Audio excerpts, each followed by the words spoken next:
second place and you pass me, what place are you in? First. First place. Yes. I'm in second place and you pass me. Well, how would you be in first place? Because I passed you. I passed you, so I'm in first. I'm in second place, though. Congratulations. Now I'm in first because I passed you. I passed you. Are we running? Are we driving? It doesn't matter. I passed you. I'm in first.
Here we go again. Nobody is ever going to marry a 3-time baby mama that say she for the black community and didn't even have her kid by a black man.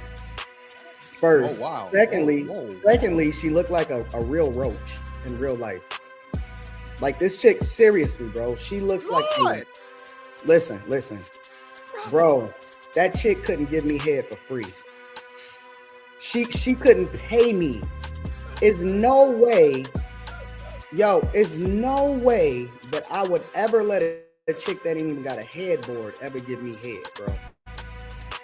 Real talk. I don't like when people attack the people around me and they don't keep it on me. See, when I go off on people, whether I'm right or wrong, I'm going at them. When I go off on people, I go at them.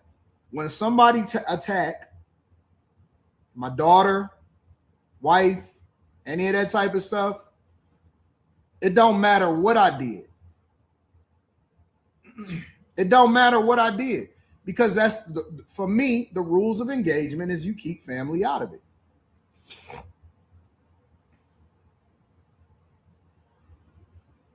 So for me, like, again, the rules of engagement is that you keep family out of it. Unless they are a content creator or unless they doing all of that, then you know what I'm saying? If they just regular civilians, you keep regular civilians out of it. So for my part, LeBrack, based off of what you saying, I apologize for that. Yo, listen, not only is she trash, not only is her pussy trash, but unfortunately, I also think that her kids is going to be trash. We know that your children is going to either be stealing hubcaps when they grow up, or they'll have hubcaps when they grow up, Anton. We know that listen, if she got a son, he probably watching a Kia Boys tutorial right now on YouTube. or it's a strong possibility that her daughter may be for the streets. Listen, If she was gone tomorrow, nobody would ask questions as to where she was. Nobody will miss you. Please. Nobody will put you on a t-shirt. This is worse than Ether. Let me tell you something. Let me go all the way in. Hold on, Izzy. Let him rock. Stop him. Somebody stop him. You are nothing. Nobody will miss you. Nobody will remember you. Nobody is going to check on your kids. Nobody cares about who your baby daddy is. Nobody is going to donate to a GoFundMe. Nobody is going to have a fish fry in your name. You're nothing. That's it. I want your kids making my license plates. Stupid whore. So wait a minute. Are you guys telling me, some of you, because I see the overwhelming majority of you are logical, are you guys telling me that it is okay for people to go after underage children? You take money from the taxpayers. You never actually contributed to anything other than your own kids. How do you help society? I'm curious. Are you going to interrupt me or are you going to let me finish? Okay, just want to make sure. Now, I have control. Okay, for one, most of these hoes can't have kids or don't have them. So me bringing forth children is a contribution, okay? It's contributing to the Black community. Secondly, Teraney pay her own rent. You're an adulterer. You ain't worth nothing. No, that's not. Okay, his wife is right here, so I'm not an an adulterer. adulterer. You still hanging around a married man, and if you were hanging around my married man, I have to whoop your ass. I can't stand a female hanging around a married ass man. You out of line. I've been wanting to come at you, so don't try to come at me. I don't really discuss stuff with bald-headed females, but continue.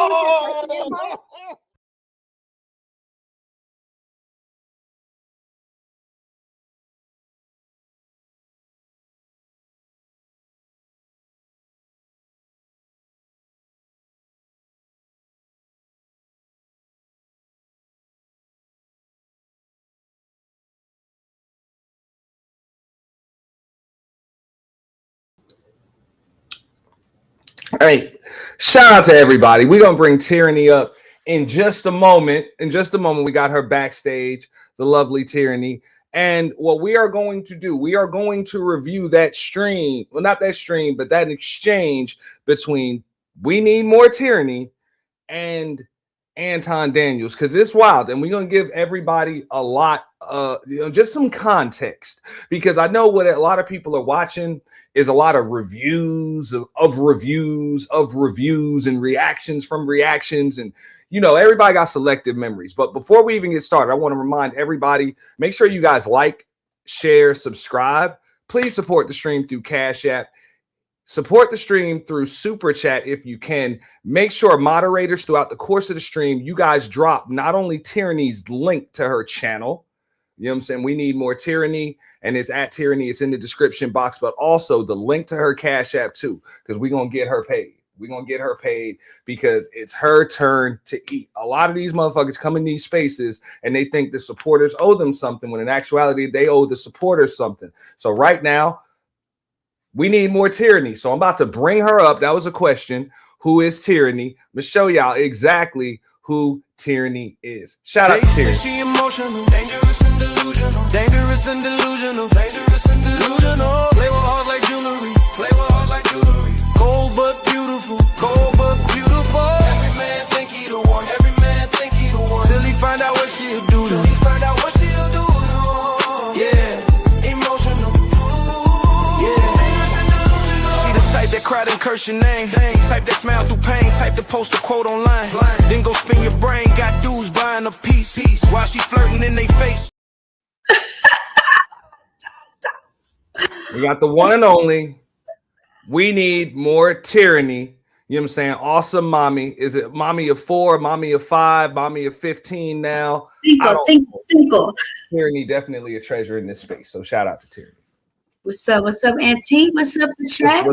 What's good with you, sis? Man, feeling good. Looking good. Thank you. And under normal circumstances, I would say, don't tell you, man. Fuck it. You tell you, man, I said it, because I know you taking you locked up, so I ain't got nothing to worry about. He ain't got nothing to worry about. It's all good. It's all Thank good. you, man. But I'm not gonna. I know you got mommy duties to get to, so I'm not gonna get into some crazy long monologue. I just appreciate you giving me the exclusive. We know that you likely, I don't know if you've had your viral moment yet. O'Shea did a video about you, yesterday, and this exchange, and it looked like he kind of clipped what was on your channel. And before I do get started, I want to give a shout out to Baller X 2.0 for providing this footage that we will be reviewing tonight in its entirety. Okay, so this is a reaction to the actual event. So you guys are going to see context, because believe it or not, the way that this started, I'm gonna let Teraney speak on it in just a moment when I fill up this thermos. This started with her and another woman on the panel. Yeah. Which I showed you guys a little bit of that on the intro. But if you want to give them a little bit of context on that, Teraney, how this started with you and another woman on the panel, and then Anton Daniels decided to come in there, and then somehow, some way, your children were mentioned.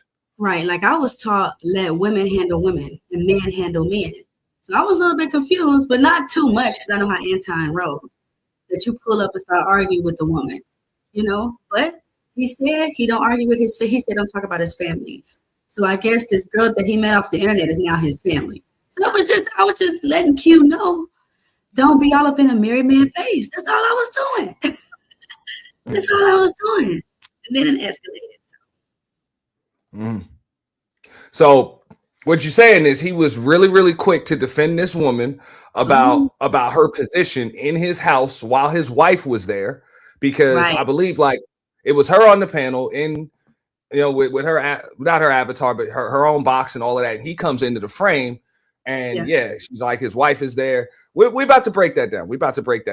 But he decided to come in and defend, a woman versus another woman. Oh, exactly. Yeah. Teamwork. Yeah. Teamwork makes the dream work, right? So this honestly, the Fight Club showed me a side of men that I don't see in real life. I don't see men going back and forth and arguing with the way the Anton did, except for the rainbow side. I don't see men talking about they don't want baby mamas. It's just a lot of things on this space that I haven't seen in real life. And Anton Daniels did open up that, him and Tommy Sotomayor. He opened up the door for the anti-woman talk. That's how I feel.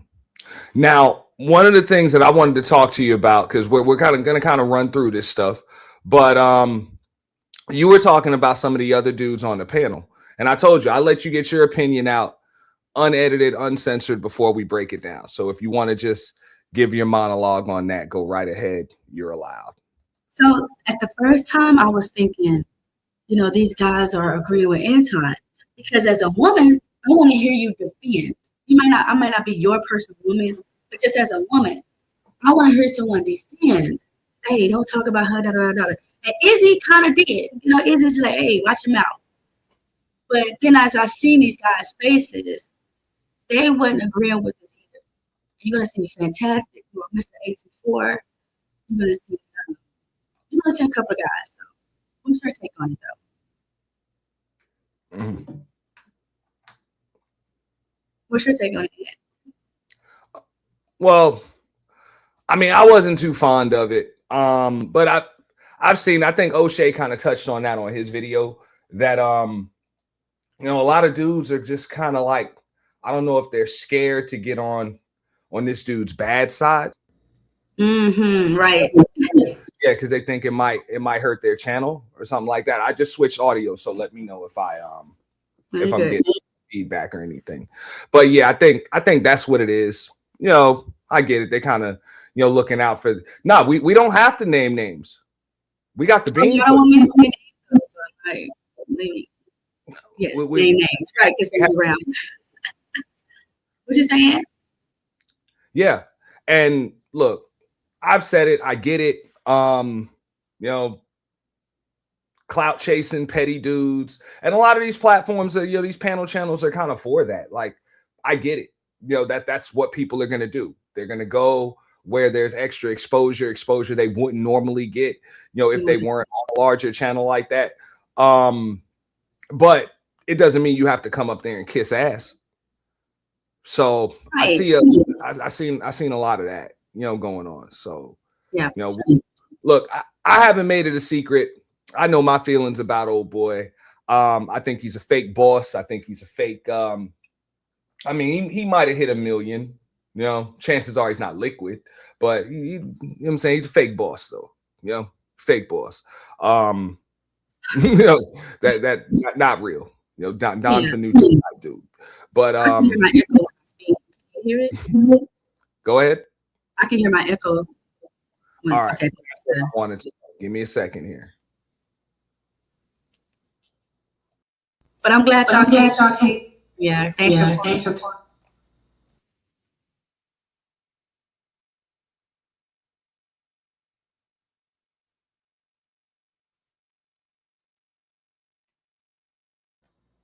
How about now? You still got an echo? Go ahead. Let me see. Do I still have an echo? Let's very little, but it's fine. All right, we're gonna fix that just a little. But it's not that bad. Let me see if I talk right now. I think it's better. I don't hear myself. So you're good now. Yeah. You shouldn't hear yourself at all. Right. Nope, I don't hear myself at all. All right, cool.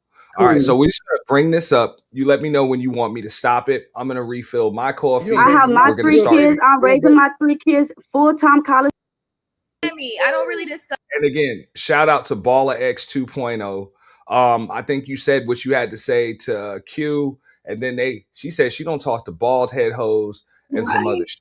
So yeah, that's crazy. Yeah, this was pretty damn wild. So just let me know when you want me to stop it. Let me go all the way in. Hold on, Izzy, let him rock. Let him rock. Stop him. Somebody stop him. You are nothing. Nobody will miss you. Nobody will remember you. Nobody is gonna check on your kids. Nobody. Matter of fact, hold up. I'm sorry. I gotta go back to it. Stop him. Somebody stop him. Listen, here's the thing. Shit. Here's the thing. Here we go again. Nobody is ever going to marry a 3-time baby mama that say she for the black community and didn't even have her kid by a black man. First. Oh, wow. Secondly, she looked like a real roach in real life. Like this chick, seriously, bro. She looks like. Listen, bro. That chick couldn't give me head for free. She couldn't pay me. Is no way that I would ever let a chick that ain't even got a headboard ever give me head, bro. Real talk. Yo, listen. Not only is she trash, not only is her pussy trash, but unfortunately, I also think that her kids is gonna be trash. We know that your children is gonna either be still in hubcaps when they grow up, or they'll have hubcaps when they grow up, Anton. We know that listen, if she got a son, he probably watching a Kia Boys tutorial right now on YouTube. Or it's a strong possibility that her daughter. Yeah, no. I never knew what a Kia Boy was. That's kind of crazy he did. Now, I want everybody to get a look at that panel because you see it on the thumbnail. My bad, that's not the panel. Here we go. Y'all see it on the thumbnail. Rest in peace, Trinidad T. You know what I'm saying? Auntie J. I think both of those ladies passed away. So rest in peace to the both of them. But that's how long ago this was. That little halfway roast that y'all saw, like, you can't say that you built a space when your roast game is whack as fuck like that. But that little half a roast that y'all heard that you hearing right there, yeah, y'all are gonna hear how that shit came about, because that came about because of Teraney's exchange with another woman. Right. Now, I gotta agree with Teraney right there. That's my take on it. You can feel free to add to this, Teraney. Yeah. You know what I'm saying? If I see 2 women going at it, I don't really care on a panel like that. I'm just going to stay out of it. Like, I'm not in the fight. If women are going to fight, that's it, man. I got popcorn. And worst case scenario, the most I'm going to do, I'm selling wet t-shirts, water gun at the door, maybe even a little extra for some Jello. But whatever, man. You let the chicks fight. It was zesty energy. That's just how I felt. This whole exchange was zesty energy. Why are you coming at me, a woman? But As you gonna see in this video, he said that the girl was a part of him. How, Sway? You think I'm gonna let my husband say that another woman is a part of him? Nah, y'all being whole disrespectful. And I know it was just this, no. No, it was just giving zesty energy. I don't see this in real life. And wait a second, May, and please, everybody make sure that you share. I will be gifting a total of 10 memberships tonight. 5 on the home of the official YT Purge and 5 at Auntie's The Boiler Room. So it'd be nice if you're here, but I know they'll give them to you even if you're not. So you guys make sure that you stay tuned, for that. And everybody, make sure that you subscribe to Teraney. Okay? Yeah. Make sure you guys subscribe to Teraney. Her link is in the description. But yeah, and you're gonna hear it. She didn't cuss him out, but you'll also see why. Fight Club did. Yeah, because I tried to. People were paying to get rid of Teraney. Right there. People were paying. Yeah. So but I tried to cuss him out. Let's just set the record straight. But I couldn't. Mm-hmm. And keep in mind, this is the same dude that his exact words. I'm gonna bring up the little snippet right now, real quick. When I go off on people, whether I'm right or wrong, I'm going at them. When I go off on people, I go at them. When somebody attack my daughter, wife, any of that type of stuff, it don't matter what I did. It don't matter what I did, because that's for me, the rules of engagement is you keep family out of it. His words, not mine. Not mine. His words, not mine. But again, maybe for the streets. Listen, if she was gone tomorrow, nobody would ask questions as to where she was. Nobody will miss you. Please, nobody will put you on a t-shirt. This is worse than Ether. Listen, let me tell you something. Let me go all the way in. Hold on, Izzy, let him rock. Let him rock. Stop him. Somebody stop him. You are nothing. Nobody will miss you. Nobody will remember you. Sorry, I had to say something on that, and I hate to stop it so fast. He just said you would end up on a t-shirt. And I got to apologize to Genesis IM because I said that karma is different for different people, but this is karma because he said you would end up on a t-shirt, but didn't his wife and daughter just end up on a t-shirt? Damn. That's horrible. Damn. This is good content. Good job, Aunt. Good job. Damn. Hold on, let me make this call. Nobody is gonna check on your kids. Nobody cares about who your baby daddy is. Nobody is gonna donate to a GoFundMe. Nobody is gonna have a fish fry in your name. You're nothing. Nothing. That's it. I want your kids making my license plates. Stupid whore.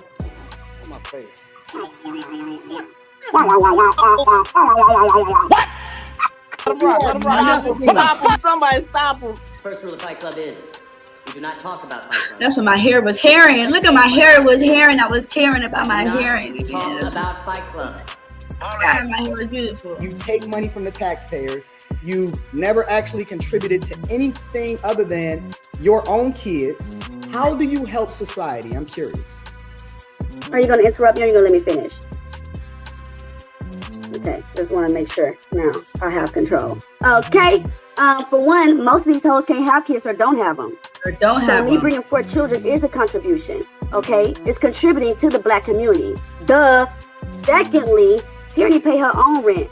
You're an adulterer. You ain't worth nothing. No, that's not. Okay, his wife is right here, so I'm You're not an adulterer. You still hanging around a married man.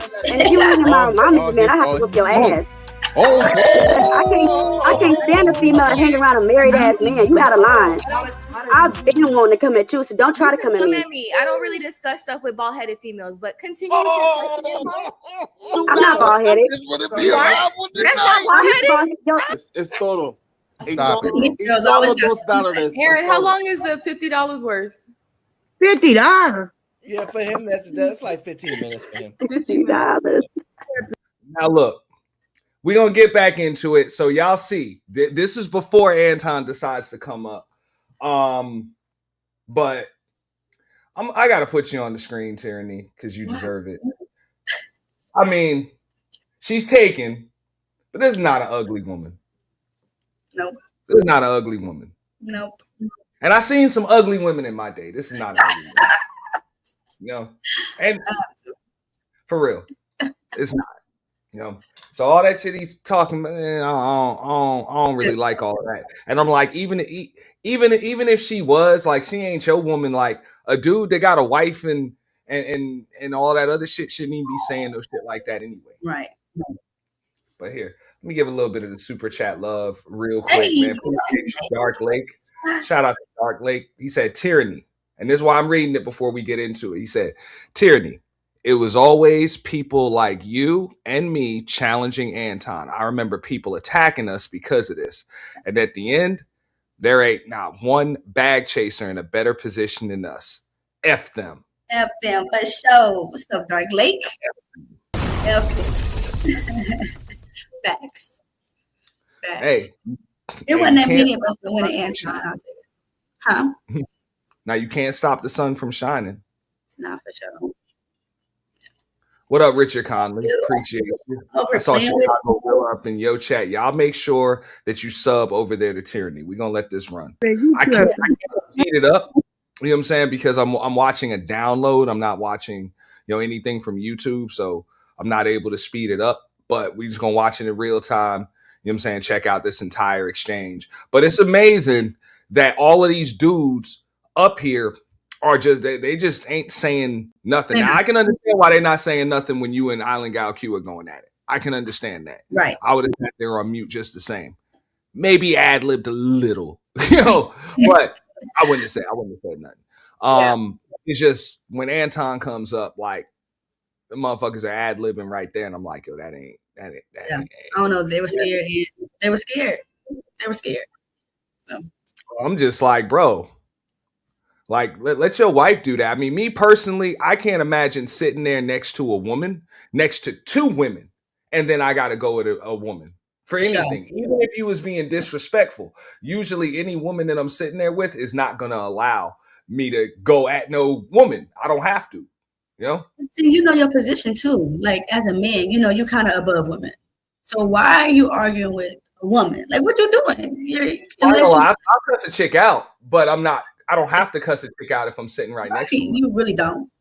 Like, I know that. That's how you heard. I'll cuss a chick out. I'm not even gonna lie, like I won't, because the footage exists. And I've done it, and I'll do it again. But if I'm sitting right next to a chick, I don't have to. Yeah. Like, I don't have to, and more than likely she's not gonna let me do it. This is whether it's my chick, my sister, my cousin, my homegirl. Ain't no chick about to let me argue with no other chick like that. You know. So, right. Shout out to Sop Passe, Ed May. You know what I'm saying, with the support. They say, hey, he gets what he deserves. What he deserves, you know? For sure. And all I'm doing right here tonight, me personally, I'm calling out the hypocrisy, and I want Teraney to be able to get her point across before the narrative gets skewed. Yeah, Anton been coming at me, and he been saying stupid stuff. Every time I pull up, he always got something to say. Why? Because I'm not easy. Okay? Anton and I used to fuck with each other. Not like that. We used to be cool. But then I'm not easy. So then the attitude came. I'm just like, y'all know what it is. I'm not lying. It is what it is. Okay? But you know, they always tell us women to get on women. I need to correct each other, hold each other accountable. That's what I was doing. I was telling Q that being a side chick is not okay. That's all I was doing. I was holding a woman accountable. That's it. So. I mean, I listened to it again. I remember when it happened. I think I was in the clouds, or I might even been watching the replay, because the Fight Club was long streams. If you guys don't remember, Friday, Saturday nights, it would usually go for 12 hours. Yeah. So something might go down, and somebody will send you a link or a clip or some shit like that, and you might have to red ball it back. And I think it was one of them things. But I remember when that shit happened, and this was a conversation a few of us had, little group convo behind the scenes, where it was like, yo, the way he talked about that woman and her children, this is before I knew who Teraney was or anything. We was like, yo, that wasn't cool. Yeah. That wasn't cool at all. And we seen it. Shout out to Chicago Real. I think he was on the panel on Lapeef. He was talking a certain way to Tawana G. Her dude came in the frame. and was like, you know what I'm saying, pretty much called him a bitch. No, that's the way it's supposed to be. Though. He said, call him a bitch. Well, I mean, that's the way it's supposed to be. So it's like, bro, you got a lot of smoke for them chicks, bro. But when a dude was in your face, right up on you, bro, so in your face, casting a shadow over you, you just clutch the microphone. I'm just saying, though. Security. You know? Just saying. Hey, Auntie. It's the principle. It's the principle. I got a new phone, so I'll get your number again. You have to give it to me again, Auntie. That's all he talking about. Teraney, Anton want to know how much you think you worth. Can we pause this? Can we pause this? I think I'm worth. Mm-hmm. This was rude. How much you think you worth? You try to put me. See what you're trying to do is set me up with a stupid ass question. So I just that's kind of what ticked my other Gemini side. What's this question? Yeah. I mean, of course, I can have a few. I mean, I know they got the bounties, so it can have some different meaning right there. But I think we know what she means by that. It's like what you being rude. $50 type shit, and she's about to pay a 50 piece to drop you. You know, so I know on O'Shea's video, he said that Anton kept kicking you off. I don't think Anton was the one kicking you off. I think people were just paying the bounties. No, I think that he admitted that he's like, and later he said, why you keep coming up when I kept kicking you off? He admitted I said, oh, you was kicking me off? I didn't know that.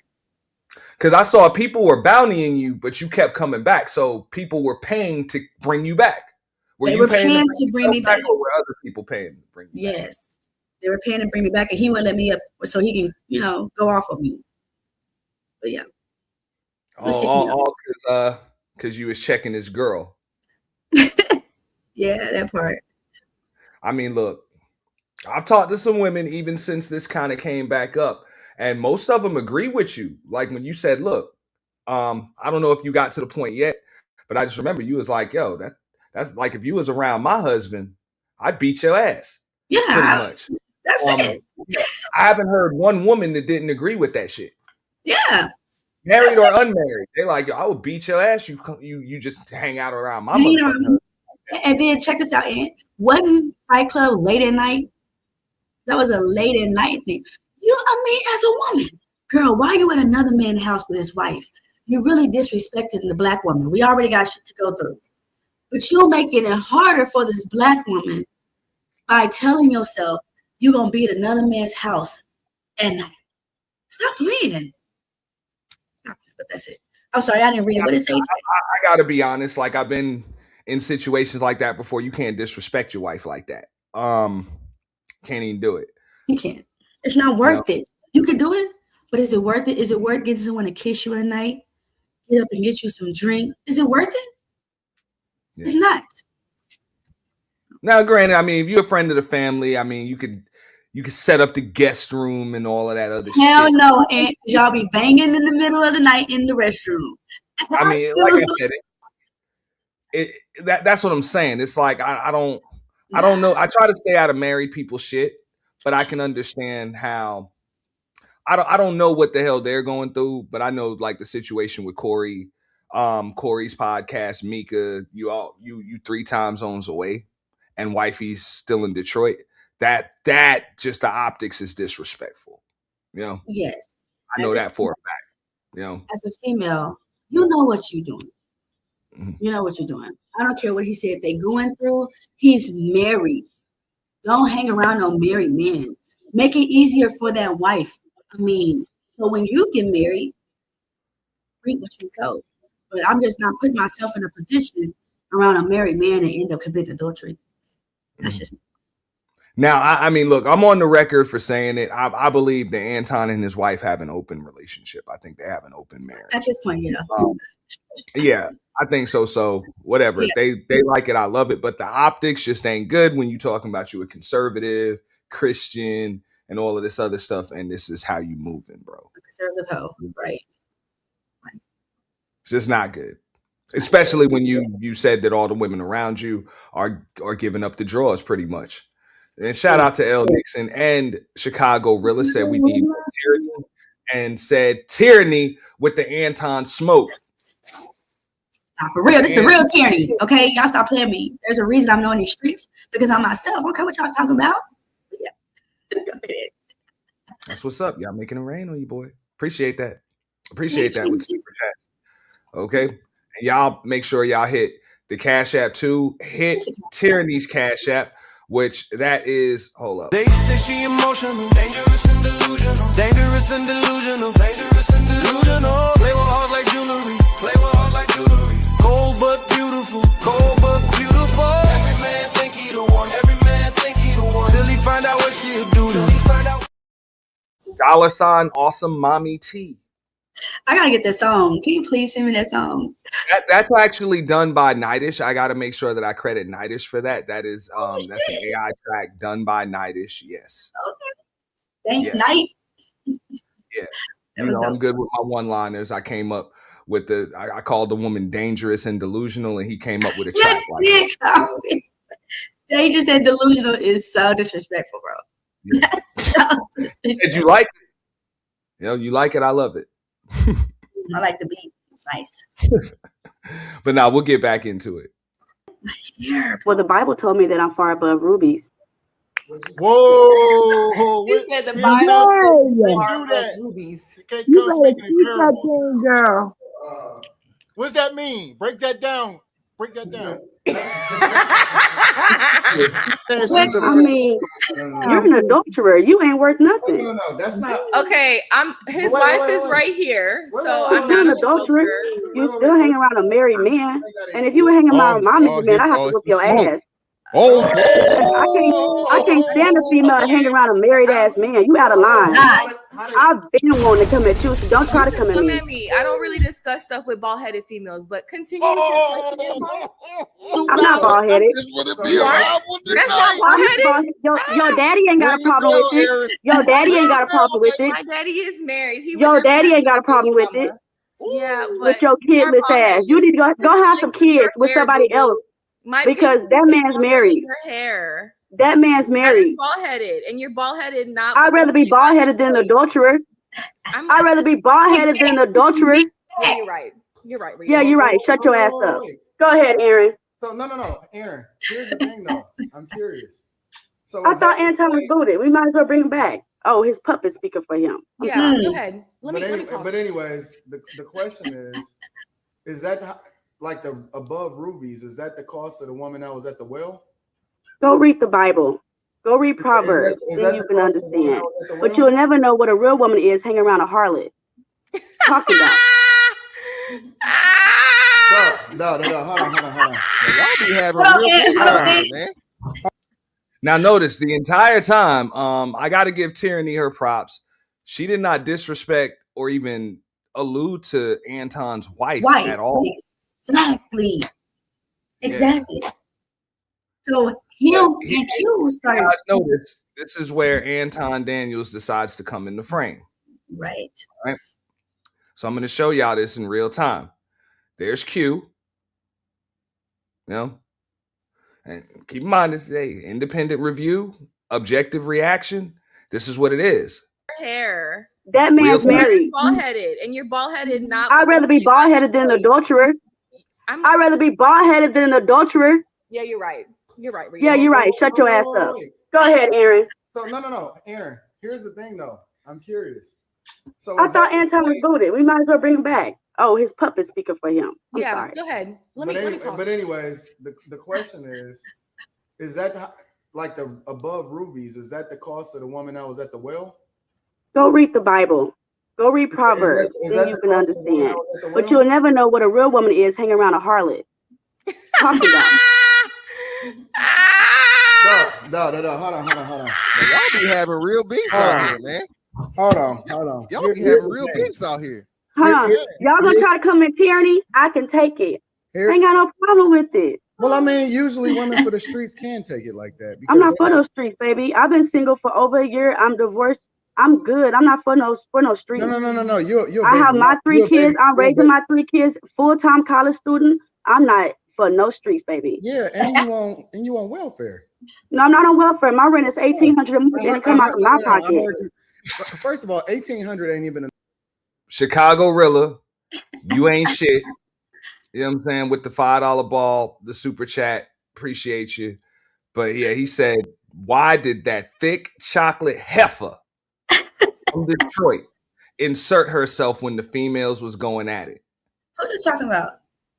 He talk about Anton. That's the thick chocolate heifer. Oh man. Nah, Chicago, real talk. I'm just like, okay, we double teaming. That's fine. Let's go. Let's go. Chocolate heifer. Bag chaser. Bag chaser. What happened? For sure. It's stupid. Yeah, man. Okay. Yeah, man. This shit was crazy, y'all. But hold on, and something came over me. I'm telling you. Something came over me, and I'm like, oh no. Okay, Jesus, this is what you want me to say? The Holy Spirit. Dad T and Auntie J. It's a shame that both of those ladies for sure passed away. But yeah. Y'all welcome. Now go ahead. I'm sorry. No, it's okay. I know you don't listen to me. But I was just saying, something came over me. And I was like, okay, Lord, if this is how you want me to speak for you, I shall do it. So y'all are watching the Holy Spirit in action right now through Teraney. I mean, I haven't seen anything disrespectful toward Anton or his wife. Yeah. Like at any point. And keep in mind, I'm talking about up until this point, and I've even seen it. But he did come with some serious noise.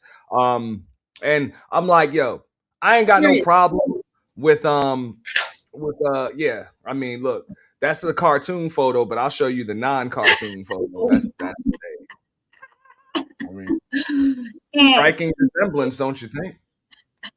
Oh yeah. Oh, this man's face. It's really like confused. Hey, I just work here, you know. But for real, right, bro? It's not our fault that your chick or your side chick or your colleague can't roast.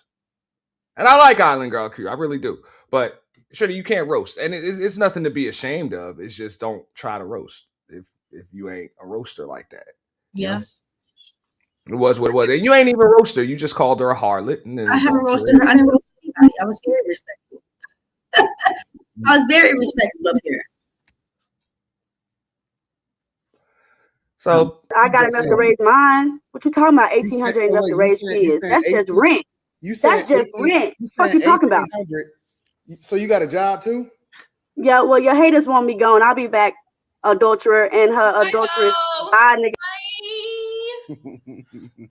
Listen, here's the thing. Nobody is ever going to marry a 3-time baby mama that say she for the black community and didn't even have her kid by a black man. First. Wow. Secondly, she looked like a real roach in real life. Like this chick, seriously, bro. She looks like listen, bro. That chick couldn't give me head for free. She couldn't pay me. Is no way that I would ever let a chick that ain't even got a headboard ever give me head, bro. Real talk. Like I wouldn't even. She don't have no headboard, so how can she give it? I would not be caught dead and. Do you know how much I would get ridiculed? How low my value would be if I got seen in public with her? Like listen, I don't surround myself with women unless they valuable, which is one of the reasons I got Q. I got Q with me right here, as usual. I got Rita with me right there. Crazy. I told you I don't listen to what people are trying to tell me. I listen to what they're saying. Because now this right here, y'all might not have caught it, but that's a hell of a Freudian slip. When you say that you surround yourself with women that are valuable, why would you mention Q before you mention your wife? And why is Q sitting close to you? Why are you not over there with your wife? I mean, why is Q there? That's what I'm just saying. Women, we be putting ourselves in situations we should never be in. And how dare you flaunt your stupid shit and expect nobody to say nothing? All right. The conservative Christians, right? So, yeah. So y'all see it. We got Q on the left, or the right. We got Rita, on the right. Where are they? No, I mean she's sitting on the couch. Wifey sitting on the couch. What's all those other couches behind there? Like, does it even look like they're at home? I don't know. Yeah, it does. It does. Okay, it's a lot of couches in there. Okay. I don't know if that's a blow dryer or something behind her, or a lamp. I don't know, or a mirror or something. But yeah, that's what's going on. But I mean, hey, I noticed a lot of different things that I know. Any chick that I will be with is gonna have an issue with that shit, even though girl having to pull her top up and stuff like that. If you notice, Q had to do that a couple of times. It's like, yo, right. Get yourself together around my man. Like that would have got your ass beat. You know what I'm saying? Like for real. So I don't know. Like I said, I don't know what they got going on, but at the end of the day, I don't care what they got going on. You shouldn't be in no married couples. Nothing. I don't care what they got going on. Ladies, stop putting yourselves in situations you shouldn't be in. Mm-hmm. Now, Chicago Rilla says, shout out to the conservative Christians. Fake. Chicago, they fake. Yeah. As usual. And usually I keep people of value around me. Is no way in hell. And see, the problem with a lot of guys is that y'all let these whores jump on the panel and get any kind of shine because y'all think that they deserve a voice. We let you come up because we laugh at you, not with you. We laugh at your hair. We laugh at your badass kids that be in the background making a bunch of noise. We laugh at the fact that you a baby mama and you at the bottom of the totem pole of society. We laugh at the fact that you will never probably ever make any more than $30,000 a year.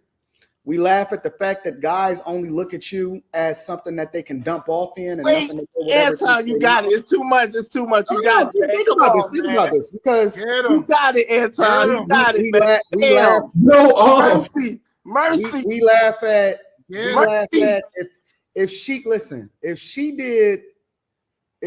I'm not gonna say the P word, but the horn. Replace the H with a P. We know she can't spell, so we know she's not even gonna understand this part of the conversation. But if she did horn, right? I know for a fact, no matter what free site that you put her stuff on, that nobody would watch it. Because nobody wants to watch a piece of shit have sex. Like, dog, listen. She is quite possibly the poster child for a sober drunk. Mama, no. Keep talking. I want to hear about this gay ass. All right, so that's 40 back on Teraney talking about let Teraney cook. Let Teraney cook. Didn't get to do that. Can I shout out people that send me a cash out? It's your world. Go ahead. Richard, I don't know who Richard is. We ain't got to say that, but thank you. I appreciate it. I really appreciate it. Okay, support the Teraney Fund. I'm just a real Black woman just trying to speak her truth. That's it.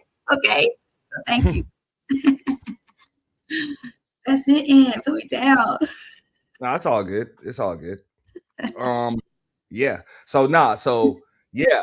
I mean, they made some money off you that night. They made some money. It all went to the same spot. Yeah. So as people are dropping you down, people are paying to bring you back up. Right. And the rule of the game is if they pay to bring you up, you gotta bring that person up. You got to. Yeah.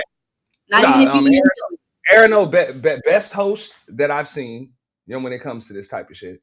Yeah. So yeah. Real good, real quick with it. Really, I've never seen him get in the middle of other people's shit either. You know what I'm saying? Kind of just let him go at it. So he was quick with it. He brought you up before he even showed it. So pretty quick. Shout out to Aaron O with that. Shout out to Aaron. Shout out to Super Chats, and then we're gonna get right back to the video. TMKC said, I'd never seen a water bug. last before? Let me see. Chicago Rilla said, this goofball has got to be the corniest fugger on YouTube. Yeah. I would have to agree with you. You know, I would definitely have to agree with you. But it's just both of these motherfuckers. It took two of them to come up with this whack ass roast. And it looks like shout out to Teraney too. It looks like she's up here having a good time. Like she's all just smiles and teeth with these motherfuckers up here. So I gotta call out some more people right quick. And thank you, Ann, for this. I really appreciate it. Nixon, woo, thank you for the cash out. Appreciate it. Peace and blessings, T. I need it, y'all, because I'm going through shit. Mickey Mouse, thank you for the that's TMKC right there. She said, did you get her cash app? Boom. So she looked out. TMKC.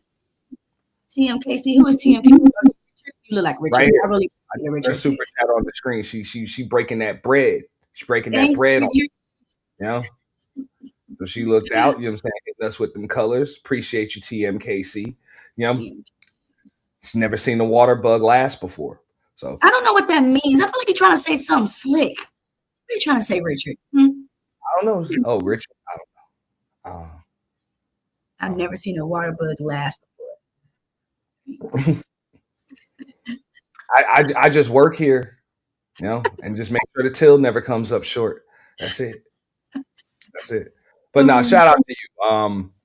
You know, so I've seen people, you know, break down in tears when they supposedly get roasted in front of a lot of people. Yeah, people do weaponize tears when they're getting it like that, because it does seem like you probably got more people against you than with you, and you still all smiles up there. So I can respect that. Right. For real, like they say the toughest thing to fake in this world is a smile. That is not a fake smile right there. She is truly having fun. Yeah. I am. And you're wrong for calling me out on that. I was having fun. So you might be able to fake a climax, but you ain't gonna fake no smile. You know. Shout out to Teraney. Like, I don't gotta fake it, but it's all good. Let's go. I want to hear this feminist man talk about a beautiful young black woman. What's wrong with you? We gonna put her down for a second, simply because he put me down. See, she doesn't deserve to be in the same room as royalty. Let Teraney cook, baby. See, put me down. Hold on for a second. And somebody paid to bring you back again. Yes, $80. Man, we watch it in real time. Shout out to Baller X. And what up, Third Ward? Shout out to Baller X 2.0. I think we're gonna be clipping some archives, man. So y'all can go to them other channels and check out the reviews of the reviews of the reviews. Got the exclusive footage over here. You know, and we got the source too. Yes, the source. Put me down. You know what I'm saying? We need more tyranny. Facts. Next to me. What? My little whore pony. Give me a second. The thing about it is that this chick is the poster child for an oxymoron. She is literally the person that we should have. Have y'all ever seen the Prince of Egypt in the beginning where they did the illustration of how they was throwing the kids off? Yeah. That was unworthy of even being born. Yo, listen. Not only is she trash, not only is her pussy trash, but unfortunately, I also think that her kids is gonna be trash. We know that your children is gonna either be stealing.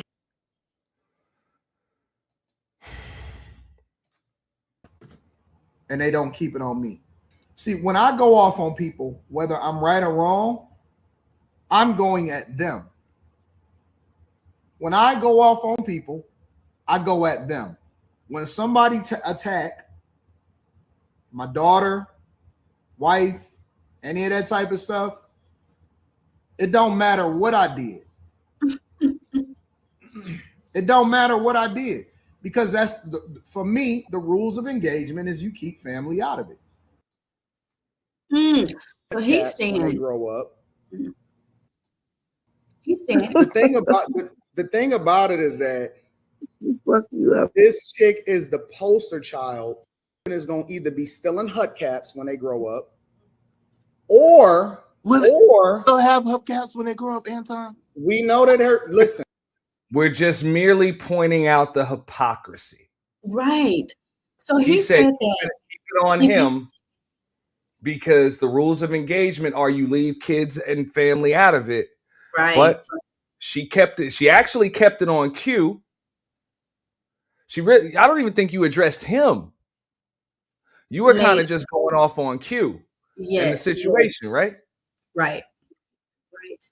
And he decided to come in and go at you and your kids. And my kids. That's what's bad. That's what's worse. That's what's worse. So, and he never apologized. But it's all good. Can't make this shit up. You make this shit up. You can't make shit up. But he proceeds to go in even further. So if she got a son, he probably watching a Kia Boys tutorial right now on YouTube. or it's a strong possibility that her daughter may be for the streets. Listen, let me tell y'all something. I care nothing about these. Hold on. Hey, Aaron. Whatsoever. Paid. Hold on. No. Bring her back up. No. We don't have to do nothing. Damn, he ain't even honor the bounty. That's what she said. It was like, yo, somebody paid to bring you back up. And he was like, we ain't got to do nothing. Yep. Now, the least he could have said, oh, shout out to pretty truck driver. Appreciate you, sis. She said, y'all have a good night. I know she probably appreciate you. And shout out to Mike Martin, too. You know what I'm saying? Appreciate all of y'all coming through. You know, you got Travel One up in here. You know, really talk to Travel. Yeah. But yeah. We don't have to do nothing. Anton was foul. So you go ahead. That's I mean, the least you can do is offer to refund them folks. That too. Nah, he about to take the money off of me and just keep being Anton. Damn. Nothing. We don't have to do anything. She's worthless.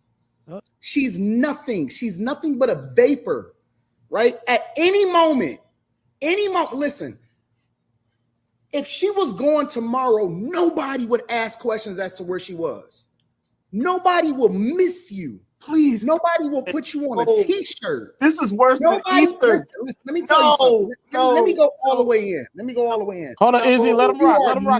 Stop him. Somebody stop him.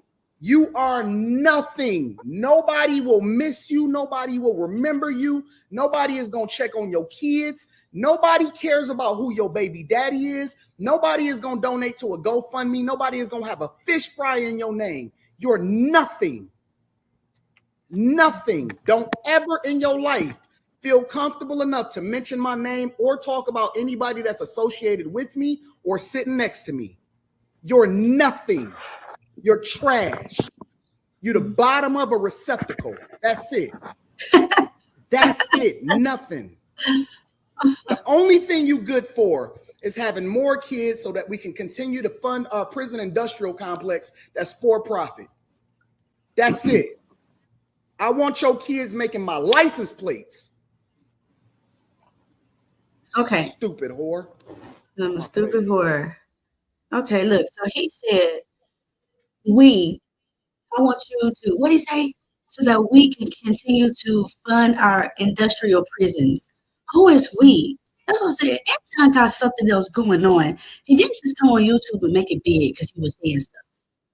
What are you saying? We want to fund our prisons, and I want your kids making my license plate. Nah, y'all gotta listen. You also said you would end up on a t-shirt. Oh, he did. Yeah, just like that. Just like that. Oh, I want to say, Derek, thank you for the cash. No. Appreciate it. But nah, he said we. We. Who is we? What is your license plate? With a stool, right? Yeah. This was wild, y'all. If y'all missed Fight Club, it was not my intention to be on there like that. I just wanted to join a panel of Black people. Yeah. I didn't even know Anton owned This Is Fight Club, like what we talking about. But yeah. It was interesting. What you say? Hey, I'm like, hey, your family end up on a damn t-shirt. Your family? Nah, you gotta put that shit out in. Oh my gosh. That's crazy. Yeah. I'll get a better graphic before the show is over. Yeah. Damn shame, man. How things come full circle.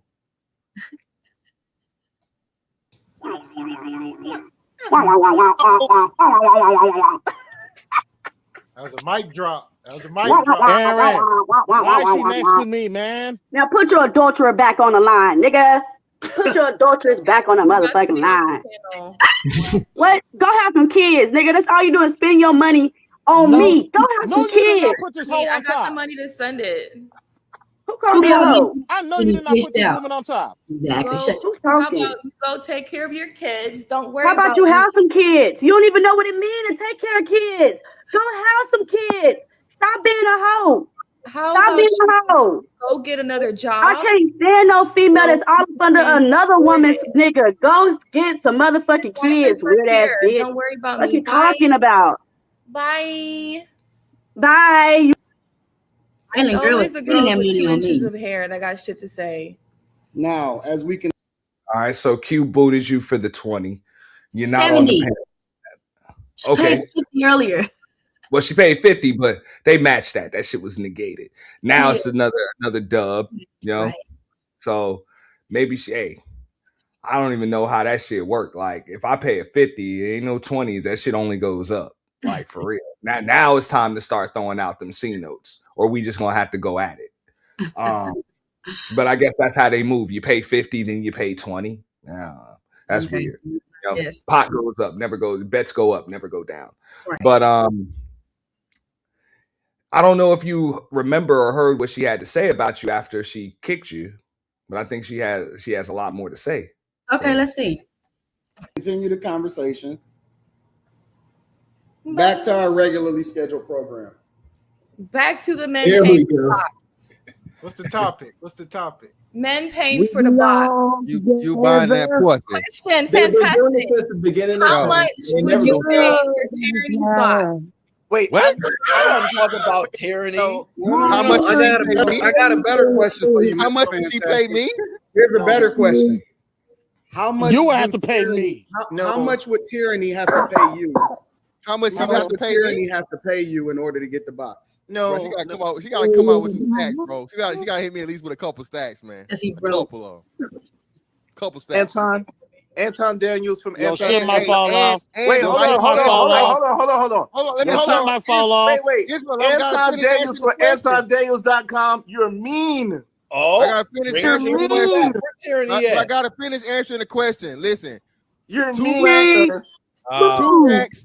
The lights gotta be off, and I'm only hitting it from the back. That's it. Two racks. Just saying. That's cap. That is cap, and you still want it. Fuck you mean, but yeah. That's cap. You know? Thanks, But Iz. whatever. Hey, I guess that's the space that we in. You know, That's the space that, Whatever. that we met each other in. But I That's definitely want to shout out Iz, because Iz is the only man on this panel that said anything. And nobody was said nothing. Even Who the was that? women was laughing. Huh? Which one said something? The one between BABG and the guy on the end. Izzy Benz is the only one that said anything. Oh, Iz said something. Iz Mhm. said something. Okay. Shout out to Iz. Shout out to Iz. Why are they both sitting on the Exactly. same bed? I don't think they're in a bed. It looks like they like the At a desk. the desk, or you know what I'm saying, counter or something like that. You know? Yeah. Move operator. Wait. So you telling me she only get one nut and she gotta swallow it. Just not surprised. I'm surprised. Y'all way too visceral. Like y'all gotta chill. This ain't right. I know your dark, super dark, darker than a night ass ain't talking about me. Fantastic. Wouldn't be able to see you if I was banging you, my nigga. Don't ever disrespect me. You wouldn't. Now what you gonna say? You have to pay me. What? You too black to see at night, nigga. What you talking about? I bet your ass have to walk with some headlights. Only thing you can see you is your white ass teeth, nigga. Don't fucking disrespect me. Y'all gonna learn to respect tyranny. You and that adulterer over there on your left. Don't disrespect me. Don't disrespect me.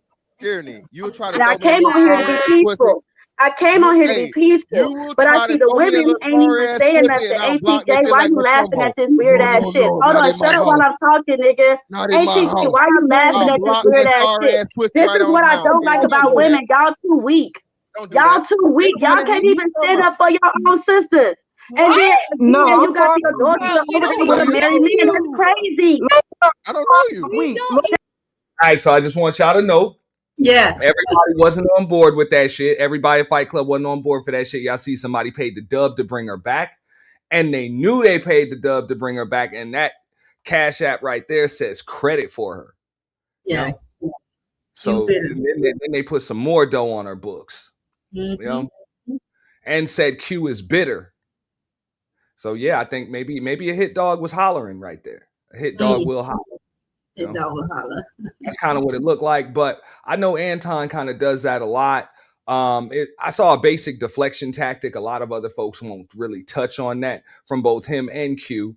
Said, how much would you pay for Tyranny's box after you got kicked off the damn panel? So, I mean, are y'all really trying to get back to the show, or are you trying to get Fantastic to fight your battle for you? Right. They threw him under the bus. Like, both of y'all kind of look, you know what I'm saying? Maybe you losing, or you feel like you losing up there. So now y'all got to get Fantastic to fight your battle. And Fantastic just, hey, it looked like he just kind of allowed the battery to get put in his own back. And just, and he just let them just they winded him up, and he just started going. You know, the good little toy soldier he is, the good little, you know, big ass black guy toy soldier he is. You know? Yeah, so, I know. Yeah, that's what I'm seeing right there. Because that would have been a simple, hey man, that's between y'all. I ain't got nothing to say. Right. That would have been a simple one. Facts. Now he had to show his loyal. He's loyal to the Anton crew. It is what it is. But this video, I love it because you get to see how real people was and how fake people was. You know, the fact that no man said nothing and stood on no business. Like I said, Iz did. Nightish got off the screen. He wasn't even fucking with it at all. Well, Nightish was probably falling asleep.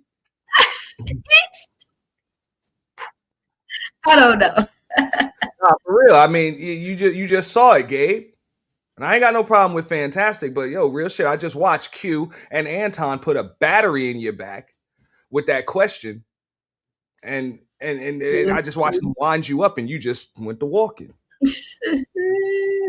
You could have been like, look, hold your own nuts, nigga, and tell your child. I know she having a tough time holding them things up, you know, holding them things up, but that's it. Let her hold her own fucking titties, man. Fuck up out of here, man.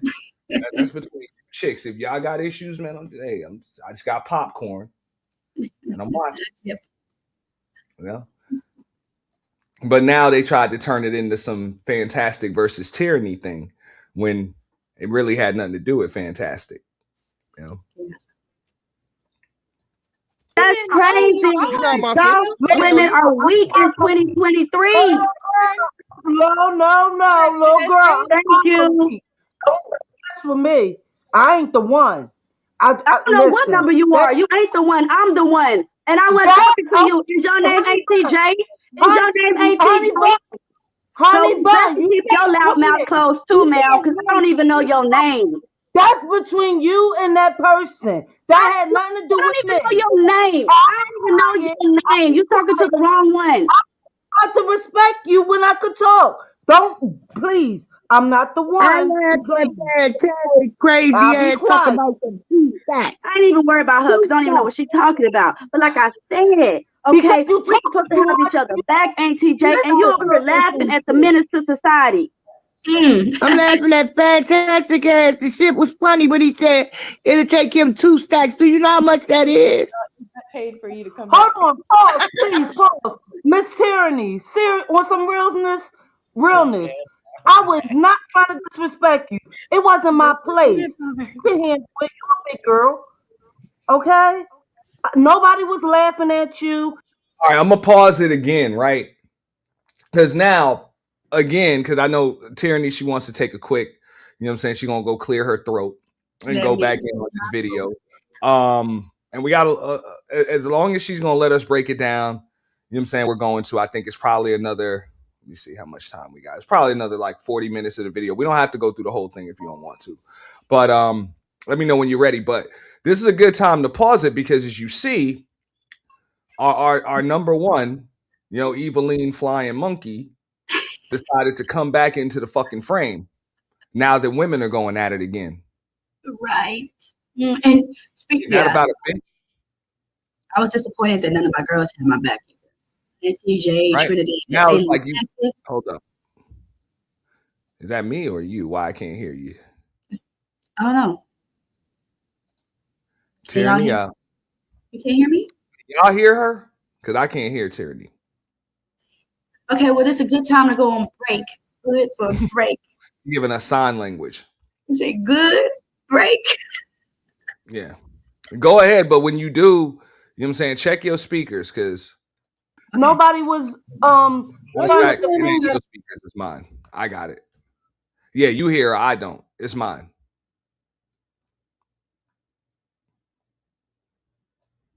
Give me one moment. Un momento.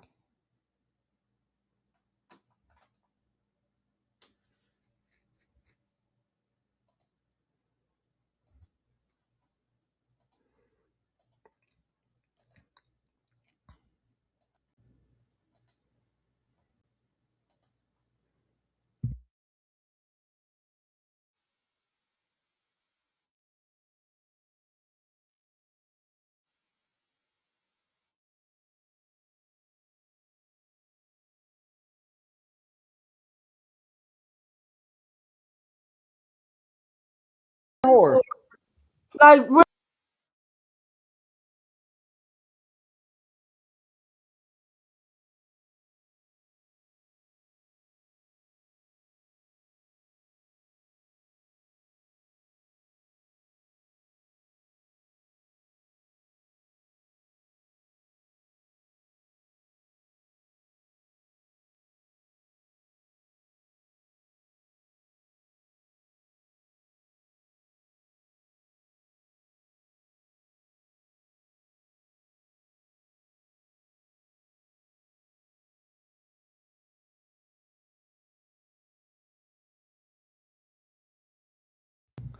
Yeah, my bad. Thank you, Bridget.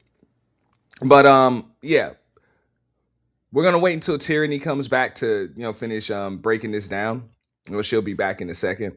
But when y'all say that this dude has some kind of like zesty sus vibes, I can understand where you get that idea from, especially when the dude's so quick to go at it with like women. Like women, when women are going at it.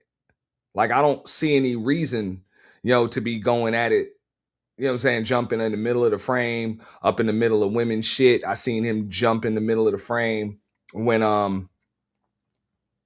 Q and Teraney are going at it now, when Trinidad and Teraney are going at it, Auntie J, whoever. And that's just weird. Like, are you taking it personally? You know what I'm saying? That you're not the center of attention with all these women around or something like that. Like, you just got to be what kind of dude has to fight for attention when the women are in the room? Like, this is like a dude. It just gives me that type of vibe. Like, he's the type of dude that won't even want his woman to wear a provocative gown or something like that at a black tie event because she might get more attention than him. Like, for real.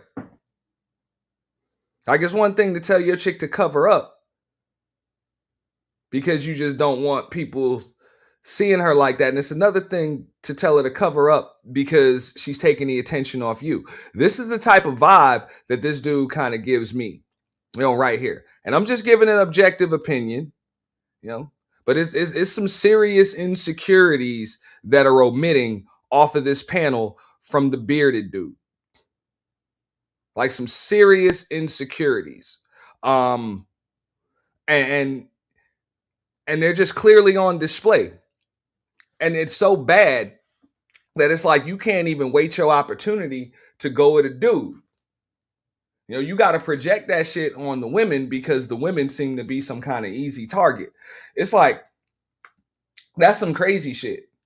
And I also seen he has a way of doing that shit when he believes that those women, like their dude just isn't around, or, at the time Teraney was single. So, there's unlikely to be it's not likely that there's going to be a dude that jumps into the frame. You know what I'm saying? That jumps into the frame and cusses your ass out. What up, Candy? Like with Tawana, because to be honest, I don't think that he thought that that Tawana's dude was gonna jump into the frame and cuss that nigga out that day. And I done been in these same situations on panels and shit like that. Like, I would say in a heartbeat, yo, hey, if your man is with you, go get that motherfucker. I'll cuss him out first, if anything.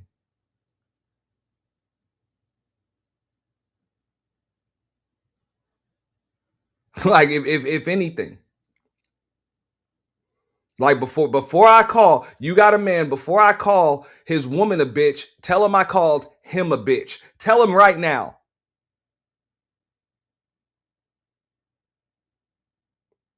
And then you could tell him I called this woman one.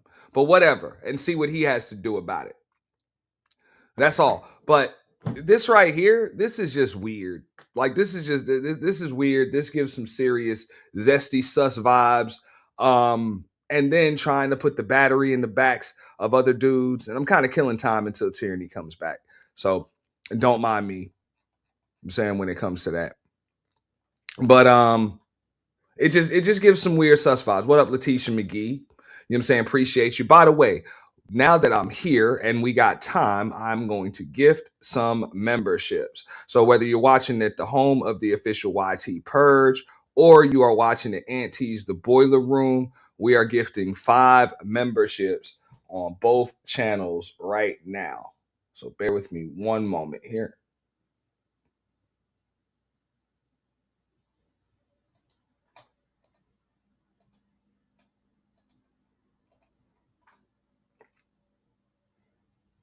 Five memberships apiece on each channel.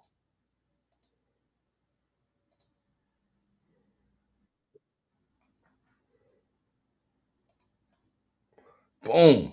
And we have the lovely Teraney. She emotional, dangerous and delusional, dangerous and delusional, dangerous and delusional. Play with hearts like jewelry, play with hearts like jewelry. Cold but beautiful, cold but beautiful. Every man think he the one, every man think he the one. Till he find out what she'll do, till he find out what she'll do. Yeah, emotional. Yeah, dangerous and delusional. She the type that cried and curse your name, type that smile. It's the delusional part for me. Yeah, congratulations to everybody that was gifted memberships. We got them. I'm going to read them out. Shatira, you know what I'm saying? You know what I'm saying?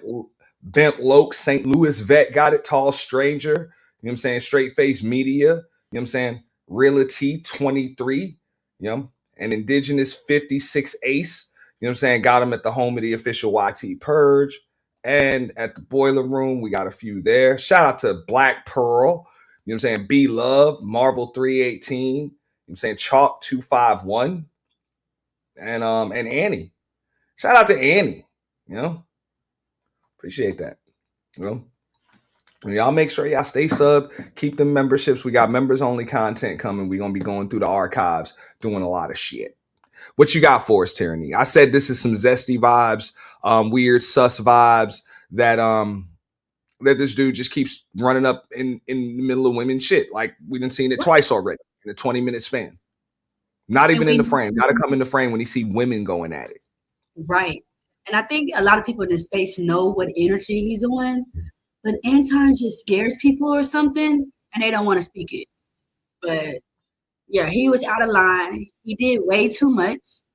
He should have faded into the background and just let it be that. But he wanted to have a moment, and I was the one that's going to give him his moment. So is what it is. And you did, and you know what?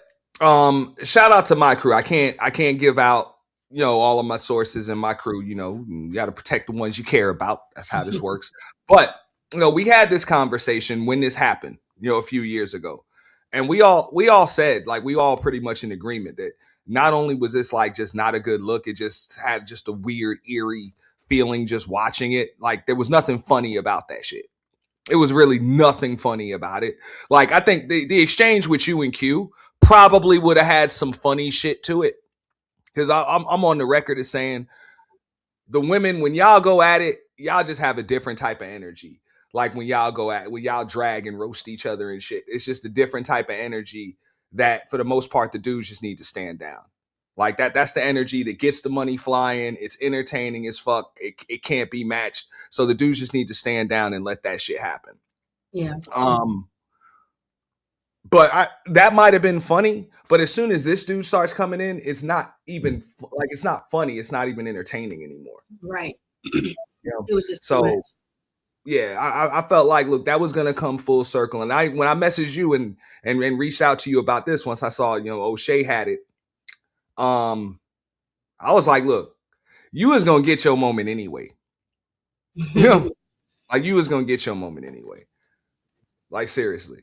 So I hope you do everything that you can. You know what I'm saying? With this attention, I hope you get a lot more of it because I think you're extremely entertaining. I'm on the record as saying that even with the Just Pearly thing shit, you know what I'm saying, that happened. I'm not gonna go off on a tangent with what happened over there at Fatty Show. I told him, I was like, I would have let her just go.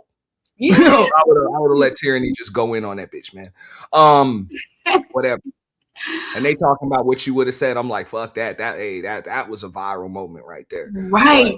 No, for some reason, these dudes want to put a saddle on a Mustang, man. No, you don't put a saddle on a Mustang. You just let it ride. You just let it run. For real. You just let it run. So I don't know what they're doing. Maybe I'm not good at this whole content creation thing. I don't know. I guess you gotta try to police the tone of women and shit. But right. Yeah. Nah, for sure.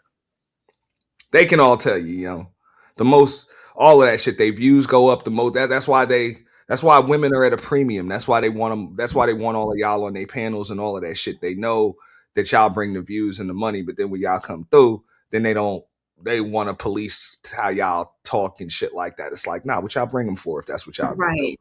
Yeah. So, like I say, I see a lot of insecurities from a lot of dudes in these spaces, when it comes to that. Mainly when it comes to women, it's weird. It's pretty weird. I agree. Nobody. The fact that y'all sharing cameras is hilarious. What's your problem with Teraney? Let you talk. Okay, everybody want to keep kicking me off. So when y'all want to let me talk, I want to see what problem with me is. You came up here aggressive. All right, B-Love. No, I didn't come up here aggressive. Okay, you don't even. I don't even know. So shout out to B-Love, but if anybody next time y'all see B-Love, ask her if she still got a crush on her. The fuck does that say? Her chocolate drop. Fantastic. Yeah, about fantastic. Ew. Yeah, I'm sorry. Her sexy chocolate drops. Fantastic. Yeah, hey. Oof, how quickly we forget. Right, Candy. Thanks, Candy girl. Appreciate y'all it. Ask her. Y'all ask her.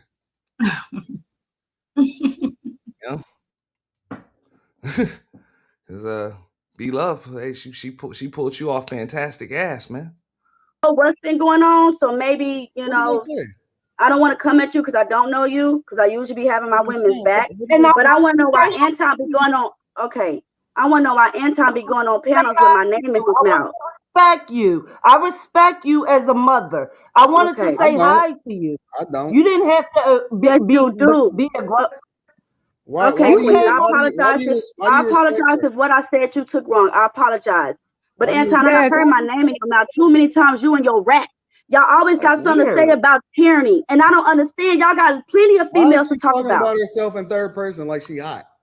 I am hot. And you know it. That's why they know me in these streets. And I don't even have to be on every panel. I don't even have to be on every panel for y'all to know me. What you talking about? Duh, you so ashy. You so Are you mad because I bring in your money? These chats got tyranny's name on it. What's he You bringing his money? Y'all, you see when they bring in the money, whose name is on these? Whose name is on these? Y'all know Teraney brings in that dough. Y'all know it. Is that what you mad at? Teraney, can you humble yourself? Can you humble? Don't tell me what to do. Ain't nobody paying my $1,800 rent over here. I couldn't believe she said that. May has a good question. Did you go back on his channel after all of this? Not at all.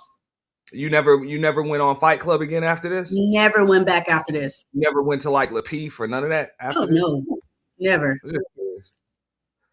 I thought I might have seen you on a Lapeef episode or something. But I don't think he was still part of. Was he still part of Lapeef at this point? I have no idea. I know I pulled up on Lapeef for 30 minutes. But no, I was done with Fight Club after this. What's up, Killer Swag? But I did pull up on Aaron O show. That's what I'm saying. I was like, man, if you want to come back on camera for a minute, you just got another compliment from Ms. Lane. You know what I'm saying? Candy Cane Lane. She said you look beautiful. You know? That's what I'm saying, man. I know the woman's taken. No disrespect to your man or whatever. But I always said that. I was like, even then, I was like, man, Teraney good looking, man. So I was like, I don't know what the fuck y'all niggas be talking about. You know? And then on top of that shit, like, the niggas would be like, oh, well, that's a chick you'll deal with, trust me. You know what I'm saying? I guarantee you. All of these niggas that pop that shit, you know, like, for real. And look. You know, I got him, dog.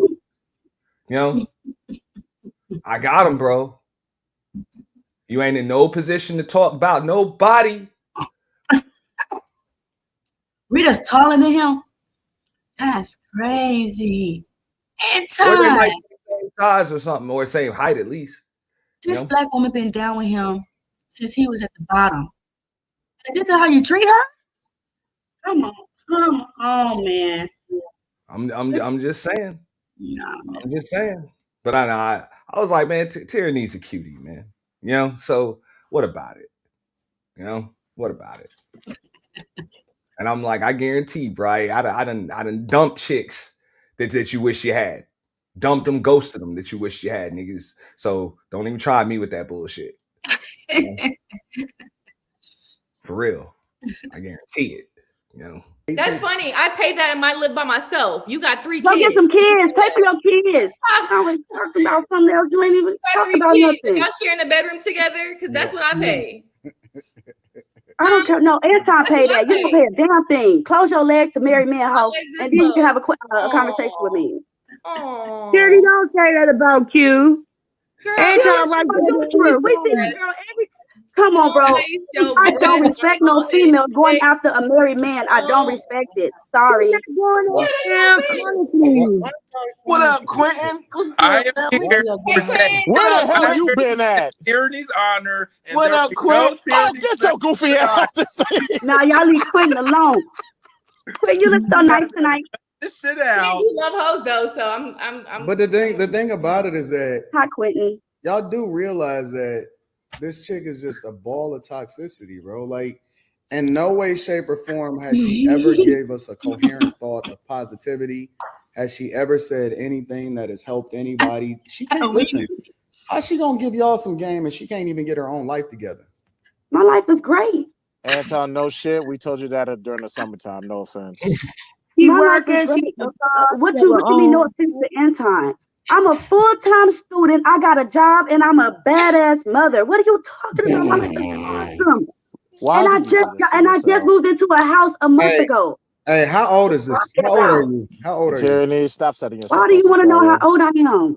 Because you still a student, like you 19. Oh, well, I'm sorry that you're not. Now keep in mind, they pulled his LinkedIn profile and they found out he was a student until he was like 36. Real shit. They said that man was enrolled in community college until he was like 36 fucking years old. This man is tripping. He is tripping. I'm just saying. I mean, hey, if I'm wrong, I'm wrong. That I guess that's alleged, but that's what it said on the LinkedIn profile that they looked up. They said that man was, he did all 4 years at community college and graduated or some shit at age 36. Crazy. And trying to fake. Yeah. So, I mean, I'm not knocking anybody. You know what I'm saying? Hey, it's never too late, to get your education. I'm not knocking anybody to do that, but I will knock a motherfucker that's knocking a motherfucker for doing it. Mm-hmm. Especially when that's what they do. But that's what they did, So, just saying. Wise enough to know that older people go to school too. You don't have to be 19 to get an education. No. I understand that older people go to school, but you saying it like it's a badge of honor when that's some shit. It is a badge of honor when you continue your education. Don't want to work at McDonald's or Walmart all your life. Where do you work at? Hey, don't be attacking the McDonald's workers. I don't do that. McDonald's workers. I work hard on fries. That ain't real, man. Let's be real. Let's be real. Let's throw away all of the preconceived notions and let's put our cards on the table. So, what do you do? And what have you done? So, I'm a bookkeeper. Well, I'm sorry. Shut the fuck up for 5 seconds. Don't tell me to shut the fuck up. We don't have to talk like bitches. We can have grown ass conversations. Don't tell me to shut the fuck up. Piano. Either let me. But don't disrespect me. Don't disrespect me. Either you can shut the fuck up. You can shut the fuck up. Yeah, we gonna. No, Teraney, not at all. Listen. I'm King Jaffe Jolfair here. All right, ruler of Zamunda. Either she can shut the fuck up and let me ask my question, because I'm tired of these unruly. See, that's the problem, man. Y'all sit here and y'all let these chicks talk to y'all like they on your level. She not on my level. We not the same. It's a hierarchy. So I'm gonna give her an opportunity, or she can go play with her badass kids, because we know they up past 12 o'clock, and that's up to her. So I'm gonna give her an opportunity. If she can't control her mouth, then we gonna get her the fuck out of here. Simple as that. Now, y'all can sit here and argue with this hoe all night. I'm not gonna do it. Either we can have a conversation and it's gonna go the way that I set the precedent and the example, or she can get the fuck up out of here. So I'm gonna see what I'm saying? He's just disrespectful. He was disrespectful. I mean, look, from what I saw, and I don't even see you being disrespectful up there to the dudes or any of that stuff. And trust me, I've seen some disrespectful women in these spaces to these niggas just because they dudes and shit. I didn't see that. I saw you kind of just going at another chick or whatever. And the name of the show was supposed to be Fight Club. So, I saw you kind of defend yourself when attacked. Fantastic said something. You said some shit back. And that was it. And yet you and Fantastic even kind of dropped it. Y'all dropped it. Y'all ain't even going at it. But it seems like he seemed to be really in his fee-fees about how you went at Q. And I wonder why. That's what it looks like. It's not even like you was up there disrespectful toward him or the host or all the dudes on the panel or any of that shit. It looks like it was just you and Q. Right. But there was this whole lie at my wrong end. And I went at him, Rita. I was just disrespecting their family. That's not what happened. That's not what happened. So I didn't see you mention the wife. Not at all. I hope that lie diminishes today. I never mentioned Rita. Yeah. I think he gives his wife whatever she wants so she can stay with him. I think she's the best look to Anton. If Rita actually loved Anton, he would have nothing to stand on. Nothing. That's my factual opinion. I mean, like I say, I've seen him sit on panels with women that have been more disrespectful in this, and he just, he'll just go back and forth in the name of content and shit. Right. But I didn't see any disrespect from you at all. Give her an opportunity. If she want to jump up here and act like she ain't got no. I mean, is he saying that Q deserves some kind of, just some special treatment or some shit like that? Yeah. Yep. All right. So if she deserves special treatment, why the fuck does she still have to pay to get rid of you? Right. Using her too. Not for sure. I'm just saying. For sure. I like how you it's like a hyena. Then we're gonna deal with it accordingly. It's up to you. How you want to play this? You muted. Quinn, mute your mic when you brush your hair. Jesus Christ. I said, I want to play this respectfully. Don't tell me to shut the fuck up. You're not that much older than I am. I'm sorry. I'm sorry. Are you going to be quiet and let me finish my question, or do you want to go that other way? Absolutely. I'll let you finish your question. Now, first, before we get into it, do you see how you get control? You have to exert power, fellas, in order to get you that power. I'm sorry. You wanted to go that other way? I gave you that power. Do you want it to go the other way? Go ahead, Anton. Okay, so be quiet. I'll put myself on mute. Listen, ma'am. Be quiet immediately, or it's gonna go that other way. You think he's running something? The way that you exert power and you get control is you stop going back and forth and you show them exactly where the power lie. You don't move in with a chick. You don't sit here and you talk and you go back and forth with them. Either you deal with them accordingly or you let them go and you leave them for the streets. Now, the question that I have for you, specifically is, what do you contribute to society as far as positively affecting your community in any way, shape, or form, and not being a leech, and that you take money from the taxpayers? I shouldn't answer this question. Never actually contributed to anything other than your own kids. How do you help society? I'm curious. Are you going to interrupt me or are you going to let me finish? Okay, just want to make sure. Now I have control. Okay. For one, most of these hoes can't have kids or don't have them. So me bringing 4 children is a contribution. Okay, it's contributing to the Black community. Duh. Secondly, Teraney pay her own rent. My rent not no $500, $400, $300. Like I said, my rent alone is $1,800, and I pay that by myself, no child support. Okay. And thirdly, if you had a personal relationship with me, you would get a lot more. But y'all are just internet people. And actually, I talked to some people outside of the internet, and they'll tell you that I'm a very positive person. So what else you got? So let me summarize this. You saying that you contribute positive to society because you pay rent, that's $1,800 for a house you don't own. And I'm sorry, I'm not finished summarizing. Hold on, Aunt. Yeah, I shouldn't have tried to explain myself. That's something you learn too. You don't have to answer every question that's asked of you, But I'm gonna go ahead and head out. I think you did a great job with it. I know you said you had to go.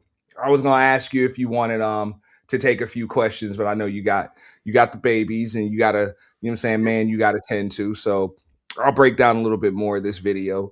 If you want to stay up a little bit longer and maybe answer some questions, if some people wanted to come up, that's fine. You got the link. You're okay to come back up whenever you want. Okay, cool. But now I appreciate you coming through, Teraney, and y'all make sure that you subscribe to the one, the only. We need more Teraney. Make sure y'all subscribe to her. All right. You got any final words on your way out?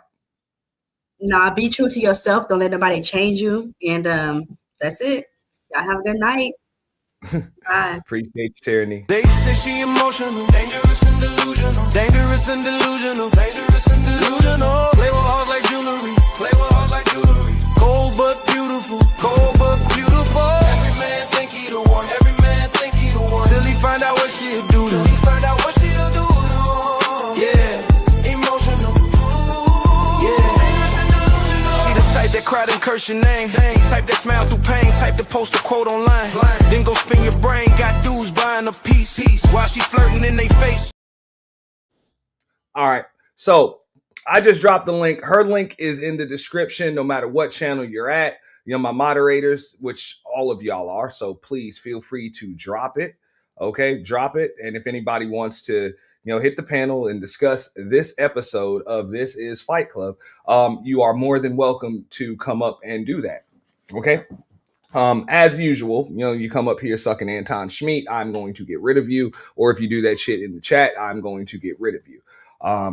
And I ain't gonna be up here all night neither because I got work to do in the morning. But both on the same page, and because you have 3 children. But shout out to Teraney. And yeah, that's her Cash App is right there. And also, the link to her her channel is also there too. So y'all should have no problem getting in touch with Teraney. What's up, Mella?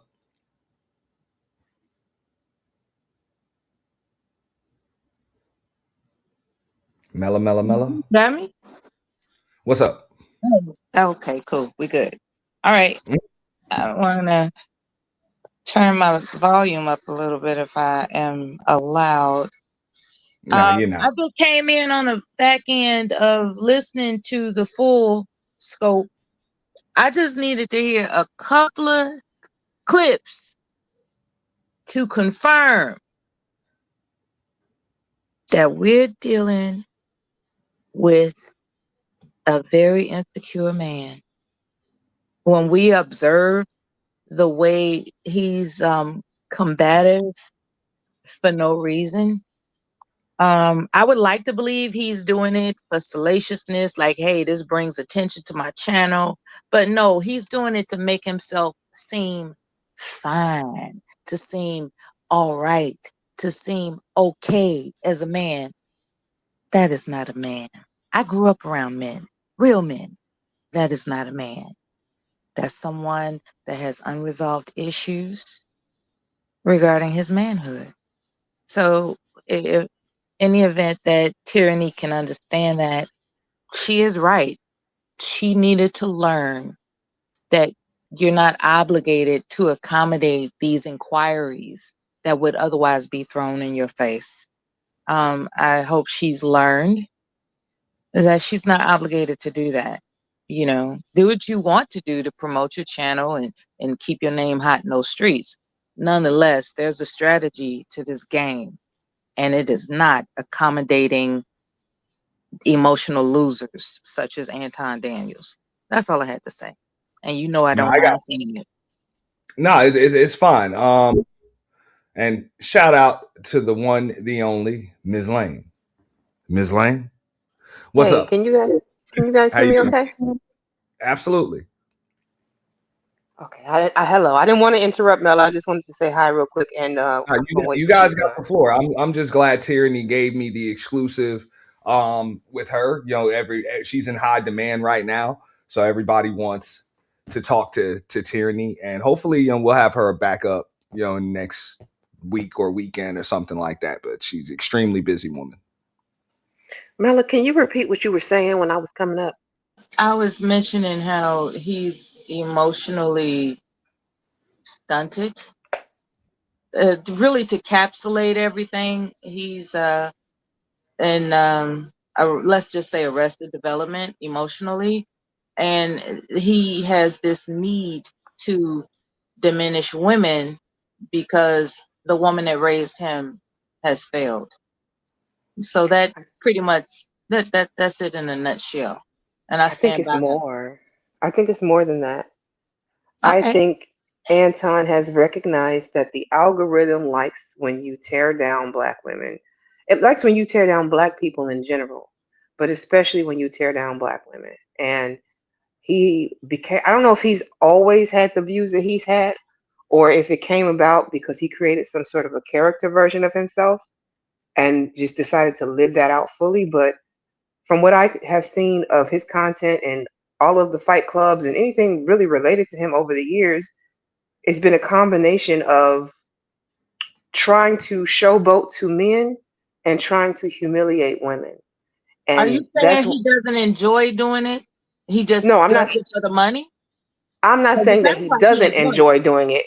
I'm saying he enjoys it, and he specifically does it for the money. If the money drives up, I have a feeling Anton would change his content to follow where the money goes. That's what I'm saying. Oh yeah, if changing tires was popping, he would be changing tires. Yeah, he's a hoe. Exactly.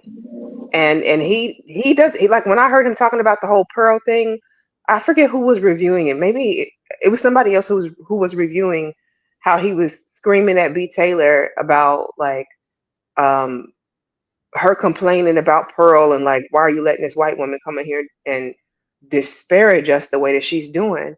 And his whole thing is outwork her then, outshine her then. Who cares what she's saying? It's the same thing I've heard other people say, like, let them call you nigger as long as they pay. Excuse me. Sorry. I don't even know if I can say it on your page. I'm sorry. Yeah, you can. Yeah, you okay, can. well, let them call you the N-word as long as they paying you. That's what I heard. That is what I heard. What is that Imperious dude tell JP? He was telling JP, like, it don't matter if the people, when you go over to CT's channel, make fun of you and they're talking crap to you as long as they line in your pockets. I feel like Anton is of the same belief system. Mm-hmm. They don't care as long as they get paid. They don't care about the social impact that they leave behind.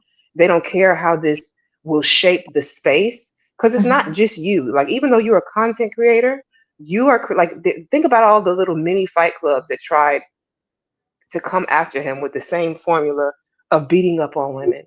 It sets a tone and a trend, and it's a lasting one. It's popping. It's definitely popping. You're right regarding the algorithm. It's absolutely a popping thing to do, unfortunately. When you brought up JP, I'm glad you struck that remembrance that I'm concerned about JP's daughters. Whenever I have extended him kindness, because I don't actually like him as a person. It's just that he is governing for daughters, and it's like I've asked him several times, are your daughters safe? Are your daughters safe? This is what you need to do to prosper yourself so you're not frustrated and hopefully not taking it out on your daughters. I've gotten a lot of flack about having conversations with JP, even going so far as to make him laugh or whatever it takes to take his mind off of his frustrations, because the last thing we don't want, and I say we, meaning myself, is for him to take his frustrations out on his children. And if he's in a situation where he could prosper and be more enthusiastic about life in this regard, I'm gonna offer some suggestions to make him see the sunny side of the street. But I got a lot of flack, talking to JP, a lot. Now I brought him up not to really make it about JP. I brought him up to stay on the subject of the fact that Imperious and trying to pay you, basically, no matter what they say to you, you can be bought and sold. That's the reason why I brought him up. Not so that, because I don't want JP to think every time. He strikes me as the person that will beat up on black guys. One second, Mella, real quick. They say that your character is what you stand for and what you stand on, but your reputation is what you fall for. So if you'll fall for a couple of dollars or whatever, it says a lot about who you are. Just says a lot about who you are. So I think it's too many ways to grow a YouTube channel, or get paid on social media, or just get paid in general, other than to kind of do that stuff. I did want to ask you guys this, because I can understand why this can be triggering just to women, the way he's talking to a woman. But the main reason why I wanted to break this down is because I know how this works. With YouTube, it's kind of like a game of telephone, especially since this happened a couple years ago. By the time it comes back out, people are going to lose the context. So I thought the smoking gun in this was the fact that there were women going at it. Like women going at women. It really didn't have anything to do with a dude at all. And he chooses to jump in the middle of women's shit. I don't think that's entirely true. From what I've heard from some of the other people who were a part of his team. There was a girl, I forget her name, to something. She was the first one, Tawana. You know who I'm talking about? Was that her name? Yeah. Okay. She basically said that they each had roles to play, which means that like you would come in and play one position from one angle, the other woman would come in and play from another angle. What I'm trying to basically say is it Like sounds good like cop, bad cop and type of, okay. like No, Anton more like scripted reality television. But go ahead, Candy. So it was basically like Anton, like even though you say it looks like the women were going at each other, they set it up so that the women would go at each other. They were triangulating those women or using them against each other. Because it's kind of like this when, for instance, you bring a white person. I have a TV show, right? And I bring on what we would consider a coon or coonish behavior black person. Have them come up and say some anti-black things, disparage their own community. I can get away with not being called racist because you said it, not me. And it can't be racist if a black person said it against other black people. It's the same thing with women. It can't be misogynist. It can't be sexist if a woman said it about a woman. And then y'all get to get that off on your channel and get your hands like clean, like wipe clean from it. Meanwhile, you have these women going back and forth fighting for what? Well, I was talking about this particular situation, but I can agree with like the Tawana thing on Lapeef and stuff like that. And Chicago Rilla can probably speak to more of that because he was, part of the way they, had their meetings. Yeah, that's the only reason why I pulled up, just to, and shout out to Tawana.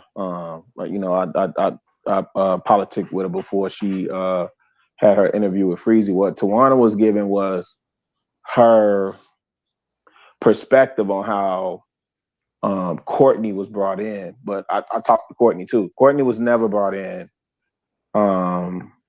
to play antagonist per se, right? Like those conversations, a lot of those conversations that y'all saw on Thursdays, those were real people having real conversations in the moment. We did not get an update of who was going to be on the panels at time.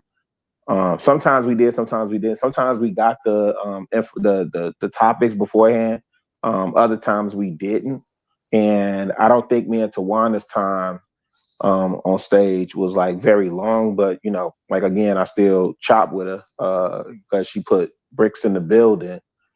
And she certainly is entitled to her experience. But if you ask her from my perspective, I think JR I think his thing was to bring personalities to the stage to have the conversation and not necessarily pit people against one another directly, but opposing views. Like, obviously that's a good conversation. If I come from one side of it and you come from a different side, then yeah, but I don't think he was intentionally trying to put females against each other. And certainly not Tawana and Courtney against each other like that. But I just only came up to just get at that little bit of insight. How you doing, Chicago Rilla? Man, it's cold in the mug up here. It is. And they had the nerve to say it was warming up. I was like, where? Hey, look, when it gets to, I think it was like 39 degrees. I was like, oh, that's summer. Exactly. He is having recess. Look, I'm ready for doggone Pier 31 to open back up. Amen. Yeah. I mean, me personally, I'm not fond of the scripted reality television thing. Just bringing people up there to all, because if you're truly having a conversation with people that have any intelligence or whatever, you don't have to agree with each other. You can disagree, but you can still like understand where the other one's coming from. Like everything doesn't always have to be like that's a real argument, not argument, but conversation. Coming from both sides. So I've had a lot of conversations with people on here, and it's not an argument, not even a heated debate, and we still have different sides, different perspectives. And even if we don't end it in agreement, we still understand where the other one's coming from, or we just choose not to really, get it. But it doesn't have to get like that. So I get it. That brings the clicks and the views and all of that other stuff. But let's just call it what it is. That's scripted reality television. If you're just bringing people up here to fight with each other. Right. Yeah, absolutely. They And the algorithm likes the mess. It likes the drama. So I can understand why. You ain't never lied about that. And see, this the other thing. And when you saw a lot of people from my era of Lapeef starting to leave, it was like, okay, because there were a lot of insinuations. Like people were saying they own the network or they're co-owner of the network, or there was other insinuations of it being scripted. And some of us was like, and shout out to Logic, man. How Logic presents online is how he really is in real life. You understand what I'm saying? And so some of us was like, well, dang, if there was a play, like y'all should have let us know. But again, looking at you know, how JR was recruiting talent, I think when he started out, Tawana and B Nix, like he's known them for years, those people from his real life. I forget how he said he came across Anton, but even with bringing Q and Kayla and Kay on, like a lot of people he was recruiting from Clubhouse. He was finding people on Clubhouse and bringing them on to have the conversation. So again, that's why a lot of us was just like, we thought we were legitimately moving the discussion forward as to the plight of, you know, our people. You know, we thought we was having honest conversations. So if there was a play and this was all scripted, then, you know, man, somebody should have told me. So can I ask you a question? Can I ask you a question, Chicago-rilla? Yeah, of course. I'm up here. Yeah, of course. As you saw Anton and his demeanor towards those women, how he would set up questions and then create like, how can I say this? He would set up questions so that no matter how they answered it, it would be the wrong answer. Y'all, as the men on the panel with him, didn't see an issue with how he was doing that? Yeah, so and I get this this question a lot in terms of my defense of the women that was on the that I was on the panel with. Well, I'm not asking I'm not asking you to defend them. I'm simply asking, did you see anything wrong with? Yeah, let me answer that directly. Yes. Well, no. Let me no, because then I feel like I would be taking it away from their intelligence. And Kay is a very intelligent woman.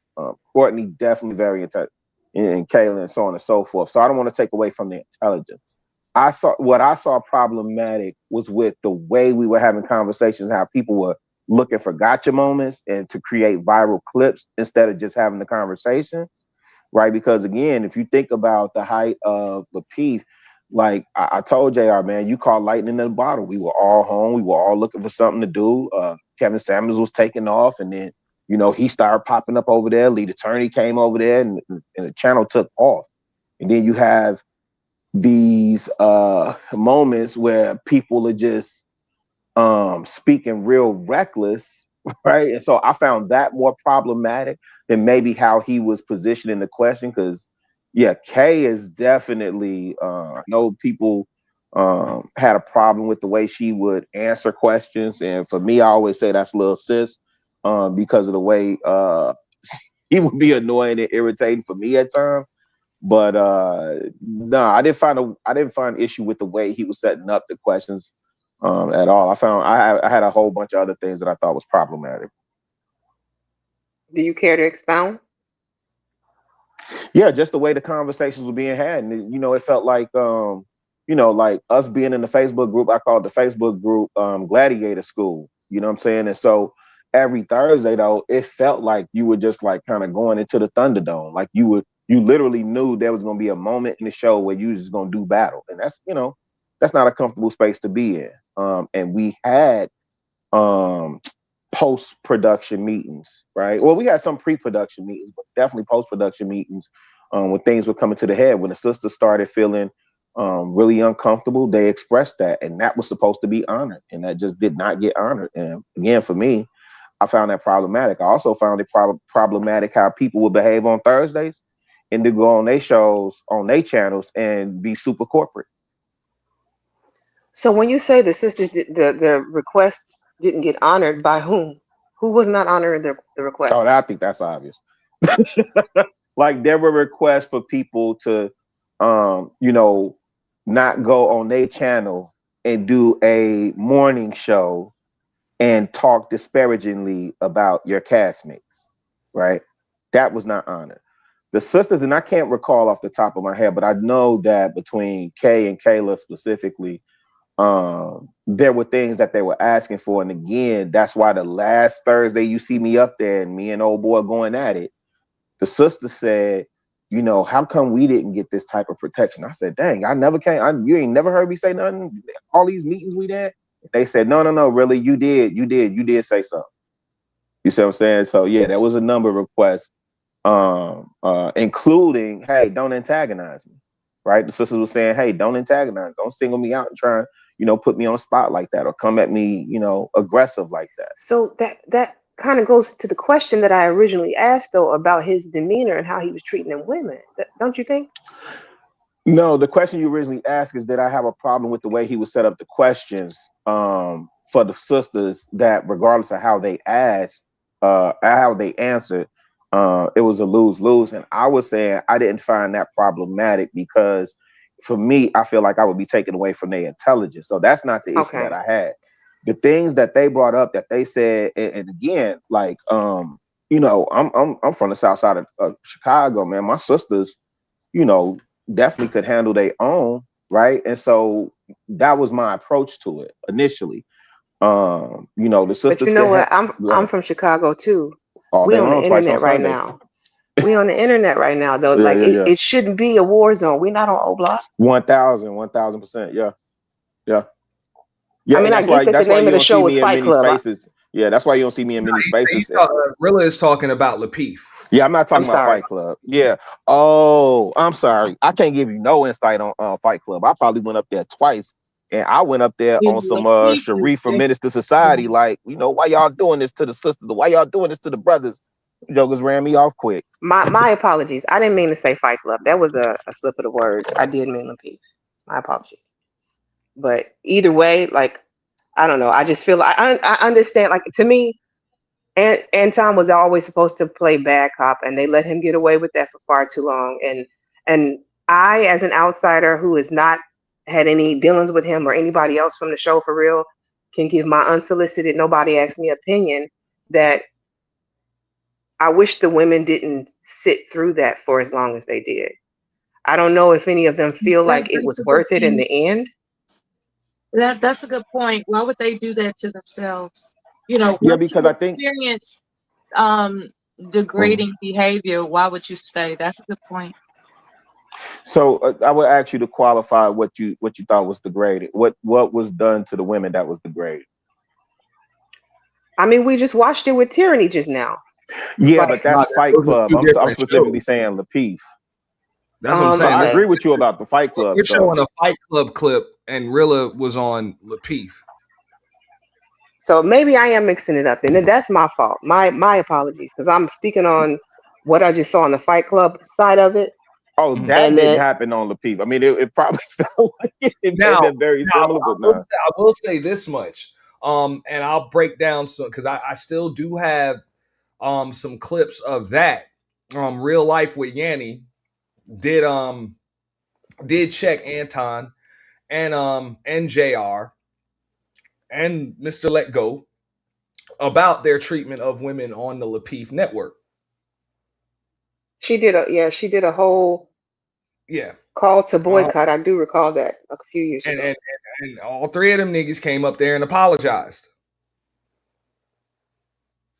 I mean, I did the review. I might have to. I probably done privated it since I did it. Yeah, but, I'm gonna tell you. I think do it again because I'm pretty sure if I did a review, I likely have the show downloaded or the clip downloaded. So,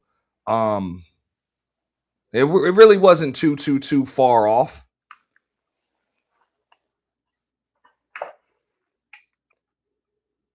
So I know it was there's some questions about the treatment of women on there, but I mean, I think that's kind of normal and standard when everything's predicated on gender warring.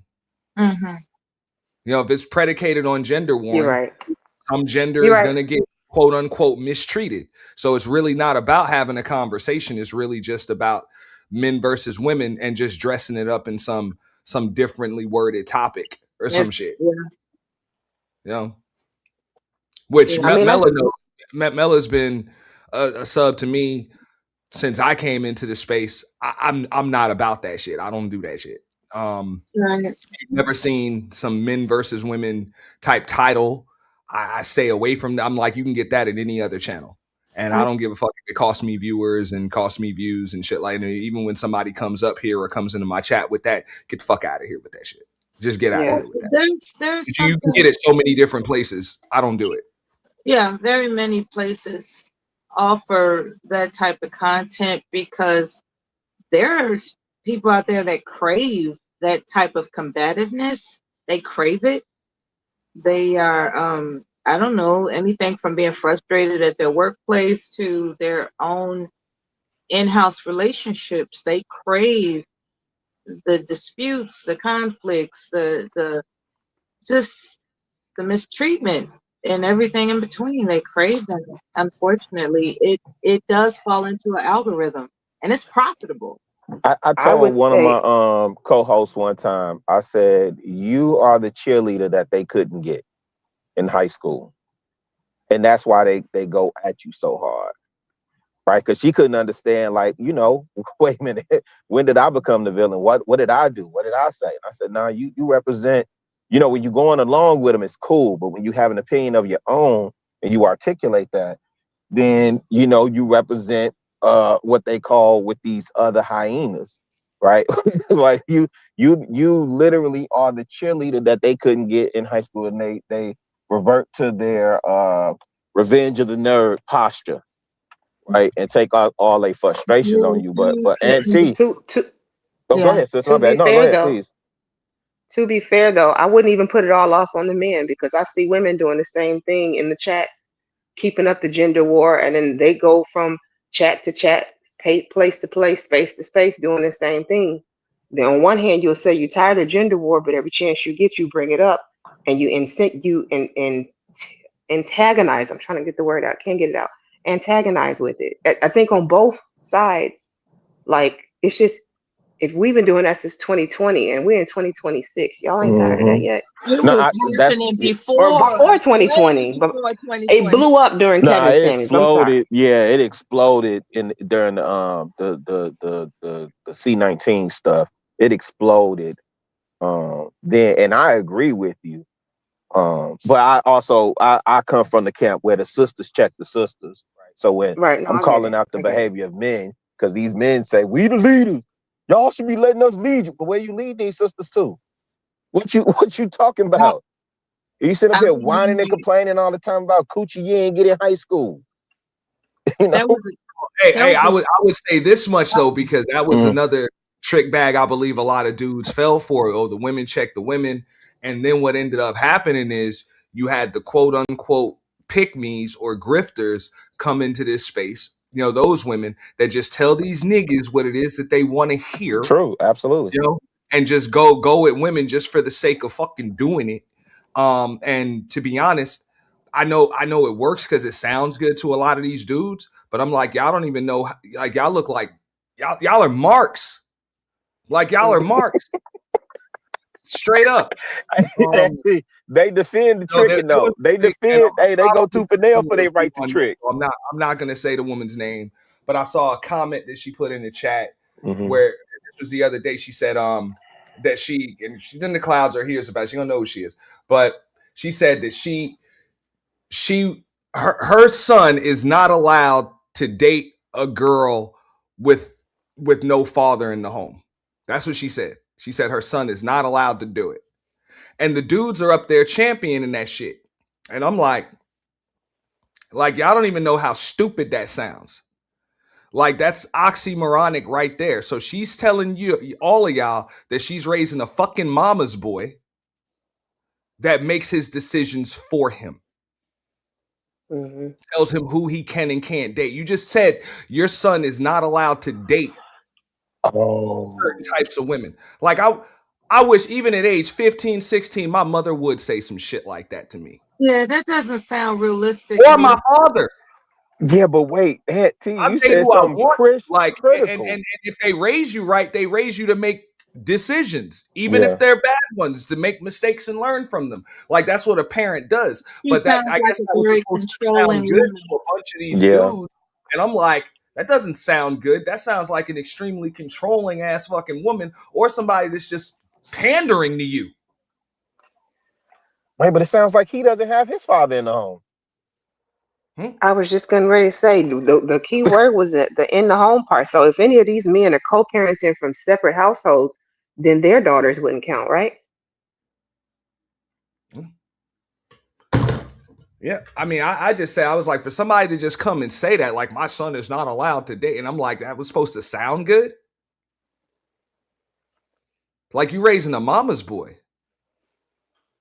I would want to know if she even has a man in her home. End up with a woman that's kind of like his mother that's going to boss his ass around too and tell him what the fuck he can and can't do. You're raising a beta male bitch. And that's supposed to sound good? Doesn't sound good to me. Most people are defiant when it comes to their parents' expectations, so she can't control what he does. Yeah, but I'm just saying, for her to come on a live stream and say that, and the idea that the brothers were co-signing that in the chat, I think, is what he's hammering at, right? Because it's the same thing that it was the same complaints about the Jessica X and obviously the Hannah Davis chick and a host of other females that are coming to the space saying what brothers want to hear, yada yada yada. I mean, personally, I wouldn't trust any woman that if she always told me what the fuck I wanted to hear. Right. She's a woman. She's not supposed to see things the way I see them. Even if it's my wife, like we're gonna have to conflict on some things. Like what the fuck? Yeah. You know, the thing about being married though is sometimes you want to avoid conflict and you turn into a yes dear type of wife. And if you're not careful, you don't see it coming. If you're not careful. If you are careful, you see it coming and you cut that shit off at the knees. It's like I'm not gonna be oppressed from expressing what I think is wrong just because you think it's right. You really have to maintain your autonomy as a wife. There are men that claim they don't respect that, but actually they do, or else they wouldn't have married her in the first place. You don't marry a robot. You marry somebody because they accentuate, what's already available in your life. And for men online to claim that they want a woman that's so-called cooperative, they're lying. They are lying.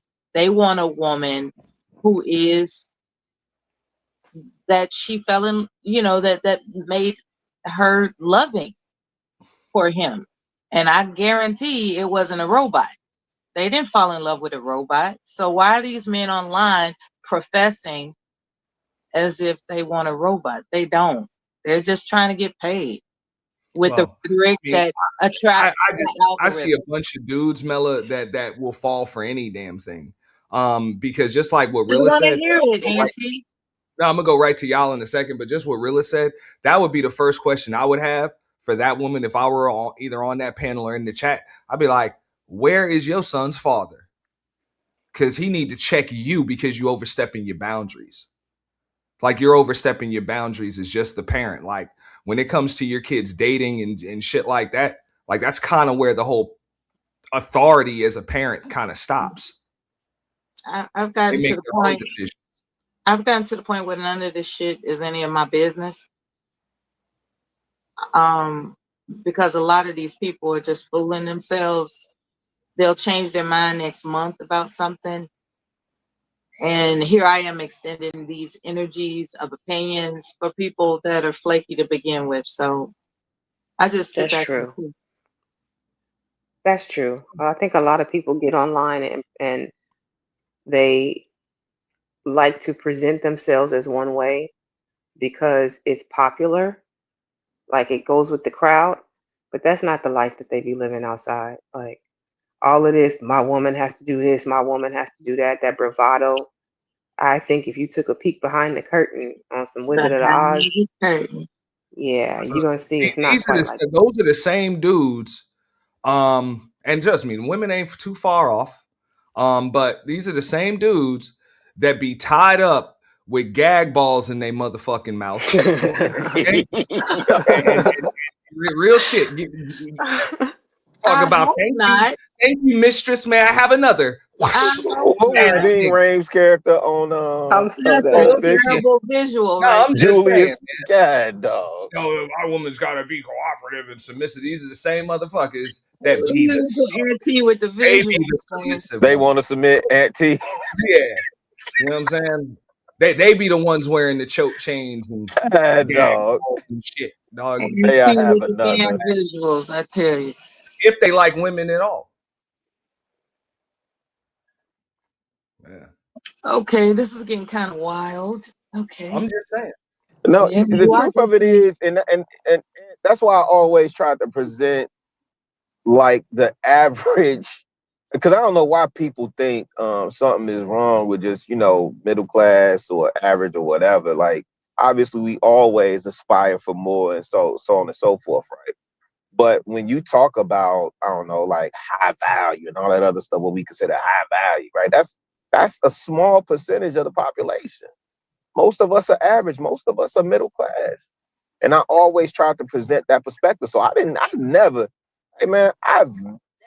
tried to control my woman or act like I'm some Don Magic one. You know what I'm saying? Like I'm gorilla pimping my woman. She better do what I say or else.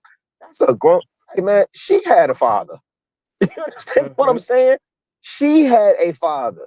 But so you know what? She's an autonomous human being with her own thoughts. She's educated and she has her own life experience. And when we come together, that's where the magic's supposed to happen. That's where the value's supposed to be. But there are mama's boys who are sociopaths that actually believe they're supposed to control not just their woman, but everybody. What's to say about them? There are people. The first person you're supposed to control is yourself. Why did you lead with mama's boys though? With that, okay, there are mothers that. I mean, I would agree with her on the mama's boy shit. These niggas need their mother's permission. Mother raised males, yeah. Yeah, see, when a narcissistic mother is how can I put this? The primary influence in a boy's life, and she challenges him that he is tired sauce if he's not asserting dominance. Period. Tired sauce? Yeah, that means a punk. Oh. Yeah, she's asserting that. Do you want to be called a punk? You better get control of that B word. Do you want to be called a punk? So like Norman Bates and his mama, is that what you're saying? Shoot. A narcissistic. See, the thing is, her son's presence represents her status in the community. So if her son is walking around being considerate and thoughtful, it's going to come back to her. Your son is so considerate and thoughtful. And in her mind, she's thinking, well, how is that going to benefit me if my son is being considered thoughtful? So I have to make him unthoughtful. That's her version of a man, somebody that's just taking charge and steamrolling everybody. So she's raising a sociopath, pretty much. I mean, so, wait a minute. I don't want to confuse like the boy moms. You know what I'm saying? Just the moms that have boys for mama's boys. Like, you know what I'm saying? Mama's boys want to control, like they control everything. So, that man is never it's usually that unhealthy husband-son, son-husband type relationship. That unhealthy mama. That's very unhealthy. The emotionally unhealthy mama. I call it the son-husband emotionally unhealthy boys. Okay. Yeah. All right. That helps to clear it up because I'm like, wait a minute. I don't think that's the case. I don't want to confuse that with boy moms. You know, right. Those are the mothers that are just because involved. you're a mom with Yeah. boys doesn't mean that your boys are mama's boys. You know, but if you have that unhealthy son husband, like you treat your son like he's your husband, and that's likely because you tried to treat your husband like he was your son and it didn't work. Like that husband-son relationship, chances are that's how you end up with the mama's boy. But you know what ends up happening a lot of times, Auntie, those boys that become adult males. I'm not saying men, right? I'm saying that specifically. They become adult males. They rebel.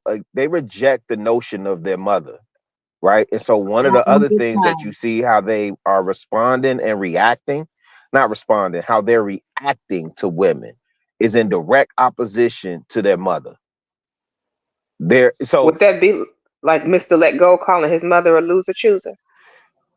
I've never heard that. But all you bees are the same. When I would agree with that. I mean, I would agree with that. He said he didn't that's say likely that. why he has the disdain. Mr. Let Go absolutely called his mother a loser chooser. Yes, he did. That's likely why he has the disdain. You know, for women, he probably had an unhealthy relationship. And that's what I'm about to say.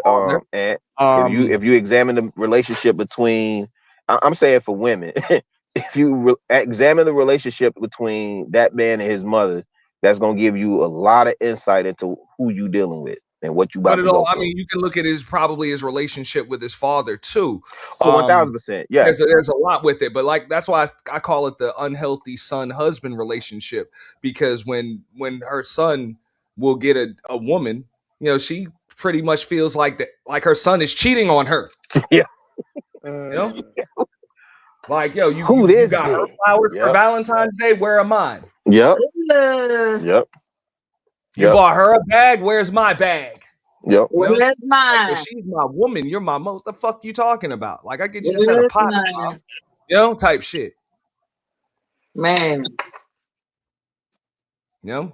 But no, 1000. Yeah, you're right. Seen that's an unhealthy, relationship, Candy, if that kind of gives a little more context. No, it does. Because my question to Mella was going to be that aren't raising mama's boys.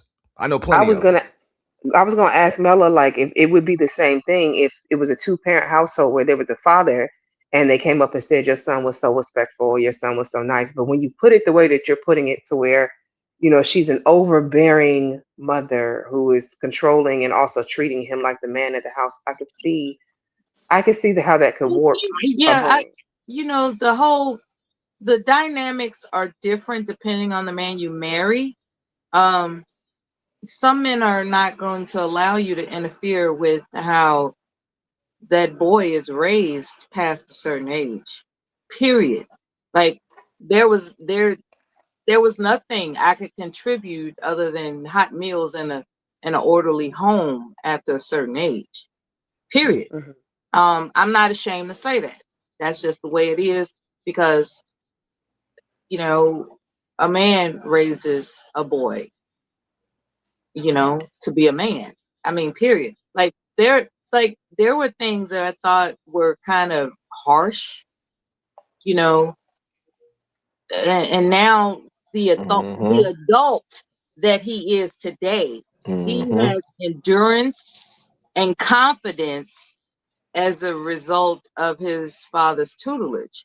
I would have been softballing him his entire life, and what would that turn out to be? So it was kind of, I mean, we're not talking about abuse, right? We're talking about, holding up a standard of never let yourself down. I refuse to allow you to let yourself down. None of this, oh, baby, it'll be okay. Hell no, it won't be okay. You're going to be conducting the structure perfectly, or else. And I was like kind of a loosey, like I was like, well, he'll get it eventually. There was none of that. But do you know why that is? Like basic training under your roof. It was crazy. It was like, wait a minute now. No, and this is the same thing I tell my sister, right? She doesn't necessarily agree with me all the time, but I'm telling her, and I'm on the record, 3 boys, 3 girls. Like all my kids are good, right? But our young bloods have to show up in this world as black men. And when the system and people in society in general starts looking at them as men, the stakes go way higher. So that's your baby, 1000%. Yeah, that's your Simba. Yeah, but he's gonna become Mufasa. Don't look at them as your baby. Correct. They look at him as, they don't even look at him as Mufasa. They look at him as Scar. You see what I'm saying? And so you gotta raise young bloods to be resilient and disciplined in this society, and contributing members, more importantly, in this society. So shout out to Pops. Shout out to shout out to your Pops on that end, man. That's dope. Now, again though, even for this this clip right here, because I want you guys to listen. We only got really like halfway through it. I personally, I like the way Teraney handled it. Right here, I think she handled it pretty respectfully. But what do y'all think about this? She probably wasn't aware of how awful that that environment can be. I've introduced myself to these environments, and they're awful, and you have to experience it to know how to handle it next time. So she'll be all right. She'll be all right. I mean, this was a couple of years ago. Now This is about she knows what not to do. No, this was 3 years ago. Yeah, this was about 3 years ago. And I don't know how long. If the and see, your avatar is wild. If the bounty system is in play, then I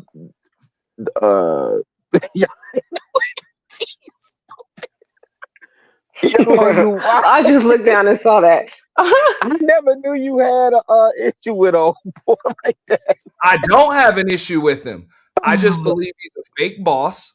I'll get into that. I mean, I said I was going to put it to bed. I just believe he's a fake boss. I believe he's extremely insecure. I disagree with Mello on a lot of things, but it's pretty obvious that he's just extremely insecure. He needs to be surrounded by yes people because any real conflict, he's going to, you know what I'm saying? He's going to run. He's not, the dude doesn't thrive in conflict. He doesn't thrive in conflict. You can even see it with when he went on 5150, right? The same stuff, the pivot that he would do to inject some form of chaos to get out from under scrutiny, right? Because he never answered that question, the initial question that Corey asked. I mean, I don't mean to take it back there. We'll have to relitigate that, but he had practiced that for years. Well, I'll say it right here. On Fight Club. I played part of the clip earlier where he said there's a hierarchy. There's royalty in the room. That shit might sound good, but it really doesn't. Because royalty doesn't have to say that I'm royalty. Hierarchy doesn't have to say that I'm hierarchy. Like you don't have to. When you never have to announce that. You're right. Even on these channels, some people speak, and when they do, everybody else is quiet.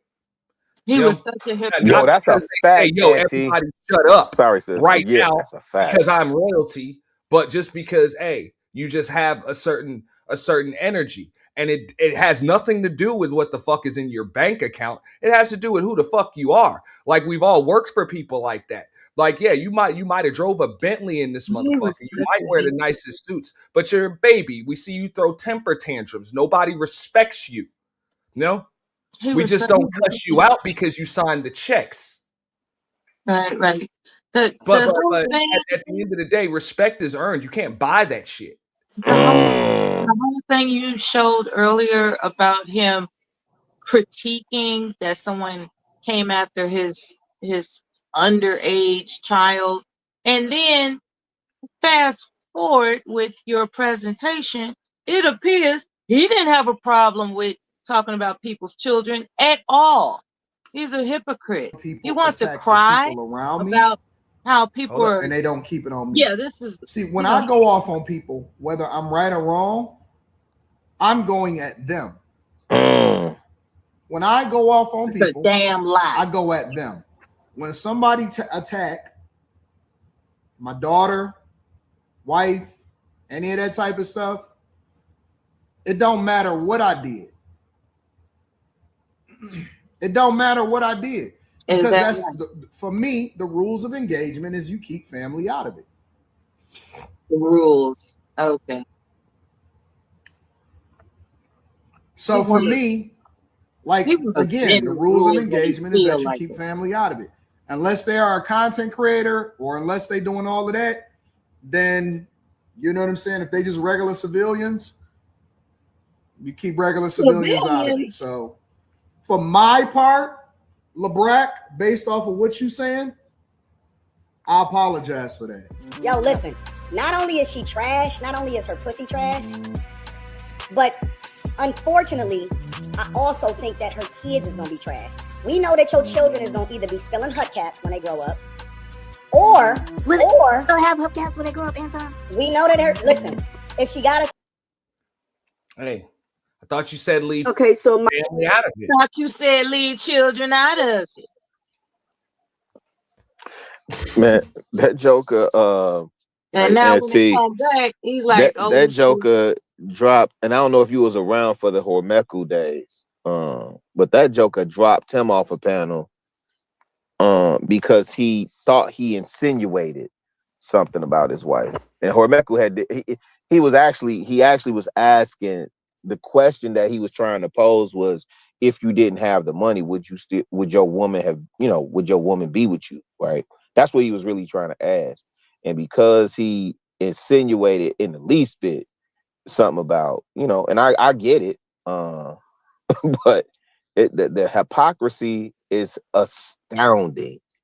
But in his defense with that, and I want to go to Candy Cane in a moment. But, do you remember that, Auntie? No, yeah, I do. But in Anton's defense with that, his wife actually was with him when he had no money. So no, but Hormeku didn't know that. But that's the question he was trying to ask, right?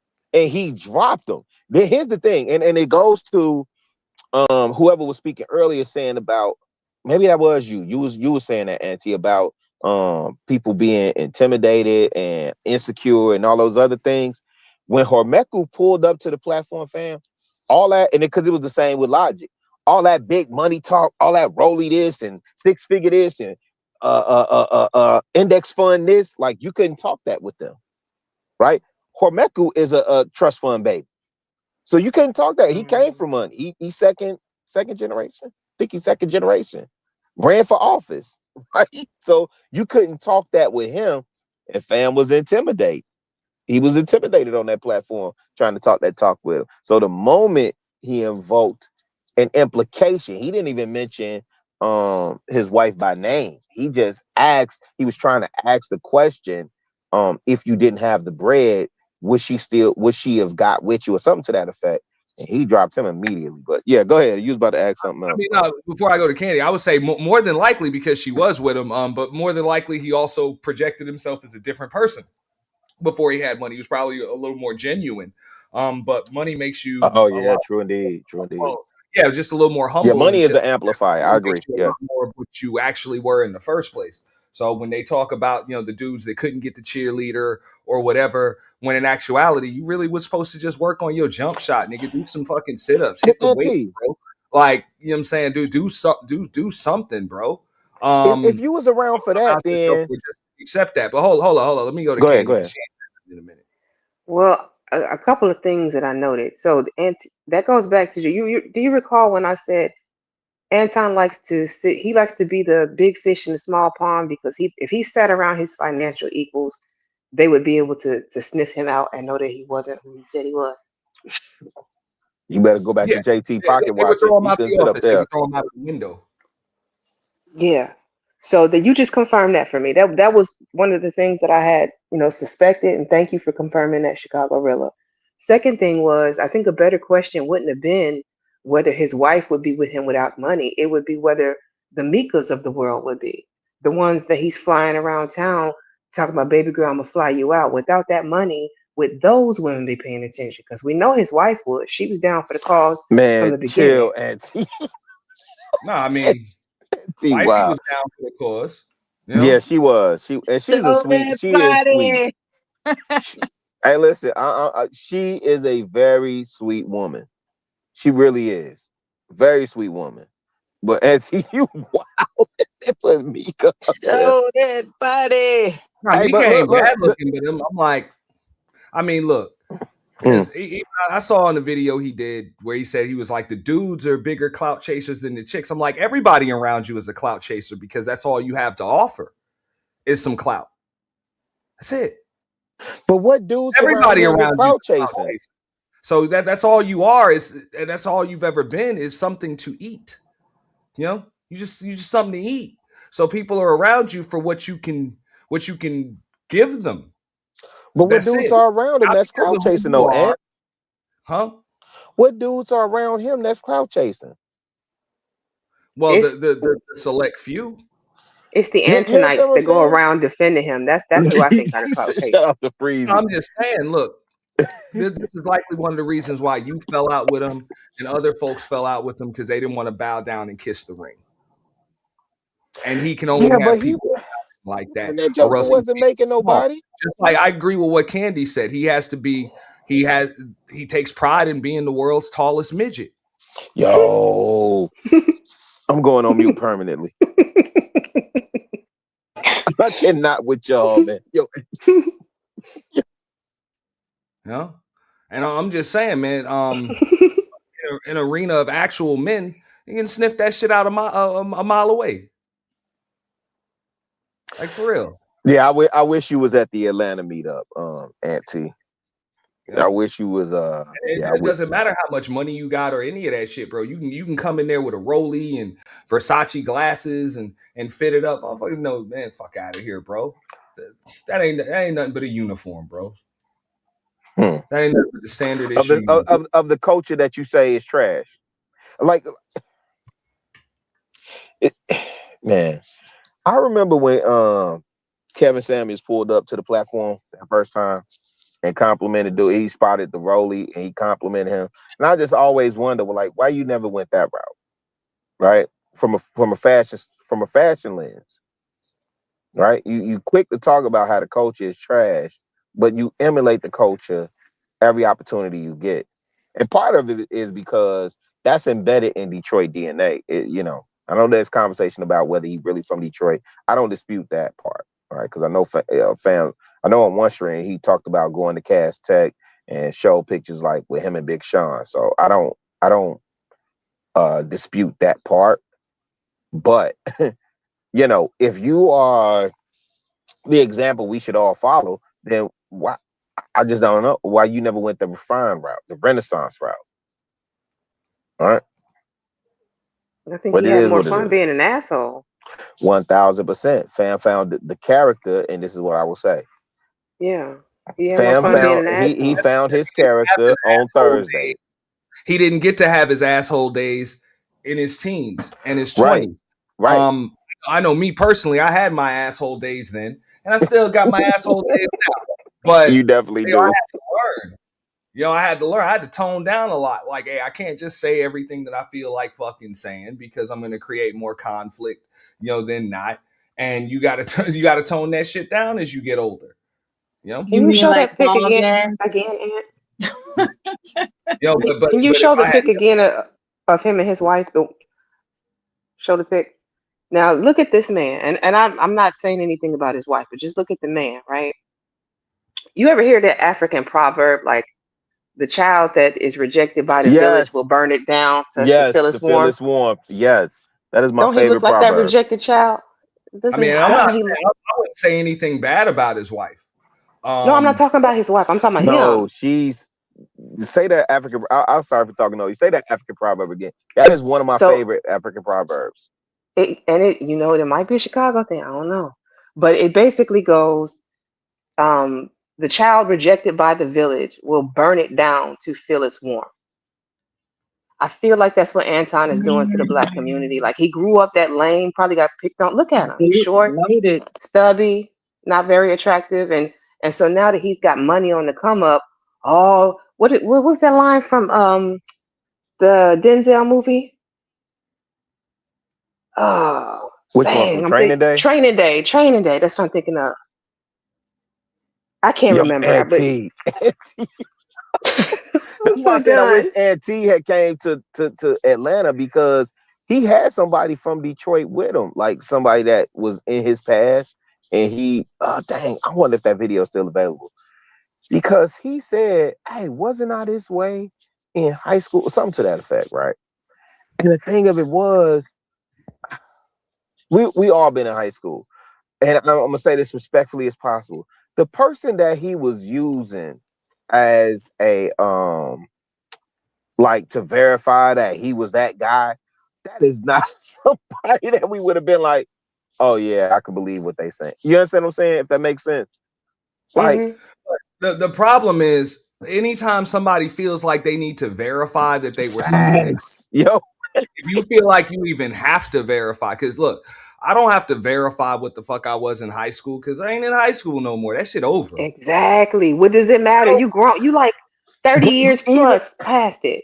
But even if I'm telling my high school exploits, you know, I ain't on no Al Bundy type. Like that's his stand for itself. With that, I gotta bid you all good night. Peace, family. I appreciate you, Auntie. I appreciate you. You know, I appreciate you all, everybody that's on the panel and everybody listening. Thanks for your time. It's 11 o'clock. I gotta go. Peace out. Now, Good night, I think, Mella. all right, shout out to Mella. Yeah, it's definitely 11 o'clock. I think it's a damn shame Q can't roast, man. Nah, but Q, but you know, Q from the islands, like, listen, I don't expect Q to roast. I don't expect Q to roast. Hey, Q, shout out to Q. Q is Q, but I don't expect Q to roast. Q's supposed to look pretty and conduct herself accordingly. Real talk. But hey, that's one of the reasons why I wanted to play this. Is because I know it's going to lose its context. They're going to think that the exchange was just between Anton and Teraney, and that was it. And you need context in this shit. So understand that Teraney and Island Gal Q was going at it. And Teraney brought up the fact that she was in Anton's house with his wife right there. And her tatas was, you know, a lot of cleavage and all that other shit. And then Anton decided to come in the frame and say all of that shit. Wow, Auntie. Wow. I'm just saying, bro, that's what happened. Tatas in the frame. So that gives a lot of context. But with these internet games of telephone, the context gets lost. A shout out to all this coming back to surface right now. I know there's a lot of people, and I know you got to play the clip, but there's a lot of people like, why is this all coming back up now? That's how this works. You know, people say their life is an open book, right? And so, your life is an open book. People are gonna research and see what your digital footprint is. Like, even for me, I'm not proud of the totality of my digital footprint. So that part I gotta own. But at least for me, especially to the people that matter, when I'm asked those questions, fam, I could own it. And it just is what it is, right? But this was wild work. Shout out to Teraney, though. We need more Teraney.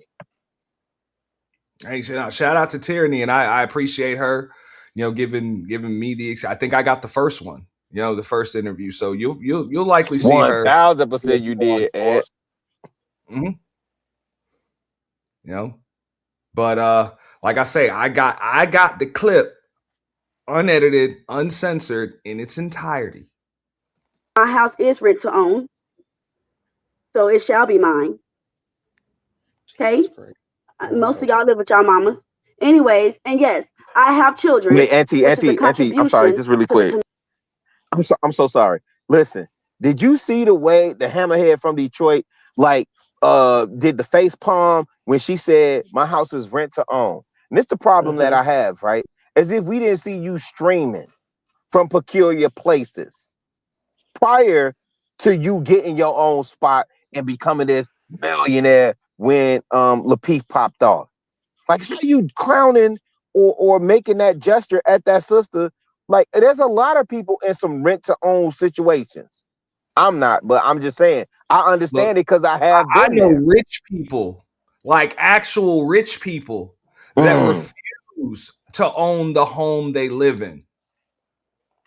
They own property, but they rent that shit to somebody. But the crib they live in, they refuse. They ain't trying to fix the broken AC. You know, for like top dollar and shit like that, they trying to fix shit for as cheap as possible if they got to fix some shit at all. And then they're like, why would I be stuck somewhere with a 15, 20, 30-year fucking mortgage or some shit, especially in this day and age when you don't have to live in the city where you make money anymore. Yeah, and like, the so fact that there's a lot of rich folks that I know, because I've actually been around motherfuckers with money. I've been a rich nigga before. I've been poor too. You know what I'm saying? I've been poor after being rich, which is that's a different journey. Shout out to Big L. But look, they'll tell you, I rent. Fuck out of here.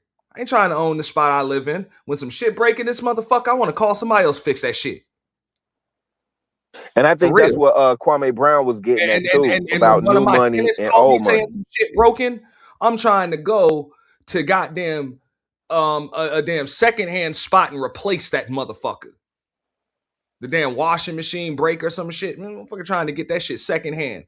Take that shit from one of the vacant properties and bring some old shit in. They trying to fix shit dirt fucking cheap. You can't do that shit in the spot that you live in. So they trying to save money. This is a different day and age. This is a different day and age now. So in a crib that you don't own, like a lot of motherfuckers don't own the spots they live in. Like millionaires. So, you know what I'm saying? They'll tell you straight up, I ain't trying to lease, like I ain't trying to be nowhere more than 12 months anyway. Be stuck that's a great point. Because they too busy making moves all over the place. So why would they be tied to one plot of land for the next 15 years? Hey, Ant, let me ask you this, because I don't think I asked you this before. Because you're a content creator. For the deck of millionaires, right? that say they get money, outside of YouTube. How much time out of your day? I'm curious to know for the content creators, because I hear y'all talk about this hard work. You got to put this type of time in. And some of these streams I see go 6-7 hours. So how do you have time if you're a deca millionaire to attend to your other businesses effectively if YouTube is not your main source of income? Well, YouTube probably isn't. Like, I believe somebody like Anton, I mean, if you're doing this the right way, more than likely YouTube is fueling the other sources of income, like the Patreon, like the website, the merchandise, the other tools. If you got books, tutorial, you know what I'm saying? Tutorial. Residual income. So they fueling the residual. Yeah. Like that membership shit. But it's likely fueling something like, all right, somebody like Anton Daniels, for example, and I just know this as a business consultant. I would have to tell him that, hey, a business really isn't truly successful until you don't have to be there for it to run anymore. That's what most business owners understand. So when you got shit like AntonDaniels.com, Anton Daniels made, like, everything's got your name on it. You can't sell that shit. Like you can't even sell that business. It can't run without you. So I'm not going to say it's not profitable. It's not profitable, but if you die tomorrow, that business dies with you. That was my assessment of Sean John when Jeff Tweedy blew that spot up.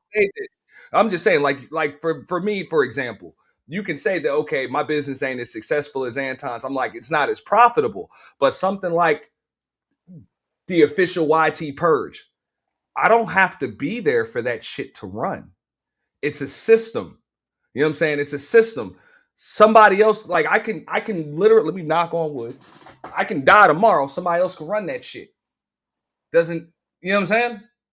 It doesn't need me. You like, without Anton Daniels, AntonDaniels.com doesn't exist. No? The Anton Daniels Millionaire Morning Show doesn't fucking exist. It's like, imagine if KFC needed the Colonel himself for the shit to keep running. Right. That shit would have been gone years ago. Or Wendy's, yeah. You're right. Dave Thomas, yeah. That's like with Oprah. When her show ended, it ended with her. Nobody else could take it over. Right? Oh, but she's also got Harpo Studios and productions and shit like that. So she's still got businesses that'll keep running. You know? But I'm like, you are the business, and no disrespect to you. You know what I'm saying? You built something that's profitable, successful by your standards. But like I said, if you're not there, it doesn't run. I actually, before I go to Ferg, I had this conversation with him and Aaron O on Fight Club one night because they were, this is right before, probably a few weeks, probably about a month before they ended it, because they were looking for ways to kind of keep the panelists there, like Ali and JP and podcasts, because people were starting to build up their own platforms and shit, And he's like, wow, people are kind of leaving, doing their own thing, and we don't have the platforms and the content. Now, I just came up there as a consultant and just said, look, the one thing that y'all are complaining about, believe it or not, that's actually the secret sauce to your show. The fact that people can come up here and kind of build their platforms, grow. And that's what that should be what you want, not what you're trying to guard against. You should want people to come up here, make names for themselves, and get the fuck out of here so somebody else can come. You don't want the same 8 people copping a squat every fucking night, because not only will your shit become bland, but eventually there's going to be fucking conflict, and then this shit can end up ending. So if you want the content to stay fresh, you're going to want new names and faces to keep coming in here. Like you would actually want that. And that shit kind of went over their heads. I don't think they really understood. But that's why I say, I'm like, you're a fake boss, bro. You're not a real boss, bro. You're not. You're trying to keep people subservient to you. Like, it's almost like trying to catch spilling water, in your hand. Like you built a name for yourself. You built a nice platform that gives people exposure that they wouldn't get otherwise. I agreed with that when it came to Fight Club. But why wouldn't you want people to grow their own brands? You know what I'm saying? Channels, get the fuck out of there and really brand this as a platform that does that. That's how you keep getting new motherfuckers in there. New motherfuckers hungry, the content's bland. And luckily for somebody like Anton, I said this, you don't have to be here for it to run. You got the perfect host. The content makes itself. You don't have to be here. You got the bounties. You got memberships and shit like that. It's extremely profitable, without it even having to run. Your name don't even have to be on it, But what up, Ferg? But nah, he just ended it because people were building their own platforms, and he called them clout chasers. And I'm going to tell you why. He didn't want anybody to grow to his level or larger than him. How you doing, man? What's up, man? It activated insecurities. That's why I said these motherfuckers be stepping over crispy $100 bills to get shiny pennies. Go ahead. No, I mean, I'm just listening in, man. And, what you're saying makes a lot of sense in that regard. But sometimes, man, that money make you a narcissist, man. It messes with your brain to sort of think beyond self sometimes, especially new money coming, new status, new opportunities with women and men's that you never had before. And you said something I thought was unique. What does it say? He enjoyed being the tallest midget in the room. Is that what you said? So, again, man, I think, and I don't even know if that concept could work today as far as setting up a platform, because I've heard people talk about it before, having a space where people can come to sort of grow their channels, and this sort of got just swept under the rug at some point, because I think, a lot of people are afraid to give up that type of control. But like you said, man, my business, I'm glad I didn't have to make money on YouTube. I made all my money before this space. And I don't know, man, it's just funny how we start to see the hypocrites. I ain't met too many people on YouTube that didn't make $100,000, but on YouTube all day. $100,000 don't have time to waste in being $100,000 man. That means putting boots on the ground. YouTube is a space. I've seen it just based off of that time when y'all talk about the Fight Club, how a lot of people branched off because it gave them even sort of a understanding on how to run the panels, how to generate the monies that they get, and just within the platform, what that provided too. But, it's just crazy, man, how, and I'll say this and I should have, I don't know the guy. He's a crack era adult. So I look at them as like big grown ass boys. And I don't know too many men that are in the bracket of making that money every day who ain't stepping out at least once a month, twice a month, going into a business deal with people they don't know who are other professionals that ain't showing up with that outfit on. That's for me, because I've had to, there's certain businesses you can't show up in your hoodie representing Detroit out of Shy. You got to come with that uniform on, but this space you can be whoever. And I get I mean, yeah, this you also got to understand that's what makes it profitable, when you can kind of relate to people with the way you dress and the look and shit like that, but say, hey, I made it, so take my advice. When in actuality, the only reason why I made it is because y'all are paying me for my advice. So, like I say, it's just, hey, buy my book titled "How to Get People to Pay for a Book." Yeah, YouTube affords that, and it's cool. I don't knock the hustle. Yeah. I just know what it is. Yeah, but YouTube affords that to anybody. Anybody can. You can go, man. There's people telling all kinds of weird ass stories about life getting paid, who are monetized. So it affords that where you can step in. You can stay in your COVID-19 era, isolate yourself, talk about the ups and downs of your life. YouTube is a great space for that. Everybody has a story. Everybody's been ran through the streets. You know what I'm saying? And that's the uniqueness of it. But it also, makes people believe that there's something greater than who they are. Look, I was taught this by actual billionaires, not fake millionaires. And I can count on one hand, and I would still have a finger or two left over, or of the amount of billionaires that I've actually spoken to live in person in front of me, without having to pay for a seminar or any of that, because they ain't charged me for no fucking seminar. It was quick. Quick conversation, or we just had some shit we were doing, a hobby, that we was doing, and hey, you find out, motherfucker got billionaire. But they said, I mean, I told you this, the other night on Drips. They said, look, don't pay for fucking classes or seminars on this shit. Like, it's pretty simple. You focus on your health. You focus on your family. You don't do business with people you don't trust, and don't take unnecessary risks.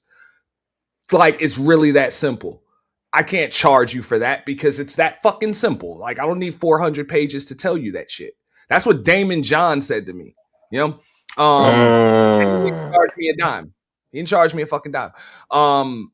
And also, wait for the audience, Auntie. You got to tell them who Damon John is. No, he was the CEO of FUBU. Yeah. Or founder of FUBU, founder and CEO of FUBU. Yeah. Really didn't get rich until he started selling this shit, or didn't hit billionaire status until he got to deal with Walmart. He wasn't selling that shit in the high-end stores weren't what made him a billionaire. Selling this shit in Walmart's what made him a billionaire. Because by that time they had sold to Samsung, but his story, it's got to be. But also what I was told, and this is by each one of the billionaires that I've had conversation with, they say, first you work for the money, then the money works for you, then you become a venture capitalist, meaning you invest in people, and other people, then you become a philanthropist.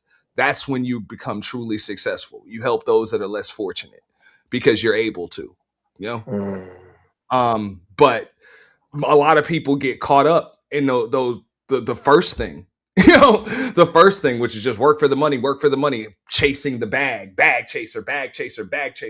And they never invest in people because they so stuck on that 48 laws of power shit that they're scared of somebody. They see themselves as the master, so they're scared of being outshined. It activates insecurities, so they want to keep people beneath them and shit. It's like, nah, man, the true billionaires invest in people. Like the truly successful, they invest in people because it's the best investment you can make. Auntie, Like I'm curious. Proven. Did of the conversations that you've had though, did any of them tell you like the key to success? Because you know, a lot of people say I'm an entrepreneur, I'm a business owner, right? And I know here in Chicago, for it's a whole bunch of restaurants, and I'm telling these folk, we don't need no more restaurants. You should be trying to problem solve, right? If you're a business owner and you're opening a business, and I'm literally doing a Black History Month post every day on my social medias. So I just posted about A.G. Gaston, right? Look him up. Arthur George Gaston out of Alabama, right? And look up the businesses that he had. All of them solved problems for us for the time that he was in, right? There was a huge market for a person who would say that, quote unquote, entrepreneur. You can't see my air quotes, but entrepreneur in a time where America was segregated. So when they wasn't burying us, right? Now you have the opportunity for Black funeral homes, or when they weren't providing life insurance. Now you got Alonzo Herndon, or you know, the Booker T. Washington, then all these different construction companies when they wouldn't come in and build our homes. And my point being is, in 2026, if you're an entrepreneur, my perspective is you should be solving a problem, and the money's going to come from you solving the problem. And my question to you, Auntie, was if that was similar conversation that you had with either the billionaires or millionaires that you talked to. Yes and no. I mean, that came from like the initial idea as far as making money, because it does have to start somewhere, you know, and then the money's got to work for you and shit like that. So yeah, usually, you know, those get rich ideas, you know, don't come from greed. They come out of necessity. You solve a basic need, you solve a basic problem, you fill a basic need, and next thing you know, you get rich. Like, you know, you don't get rich overnight, but you do get rich overnight. That's what I was told, you know. It could take years of putting the work in, the thought in, or whatever, but boom, when it happens, it just happens, you know, like that. So that's what I was told. It doesn't come out of greed; it comes out of necessity. So if the only thing you're concerned with is chasing the bag, you're gonna stay on a hamster wheel forever, more than likely. But if you're and that's the part that's dangerous, right? With solving a problem and filling a need, you know, fulfilling a need, then more than likely, that's how the bag finds you. And I learned that, Auntie, in Atlanta. The 20 years I spent in Atlanta, when you saw wealth move through Atlanta, and I know it's still moving to this day. I'm 10 years removed from being in Atlanta, but when I was down there, fam, yo, and forget, because I know people, like a lot of people are introduced to the opulence of like a BMF and all that stuff. Yo, go to the old money. Go to the Alonzo Herndons of the world. Go to the gosh, what was his name? Thomas Deutsch, and his pops. Go to what Maynard Jackson did for the city in 72, 74. Like, yeah, man. Yeah, and we got a lot of work to do. Yeah, we need to be problem solving, but right? Instead of bag chasing. But here's one mistake a lot of people make when it comes to business, and they overlook this very important step. You're going to start a business, whatever time of year, whatever date you started, right? And then you're going to be working the nuances. A lot of people don't document it. They don't document, you know, money's made, money's lost, supply. They don't keep a good account of that. They make a little money, then they spend a little money. They make a little money, then they spend a little money. And most don't invest back into the business. And they don't understand advertising, and they don't understand the audience. You know, sometimes, you know, you can just take a poll of certain people and then look at the audience that you want to placate to. Do you, when I look at business, I never looked at a color of people. You can't, sometimes you have to step outside the color biases, and it depends on what it is. If you're going to provide a service, make sure you always staying on top of the latest trends of that service and do it at a high capacity. If you're gonna create something, build something, a lot of that starts with looking at the products around you and seeing how you can make it better. But you better document it. You better document the whole journal. And a lot of people just make that mistake because they're looking at the big picture. Oh, the money they can make. And that's where they fail at, because a lot of them are ready to spend that dollar as soon as they get it. Hey, coach, and that's why I like Reginald E. Lewis. Watch the white guys have all the fun. Yeah. Reginald E. Lewis. Hey, Auntie, I'm sorry, bro. I'm in my ultra Black History Month, right? So I'm going. I don't believe in Black History Month. I understand that. That's cool. I believe history is Black. No, I don't disagree with you. I'm just saying for the audience, because I'm on Black History Year, so I'm actually posting stuff throughout the whole entire year. But I agree with you, Aunt. But Reginald E. Lewis. If you celebrate Black History Month, you need to be studying Black history. Let me. I'll go on mute. I need to let that marinate. Go ahead. Yeah. That's just the way I see it. Chicago, I'll say this real quick, man, before y'all get up out of here. I know in reference to myself, right, I'm going to have an Airbnb in Pullman, probably April. Oh, my brother. April. And, wait, coach. Tell them what that means for you to have an Airbnb in Pullman. Tell them why. Walk them through that. Why would you do an Airbnb in Pullman? Well, just in the backstory, one, it's one of the last historic monuments Christian in the United States. 2, it was done under the Obama administration. 3, it's in the south side of Chicago. And it's a great story behind the whole Pullman person. The people he hired during that time were former slaves only. They made at least, and we're talking 1800s through early 1900s, they made on average about $80,000 a year at that time. They could live anywhere in the country. That's how a lot of information passed through the country with Black folk, because those people that worked on the Pullman trains, although they could not live in Pullman, they were not restricted to Pullman. And they were making cash money of equivalent to $80-some thousand back then. Today, that would be almost $200,000. And I was able to purchase a property there when they were revitalizing the community. I got it for really cheap. It was brand new. I have a 2-bedroom with a basement and a carport. It's on that whole block from Chicago, from 103rd to 119th. Yeah. Wait, is it on Cottage Grove? Yeah, Cottage Grove. So imagine Pullman right there around Cottage Grove from 103rd all the way over to the Chicago River. That's how big Pullman was, all the way over to the marsh. That's how big it was originally. Yeah. And I got me a property there. I have a tenant. She's out of there this month. I'm going to be up there a few days, getting it together. We're going to create an Airbnb. And man, hey, coach, please let me know when you pull up, man. And listen, coach being smooth with it, man. Hey, the Pullman, Labor Day started in Chicago. You talking about A. Philip Randolph? You talking about ASAP? No, hold on. See, that's, I want to clarify how it worked, right?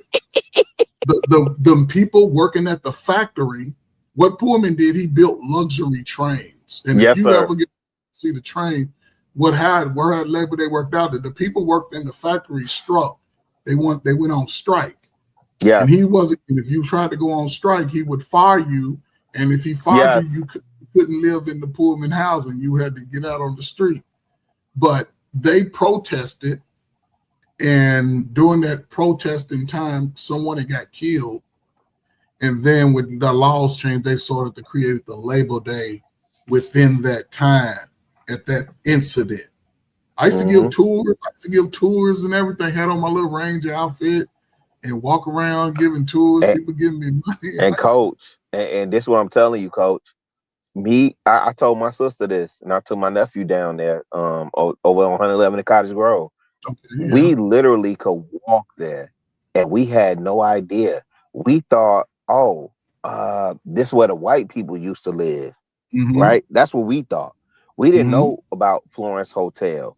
We didn't know what we actually were in the middle of, and that again is why I'm not letting none of my uncles or nobody in my family sell that house on Wabash. You understand me? Yeah, none of that. None of that. We not selling the house. All of that area, especially, it's a unique story about Pullman, man, and I ain't got time to tell you, but I will tell you one story about him, right?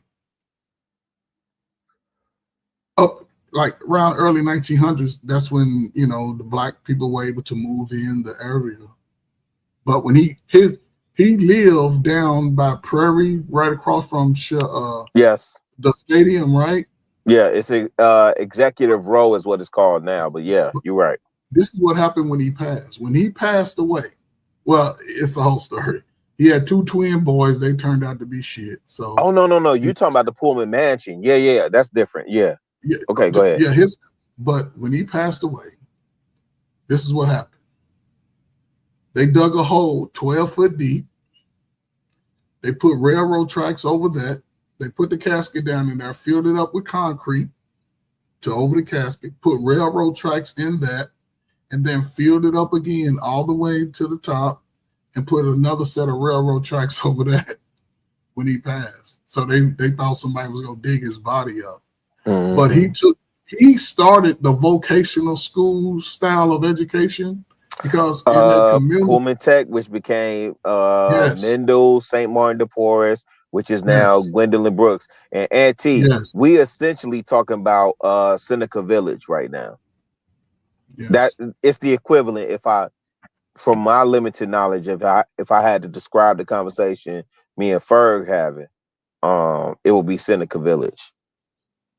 Yeah, it's a lot of rich history there, and again, I think if anybody could get a spot over there, now would be the time to get it because they are expanding the South Side. No, Ferg. It's the gangs, they shoot over the brother. Chicago's so dangerous. What you're saying is you have advice for people on how to make a profit and you're not selling it to them? You're not going to have like a CoachFerg.com or a Coach Ferg Millionaire Morning Show or some shit telling people how to make money, or a Patreon where you're charging them $5 a month. Yeah, you got to go at Coach Ferg Patreon to get the information. You're not going to spend 20 hours a day on social media telling people how to get rich off of social media? Brother, I would not do that. One, like I said, I'm glad I made my money outside of YouTube. And I get mailbox money twice a month. I get mailbox money. And yeah, I wouldn't do it. I'm at a point where I would give all the game away. I wouldn't charge anybody. Most people that are truly successful, they do. You can't fucking shut them up. They want to give it away, and they can give it to you simply too. They're explaining it to a fucking child. They give it to you real That's simple. a fact. That's why I was asking you that earlier, Auntie. Yep, that's a fact. I agree with you. All of the truly successful people, that have talked to me, like they just spit that shit out, man. Would it take about 5 minutes, 10 minutes? They done gave you 3 or 4 nuggets that you can apply once you sit back and think about it. That was if you have ears to hear. I'm not going to say that successful people weren't trying to charge. Like, I never ran into successful people that were trying to charge, but more than likely that's where their success came from, was charging people for advice. Which is what the fuck I do. I'm a consultant, and I can charge people. I've done that. Oh, I know that. But I'm like, don't piss on my head and tell me it's raining. That's all I be saying. Nah, but Coach have been in these spaces plenty of time giving free game, right? And so the pimps will tell you the game is to be sold, not told, right? And so y'all getting plenty free game, and the question remains, what you gonna do with it? Yeah. Who's that? I mean, look, I JT, also the understand. bigger threat. No, I do can give it to understand you, on but what you social gonna do media, with it? there are things that I got to put behind a paywall, and it's not because I want to. 1000% anti. Yeah, But it's right. not because I want to charge people for it or I need to make a profit. It's just because I know people ain't gonna appreciate the shit No, unless they I pay agree with you, a Anti. couple of dollars. I listen. I agree with you on that. And when you give certain shit away for free, you know what I'm saying? People will just pick I holes. have told another content creator some of the stuff that he talk about when he get into that business bag, he need to put that behind a paywall. So I agree with you. It's not so that 1000%. I can get paid off of it. It's so that those that actually want it and will appreciate it are the ones that get it. Correct. That's it. Correct. And regardless of what the audience thinks, we definitely gonna pay for the information we want. This is why you pay to go to a university and college, right? Because you want that information. And that's what I'm 1000%. saying. Those that are truly successful and they charge for it is not to make a fucking profit. It's to make sure that it goes to the right people. That's it. That's it's not for fact. everybody. That's a fact. I know you got to get back to this video at some point. I don't have much on it. I'm here with you. I'm halfway through it. I don't have much on it because I wasn't here for this. But shout out to Teraney. I don't know if Ferg heard most of the exchange up to this point. But it was deep. It was deep. Now that's one thing I can say about Ferg. You two, really, I've never seen either of y'all jump in between two women going at it. I've seen Anton on this particular clip jump in between women going at it twice. Yeah, me and Ferg Gen X. So I mean, Yeah, I wouldn't jump between two dudes. we finna let them slap it out. And I ain't gonna argue with no woman either. I would never do that. I'm just saying, bro. Hey, the women want to fight, bro. I'm selling white T-shirts and water guns at the door. And I ain't gonna prove who I am. And some mud, whatever, bro. And I'm not gonna be around a bunch of niggas arguing with a woman. That's something I wouldn't do. I'm not gonna prove myself to a bunch of niggas that I can argue with a woman. Shout out to Cheap State Sleep. Your custom emoji is coming back. I did not re-update my emoji since the purge. I had YouTube is, how YouTube be on some bullshit. They supposed to give you more emojis. They don't give you more emojis, so I had to take them out for the purge. But yours is coming back within the next few days. You know what I'm saying? And we got memberships at the Boiler Room too now, so a lot of custom emojis coming soon. A lot of them. All right, but. Just tell me what I think Teraney handled herself well. People talk a lot of shit about Teraney. I thought she handled herself well, and she's up there having fun with it. And I think that's the way you got to handle these motherfuckers. Just have fun with that shit. Fuck them, And he was in his feelings, bro. She said straight up. No.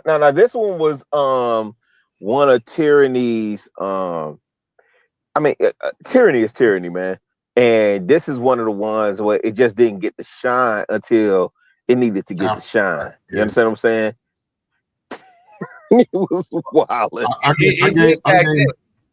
Shout out to Sheep on the $5 ball. But believe it or not, it did when it happened, because I can remember, man, we had a group conversation about it. And even some women was telling me, they was like, man, they felt bad about the way he was talking. He said, I want your kids making license plates for me and this and that. It's like, damn, dog. Like, and trust me, I done roasted a few chicks on here. Yeah. I'm like, look, man, ain't no victims, just volunteers in these spaces. I get that. Sure. But, bro, like, I want your kids making license plates for me and shit. She didn't say nothing about your kids. She didn't say shit about your wife. All she did was go with that cute chick. And I got to agree with her when she said that shit. She said, look, if you was all hanging around my husband with your tatas out and shit, I'd beat your ass. Yeah. No, and again, that's why I said, all love to Teraney, right? Because that was a dude jumping and interjecting himself into a female conversation. These are two females arguing about y'all get a hoe. This is Anton Daniels on Island Gal Q's laptop, like on her cam. Right. That's why I don't say Anton Daniels there. You It just says proved the Q. point. Because she was there and he jumps in the fucking frame. But hey, this is who I'm supposed to raise my seeds to pattern themselves after. Because this is also the same individual that said they the closest thing to Jesus. I'm just saying, y'all just keep that in mind. Like that chick was up there with her own box, her own name under there, all of that shit. You know what I'm saying? Handling her business, and then you got to jump in and save a chick that's not even your chick from another chick on a panel. Like the fuck? And yeah, that's why you were saying she can't roast. Or maybe she could, but she really wasn't even given the opportunity to do it. So I'll take that back. No. You saying with Q. You said Q couldn't roast. I'm like, maybe she could, but she didn't. She wasn't even given the opportunity because he cut her off. Nah. That's how those type of dudes do, right? It's setting up the play. It's an old school thing. You set up the play. I'll come in, play superhero. I'll look good to her, and on the back end, I'm gonna try to slide through them DMs. That's old. Shit, Q is at his house right now. But even so, he's still setting it up. Let me jump in. He jumped in to argue with a woman, and then he's degrading a woman, right? Some things that we sort of hold each other accountable for, and the fact that he's on here with a panel, and nobody's really holding him accountable. Because one thing I appreciate and salute the Teraney, she gonna fight you niggas back. Because again, she owes nobody nothing here. She's in this space and she's typical crack of a dope. Y'all, they fight, sister. But the fact that you're jumping in to fight her, single her out, when it had nothing to do with you, that says a lot about the type of dude you are. Those dudes that moving around women like that, man, they would have stepped back and been let them women handle it. As long as they didn't throw the blows, they wouldn't have said nothing. And I'm gonna keep it real with you. He also said, like, all right, so he keeps valuable women around him. He mentioned Q before he mentioned his wife, but whatever, we ain't gonna do that. I'm like, if she's that valuable, but I'm just saying, ain't no weak links in my fucking chain. I ain't gotta save no chick from another chick. Like, trust me, any chick around me will give you chicks the fucking business, man, for real. You know, now one of you niggas want to fuck with her. Hey, that's when I got you. I'm in there, right? But as a chick, bitch, you ain't got no motherfucking chance. But no dude had jumped into that point. And to your point, no chick in my motherfucking circle. Trust that. And we sending our sisters out to handle that. Try one of them. Facts. Try her. Yeah. That's it. That's the way I would say. Ain't no weak links in my circle. So I mean, I would say that much. But but again, like I say, world's tallest midget. He wants to be surrounded by weaklings to make himself feel strong. And if you attach to his name, you still fall under his identity in a sense. That, you know, like you were saying earlier about having your name attached to everything outside of that core group, you ain't gonna get a whole lot of motion. You know what I'm saying? And as long as he's attached to it, everybody that goes to attach to it, then yeah, he the boss. I'm the boss. So yeah, Ferg, that's what I was saying about Sean John. Sean John was actually quality. Auntie, I don't know if you remember this, but Sean John was actually quality material. Man, I buy Sean John. With Puff name being attached to it, bad business. Very bad business. Well, I used to buy a lot of Sean John when they had the outlet store, you know, down here at Sawgrass. I used to buy a lot of the dress. When they closed the outlet store, I ain't had no reason to go to buy that shit. Yeah, shout out to Jeff Tweedy, man, the president. Once you outlet shop, motherfucker. Yeah, they had. I ain't paying no motherfucking Macy's prices for that shit. No, that's fair. K&G, baby. K&G, man, I stay. He has some nice dress clothes. Yeah, the quality was there. But because his name was attached, Ferg, Yeah, they done got rid of all that. You don't see none of that in the stores no more.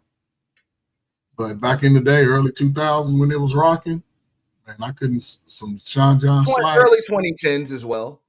Yeah, No, that's what I was saying, Auntie, because I'm asking you to lean into your business lens. The fact that the founder had their name, right? Their name was attached. So FUBU, you couldn't attach Damon John unless you knew the story, right? But Carl Kanai, right? Because his name was attached. Maurice Malone. I mean, that's the era me and Ferg grew up in.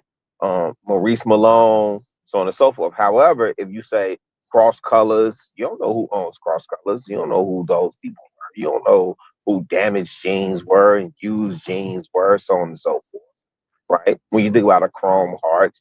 But Sean John, because he had his name attached, when his name got soiled, then the brand, and it's similar to what we discussing in the content for the content creators, especially old boy from Detroit.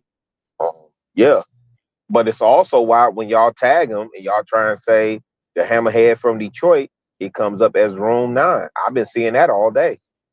Yeah, I mean, bro, and I mean, maybe he understands that.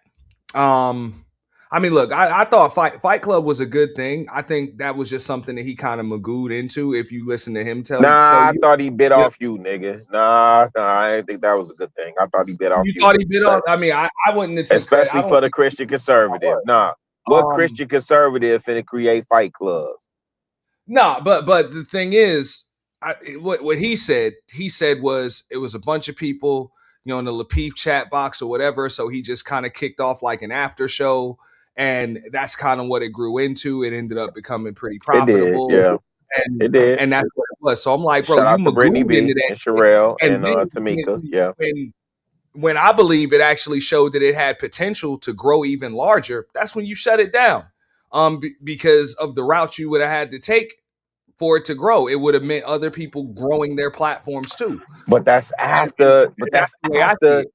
That's after he had made. So even with y'all just reviewing Tyranny and y'all, you even heard him say that last week on his video when he said look, that's why he shut it down, was because these dudes were bigger. Fatty explained why he shut it down better than he did. They was doing this and this is how you treat my kids. It's like, bro, they don't owe you shit. They don't owe you shit. Like absolutely not. No, Fatty explained it way better. And I don't know if you have issues with Fatty over here, but Fatty explained it way better. I don't have any issues with Fatty. Yeah, years ago, why he shut it down. Fatty saw it and called it out because Fatty was upset that he was shutting it down. Fatty said, "Oh, he's trying to go corporate." When he showed up on Dr. Phil, and he showed up on Jesse next to Jesse Lee Peterson and all this other stuff. It's like, oh, he's trying to go corporate. That's why he's shutting it down. Now, he's always bragged on how he had the YouTube plug. So maybe the YouTube plug was, telling him something different or whatever, whoop-de-whoop. But yeah, this ain't had nothing to do with a moral code or whatever. Because he was making money, my bad. He was making money hand over fist. And we saw that just from this interaction with Tyranny, how much they was paying to drop her and bring her back. And shout out to Aaron O, man. We definitely need that money conversation. I think Aaron O was the best host that you could have for that shit. You said that. Yeah, you said that. I've always said that. And I always said that there is no Fight Club without Aaron O. And to this day, I don't think 1,000% the credit he deserved. Yes, sir. For that, I don't think it runs without him at all. It damn sure doesn't run like it did. But at the same time, I don't, even the corporate shit, I'm like, the issue is that just because you own it don't mean your name got to be attached to it. Plenty of millionaires, billionaires have businesses that nobody has a clue that they own, or they have a percentage of businesses that nobody has a clue that they own, because they don't need all of the credit. the profits are plenty.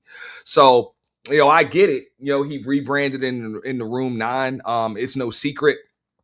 Shout out to Living Humbly, because she seemed to be the only one to remember. Me and Fatty was going, when we heard that Fight Club was shutting down, we was gonna buy that shit.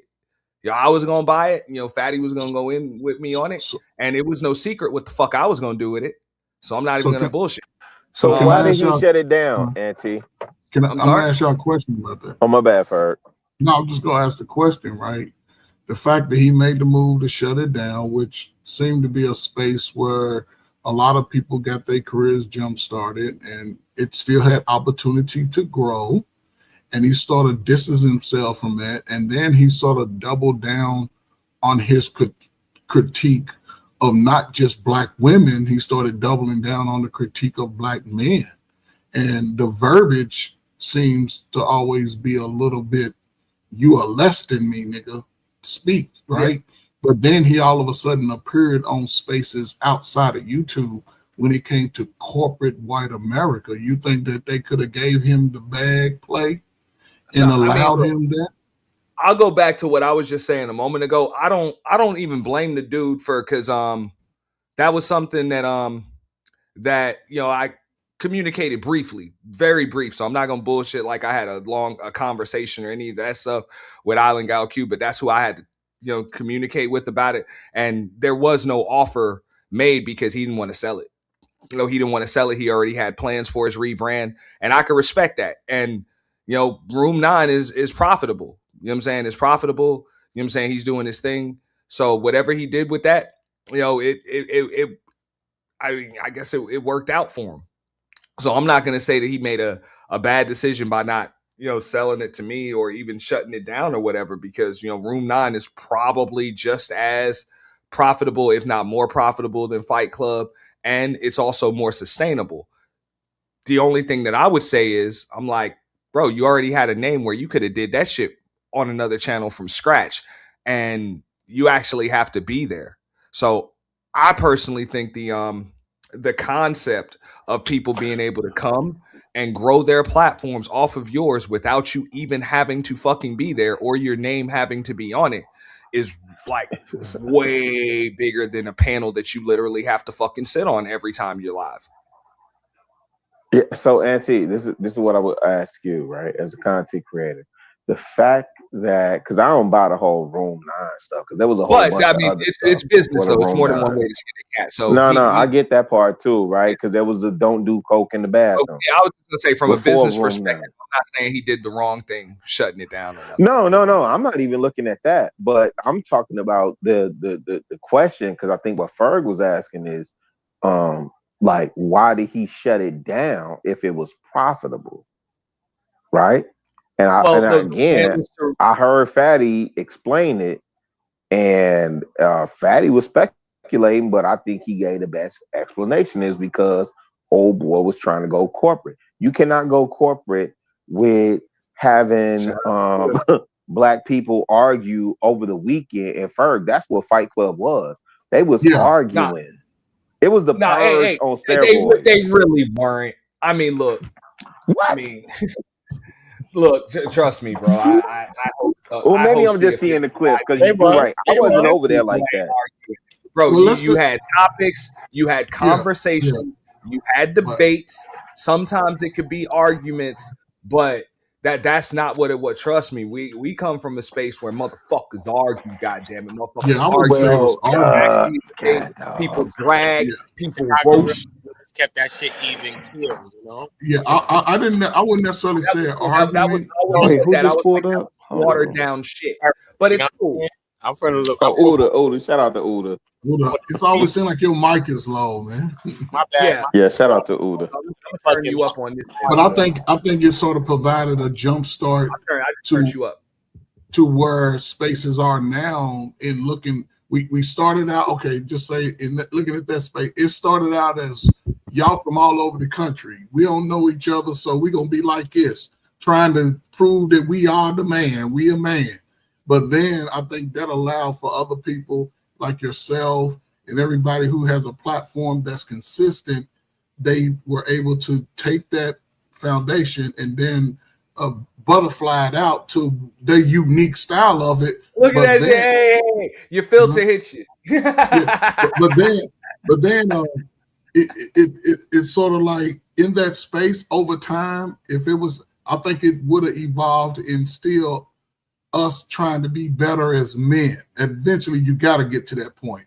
Now you see it everywhere, but again, they also pay niggas to not go further. Shut that shit down for this bag. I couldn't begrudge him for it. I mean, I was willing to make an offer. They didn't even want to hear an offer because they already had plans to rebrand it. So would I have been able to grow this shit larger than Room 9? Probably not. Maybe. I mean, I had a plan for it. You know what I'm saying? I had a plan for it. Like I say, it was no secret what I was gonna do with it. Nah. We're not dealing with this. No. And when I'm talking about you and no. So when I'm thinking about this, I see foresight, even with you, Ant.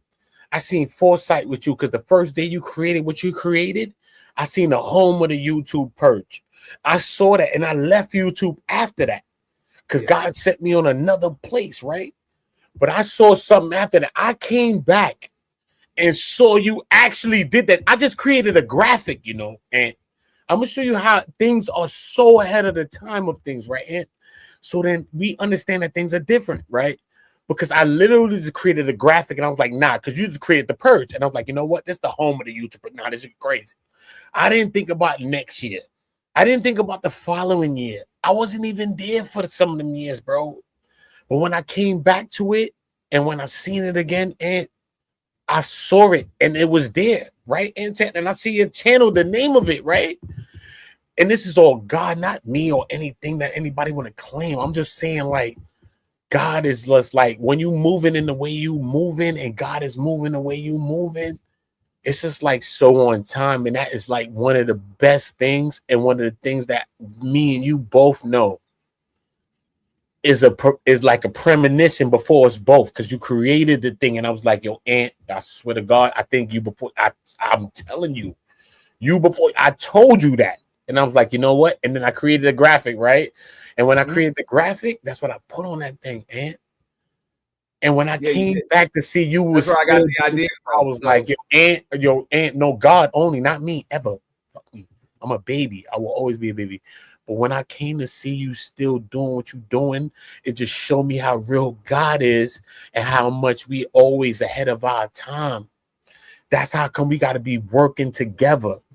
All of this separating the man from the woman. That's why I never was with Kevin Samuels ever, bro.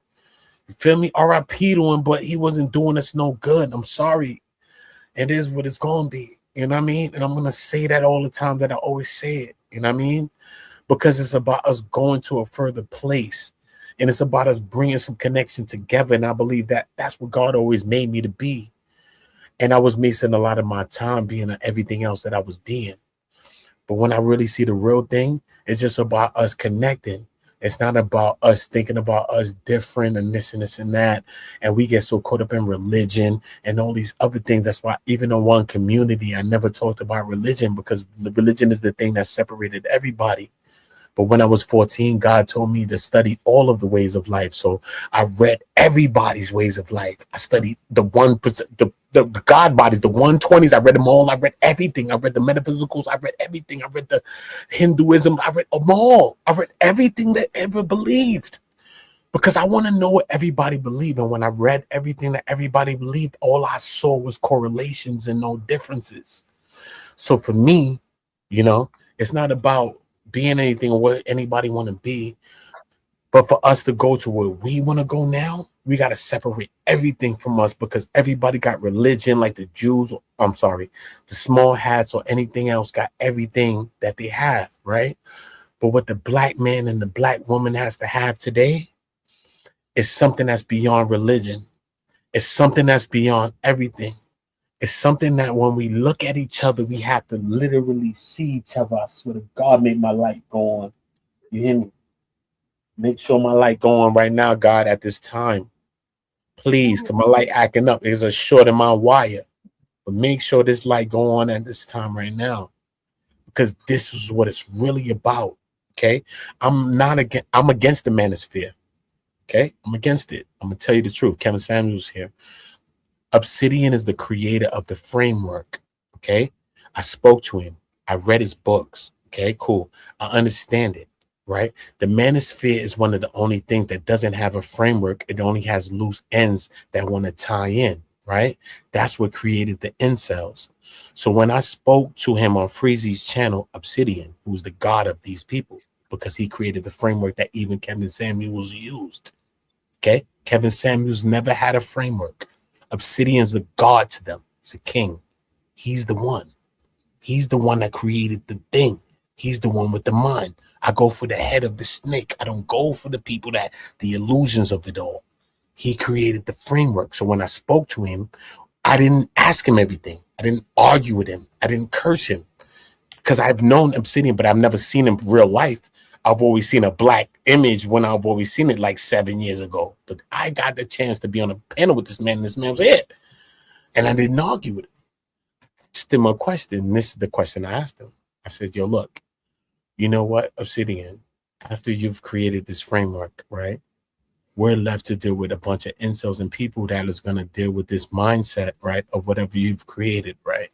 So what do we do with those people, right? He said, listen to me, Buddha. This is what he said. I could bring it up right now. He said, listen to me. I said, how would a person like me, if I already know, because I didn't come to him like I knew. I came to him like I didn't know. So I said, how would a person like me, if I didn't know, understand the difference between what you deem the manosphere, or whatever you deem the ideologies, the conclave? I named it the manclave. I'm the one that created the manclave because I told him on the channel, I said, look, even the manclave, right? Because there's only men there. Because if it was a woman there, a woman would look around and say, I don't know what's going on. Women are different than us. See, that's why we need men and women together. Because when we both got each other's backs, it's like a little different. Because men think of things one way, and women seeing the small parts that we missing. That's why we need to work together. You know what I mean? So when I spoke to him, he said, look, this is how you tell the difference between the manosphere rejects or the incels that we deem them to be and anything that I'm thinking about. He said, when you look at them, they'll have a fireplace in the back of them. He said that they will be, listen to me, God, please let my light turn on again. Sandals of Jesus. Look, he said they will have clothes like this. Look, clothes like this. Please let me take a look.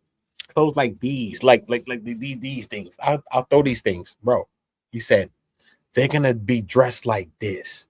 They're gonna look like this. He gave me a bunch of superficial answers, and I said, "Yo, look, okay, anybody could dress like that, right? Because I dress like that all the time. I've been dressing like that, but I'm just saying anyone could do that." He said, look, you know these people are rejects. These people are this. They living in their mother's basement.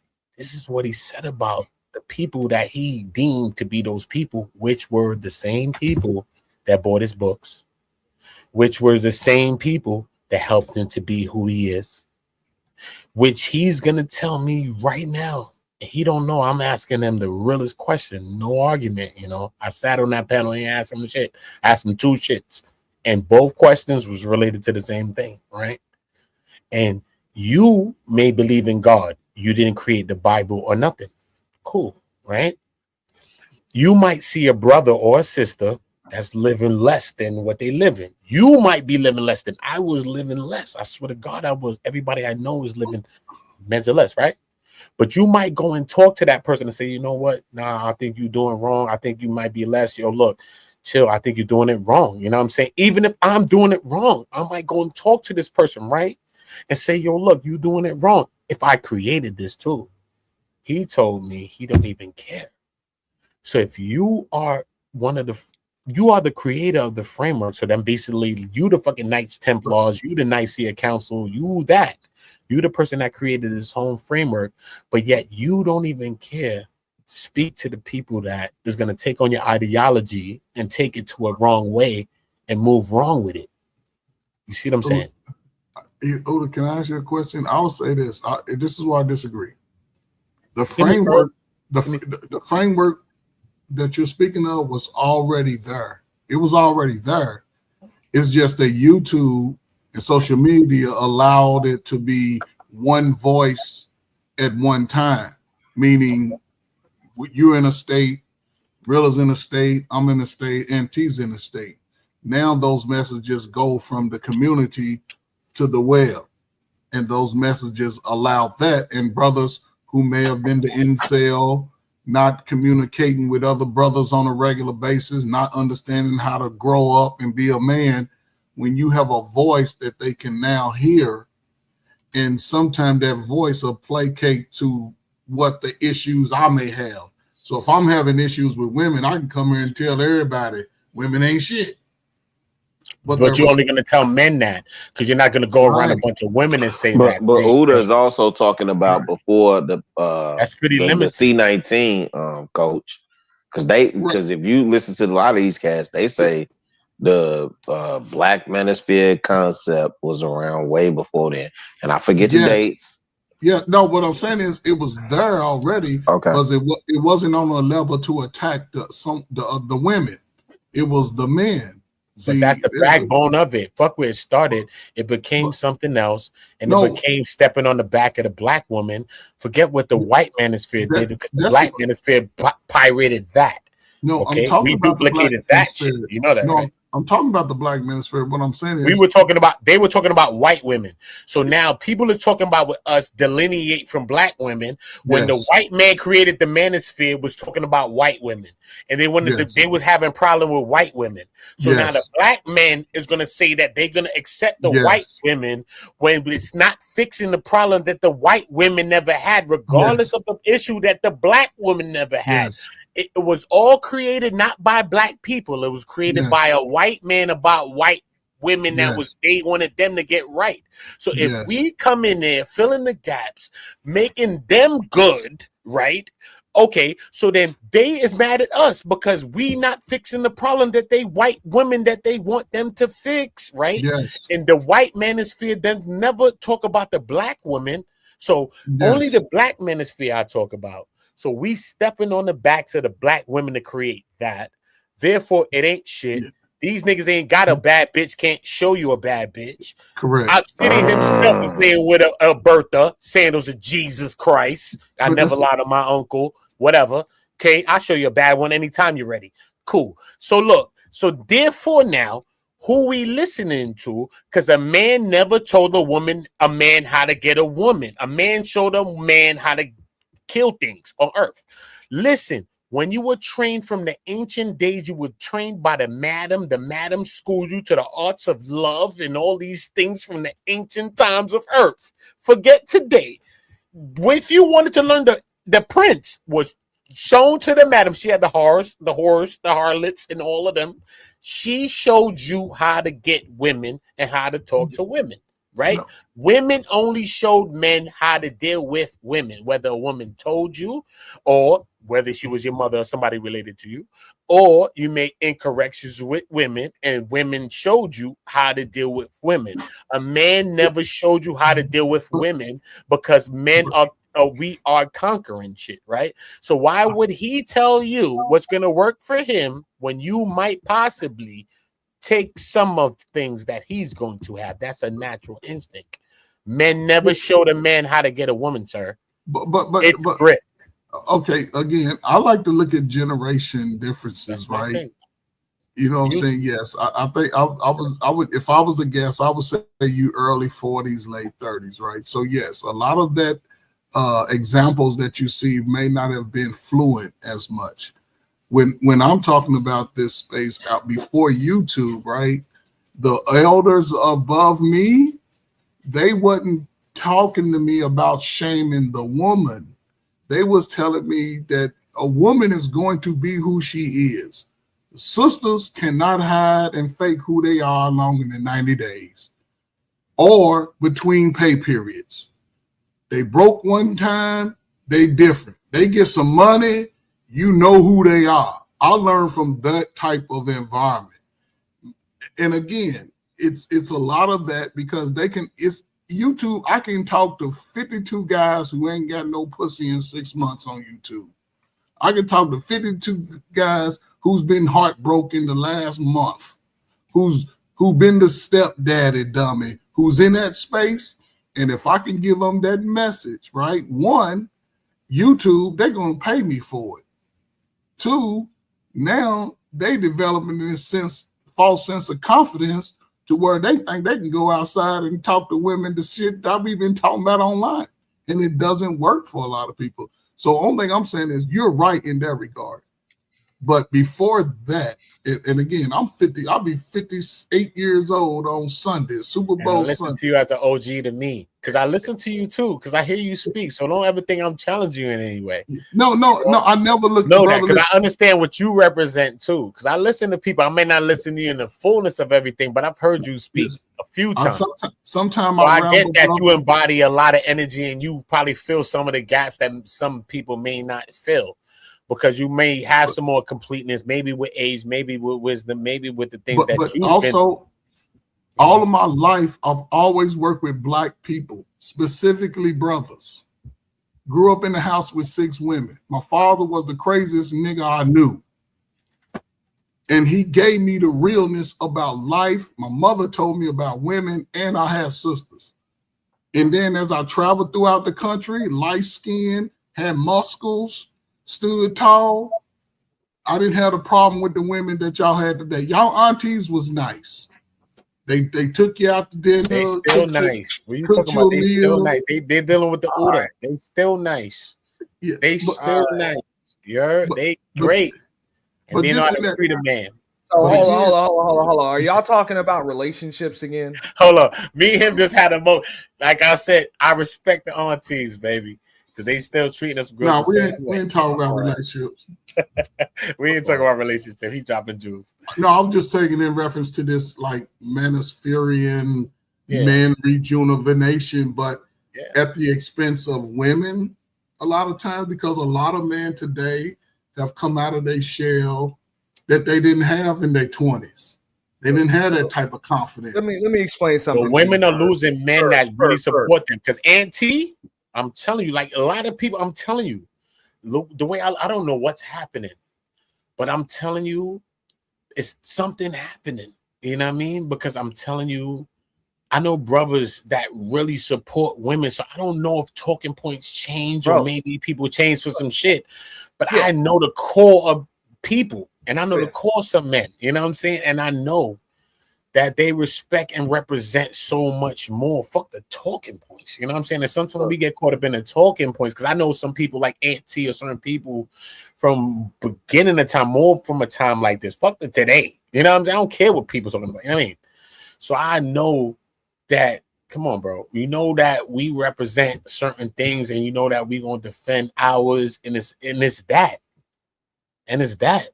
You know what I mean? Look, I understand that once these niggas made this shit about women, women were going to they were going to eat heavier in this space than niggas were, and they should, because they are the premise for the fucking content. There is no content without them, and the niggas made it like that. They made it like that. It could have been the manosphere where you talk about man shit, but instead you wanted to talk about women shit. So now you owe them royalties. There you go. That's why they're able to come in here and clean up. Some of them pander to you niggas. Some of them just make a bag dragging you niggas. Whatever. You know? But y'all made it so that they could do that. But if you'd have made it so they just didn't matter and didn't exist, then they wouldn't be able to come here and grow huge ass fucking platforms and get paid off of your shit. But Kevin rated them. Get attention. Kevin rated them. Kevin Shout out treated to them. Jessica X. Kevin treated them. And So they I went up don't have every a day. problem with that. Like I said, that was crazy. even if they weren't doing it with the presence of women, they had to do it off of the essence of women. So, you know what I'm saying? Y'all get what the fuck you deserve like that. But, you know, the way I see it, you know, there ain't no free lunches, man. Everybody's going to contribute to the content. I don't do the man versus woman shit. You know, like for real, I've had multiple, you know, female co-hosts. Some of them I've fallen out with. On that, Auntie. Some of them I'm still cool with. You know, shit happens. I've had women that I've collaborated with, giving me great advice. You know, help me with my platform. I ain't got no problem with it. You know what I'm saying? I ain't got no problem with it at all. But at the end of the day, I don't like I say, I don't do that shit. These niggas getting what the fuck they deserve.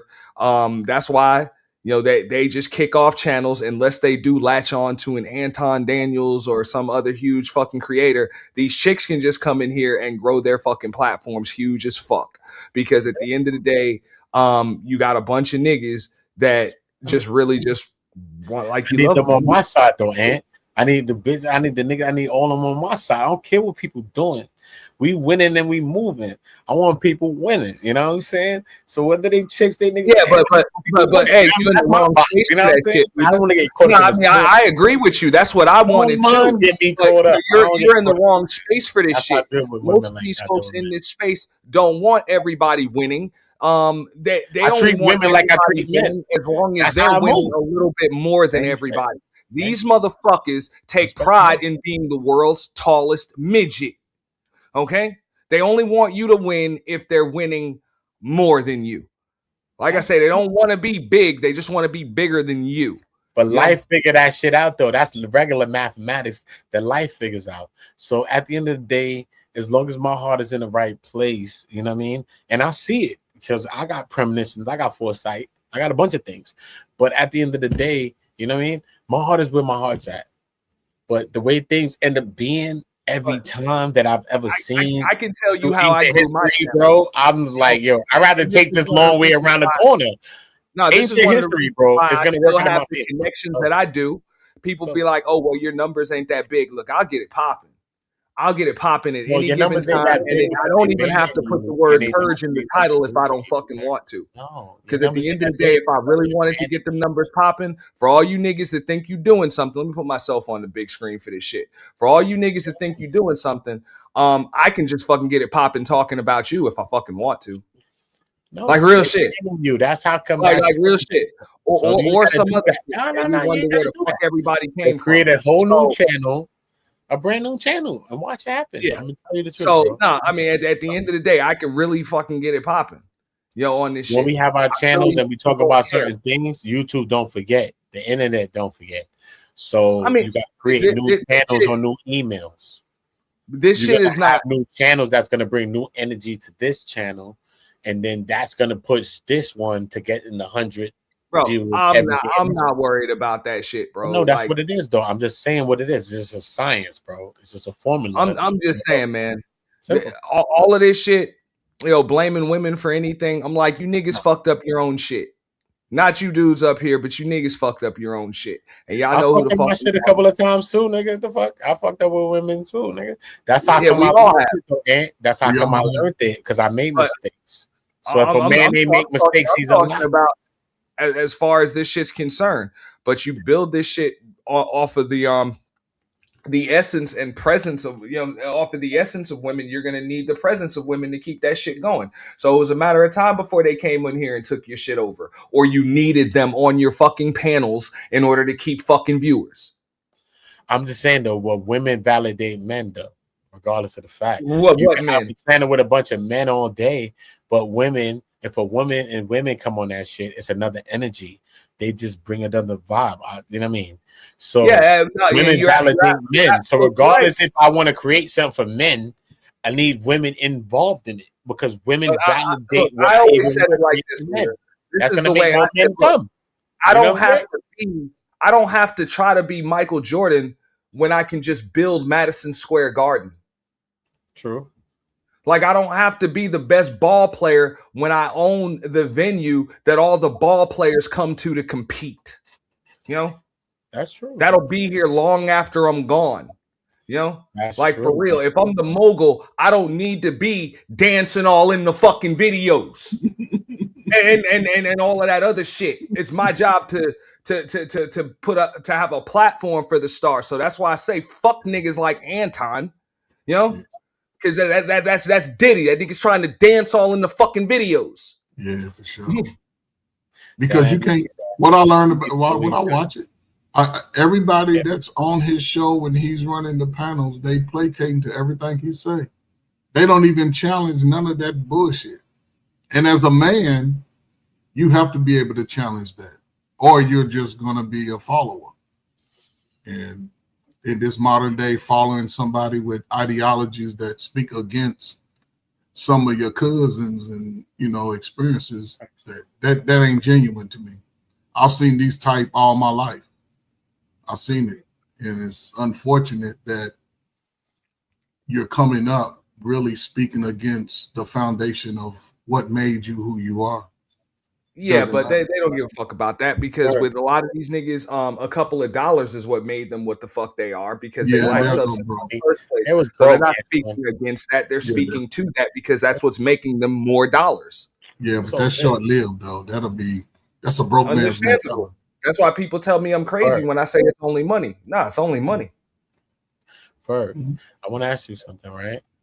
So, like, okay, certain brothers understand something because anything that the manosphere that I ever showed, I ever taught, I learned from the streets. So anything that ever showed me, I literally learned from the streets. So I never followed that shit ever. So I learned everything outside. But do you think that the manosphere has a framework, or is it a bunch of loose end ideologies that people are bringing together? I would think initially it had a elementary framework because I don't think nobody really really sat down and ironed out the nuances. So you can't have a framework if you never ironed it out. Those are called ideologies. That's called loose end things that people are thinking about in their brain. Okay, because even feminism, because manosphere goes against feminism, right? But even feminism, even modern feminism uses intersectionality to understand the lens of patriarchy and how they use the power and how they see the struggle, right? There is a framework there, even if a person believes in feminism or not. There's an actual framework. I just told you, intersectionality, and I can break it down to anyone that wants to, right? But people done broke it down. Cool. But as far as the manosphere goes, it's a bunch of loose end ideologies that people run with and that people have ran with, but there is no framework to it. And the person that created the whole thing's name is Obsidian. He created this whole thing. I mean, but I think that's an elementary element to it. Even ideologies have a framework. But in the elementary component, what I mean by that is, okay, I'm one person, right? And I done sat around in my head and thought of all these great things that I could do with this platform that I'm trying to go with, or this concept that I'm selling, or whatever. But then all of these different personalities are coming into it.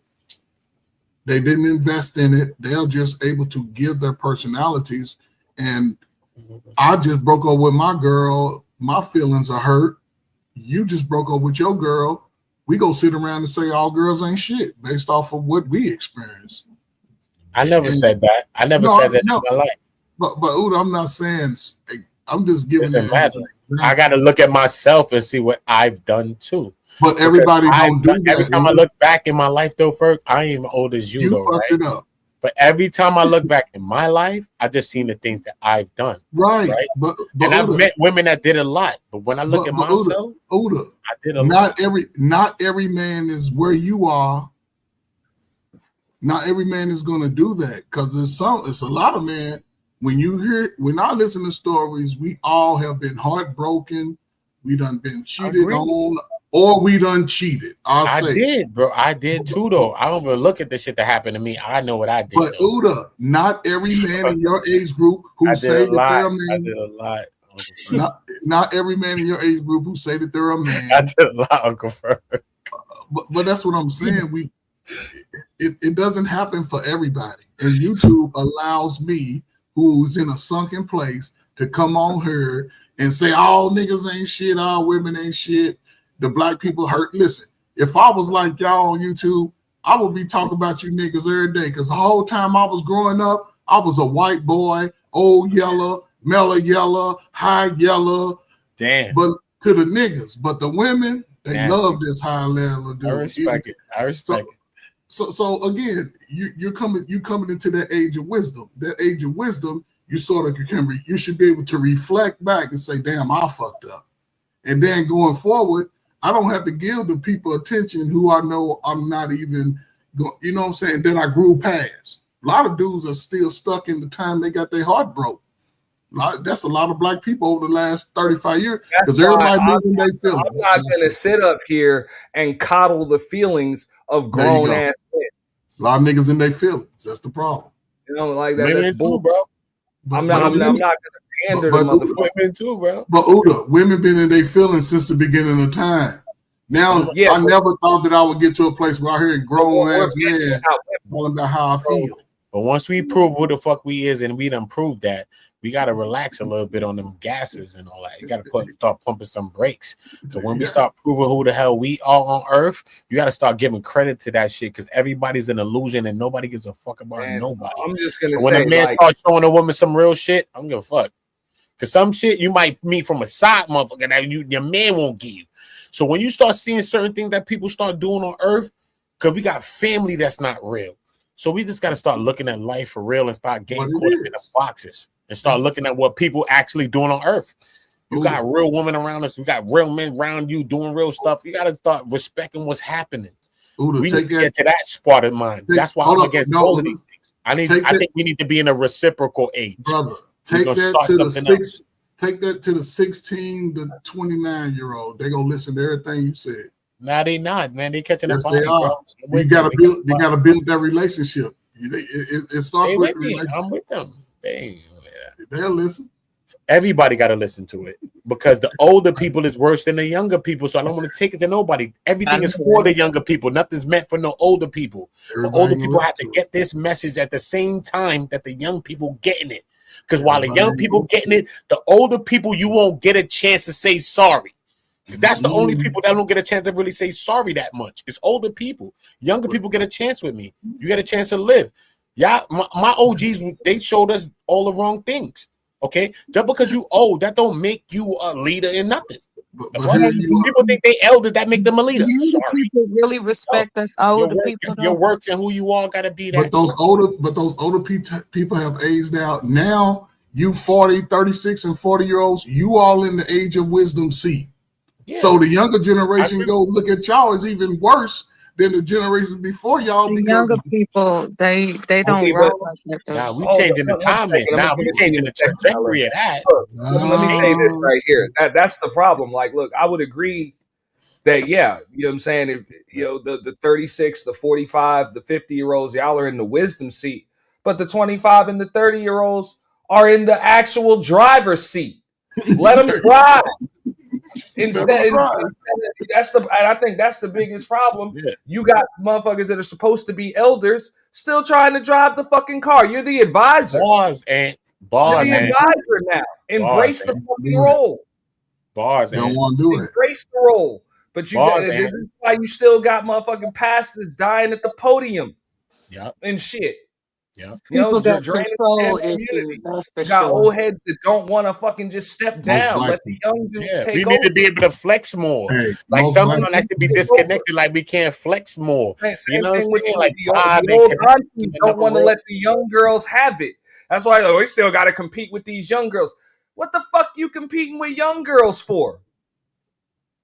The fuck the old dudes competing with young dudes for? Like the fuck out of here, bro. Who's doing that? That's where we need to get it at. Once we get that Ferg, we got it. Once we collect that, it's done. Hold on, let me give it to Mella. She just came. Sorry, Mella. I'm sorry, Mella. My bad. Hi, everybody. Happy early Friday. Check this out. It seems to me that people of the, how can I put this, 40 and up, that echelon of existence, we actually, you know, we're willing to actually be available for young people if they need our advisement. We're not trying to control them because we know from our own existence, nobody could tell us nothing. We had to go through it. We literally had to go through it. You know, there were so many advisements in my younger years.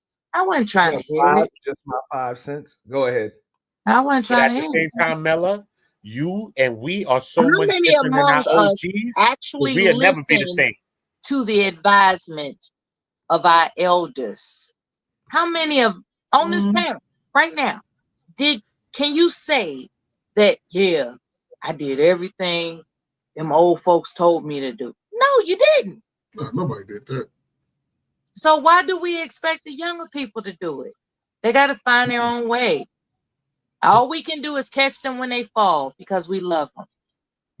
But here's the difference. And be the right reflection at the same time, right, Mella? Make sure that we the right reflection. Of course. So when they see that one, whatever what it is, right? To keep them, sane, sovereign, and successful. I'm here for that. It's just that I realize, based on the nature of hormones or whatever the fuck the conundrum is that we go through that don't let us listen to good common sense. I've been through that. Sometimes you just have to you just got to have somebody waiting for you to fall and catch you. That's a hard pill to swallow. Like, I gotta wait for them to do all this dumb shit. Or you can accept you can accept the fact that, hey, sometimes these young people gotta fall without somebody catching them, so that way they can learn to get the fuck up. I don't believe. I don't want that for my son. And that's the problem. You don't believe in that. But he ain't that. He ain't me. He not. I'm not gonna let them fall. No, I mean that's where strength comes from. Yeah, that's the problem. We I don't want that strength comes from. People learn from their mistakes. Like, like that's what I'm saying. You got to allow people to make mistakes and think their way through it. Learn from that and all of that. You can't always be there to. I'm not gonna let a young person I love be homeless, bro. Okay. Well, but again, I'm not gonna let that happen. But again, this is the difference in how we have evolved, sort of in this condition, because we assume that people who are children that are younger, that they don't know how to do it or they can't do it. That's where they grow from. Like what Edgy's saying, we're not going to let them go all the way out. We're always going to have a nugget in their ear, but they have to learn those life experiences. And then once they humble themselves, you have to be able to still give them the wisdom. I tell my son shit whether he want to hear it or not. And a lot of times I let him know. You don't never understand. if you never fall off the bike or fall down, you'll never know how to ride the bike. And this is where we're introducing ignorance. Damn train gonna learn how to do tricks and wheelies that's why kids running hops and all of that other shit. You gotta let them fall. Like, I mean, they can't ride on that motherfucker with training wheels forever. Let me tell you something about the ignorance of older people. We refuse to believe that there's greater wisdom than what we carry. And there actually is greater wisdom than what we carry. What we can introduce to these young people is the greater wisdom. We can introduce it to them. You know, we're convinced that young people don't want to listen to us. I'm convinced of it. It's a lie. I'm not convinced of that. It's a lie, Mella. It's a lie. Since he brought us the bicycle thing, no, right? the men need to talk to young men and the women need to talk to young women. No, we gonna connect every time. We all gonna connect. We all gonna be hitting. Yeah, and that would be nice, but also young men need to talk to young men. Young women need to talk to young women too. That's a problem. I mean, it's a serious divide right there, because I understand that I grew up in a different day and age than my kid grew up in. Like, look, our children don't know a world without the internet. You know, those of us Gen Xers, late Gen Xers, and millennials, we know what it's like for the internet to be an innovation, then it to be a luxury, then it to be a necessity. Like we know what the fuck that shit is. Like, we understand that. What up, Royal News? But you know what I'm saying, our kids don't know a world without that shit. So, I mean, sometimes we got to understand that it's different. So they can learn a lot from each other, just like we had to learn from our homies and our friends. And also they can learn a little bit from us too. But if you always there to try to clean up the messes and all of that other shit, then they'll never know how to clean their own mess. Anyway, I want to break it down in a way that people can understand it. Miss Bella, can I ask you a question first before you start? After I finish, of course. No, I just want to ask you a question. You can After say I yes or no. finish, of course. Okay, go ahead. Thank you. The analogy that I would be afforded to introduce about riding a bicycle, as it turns out, when we are taught amongst our peers as young people, we riding behind them, holding the seat and all that good shit.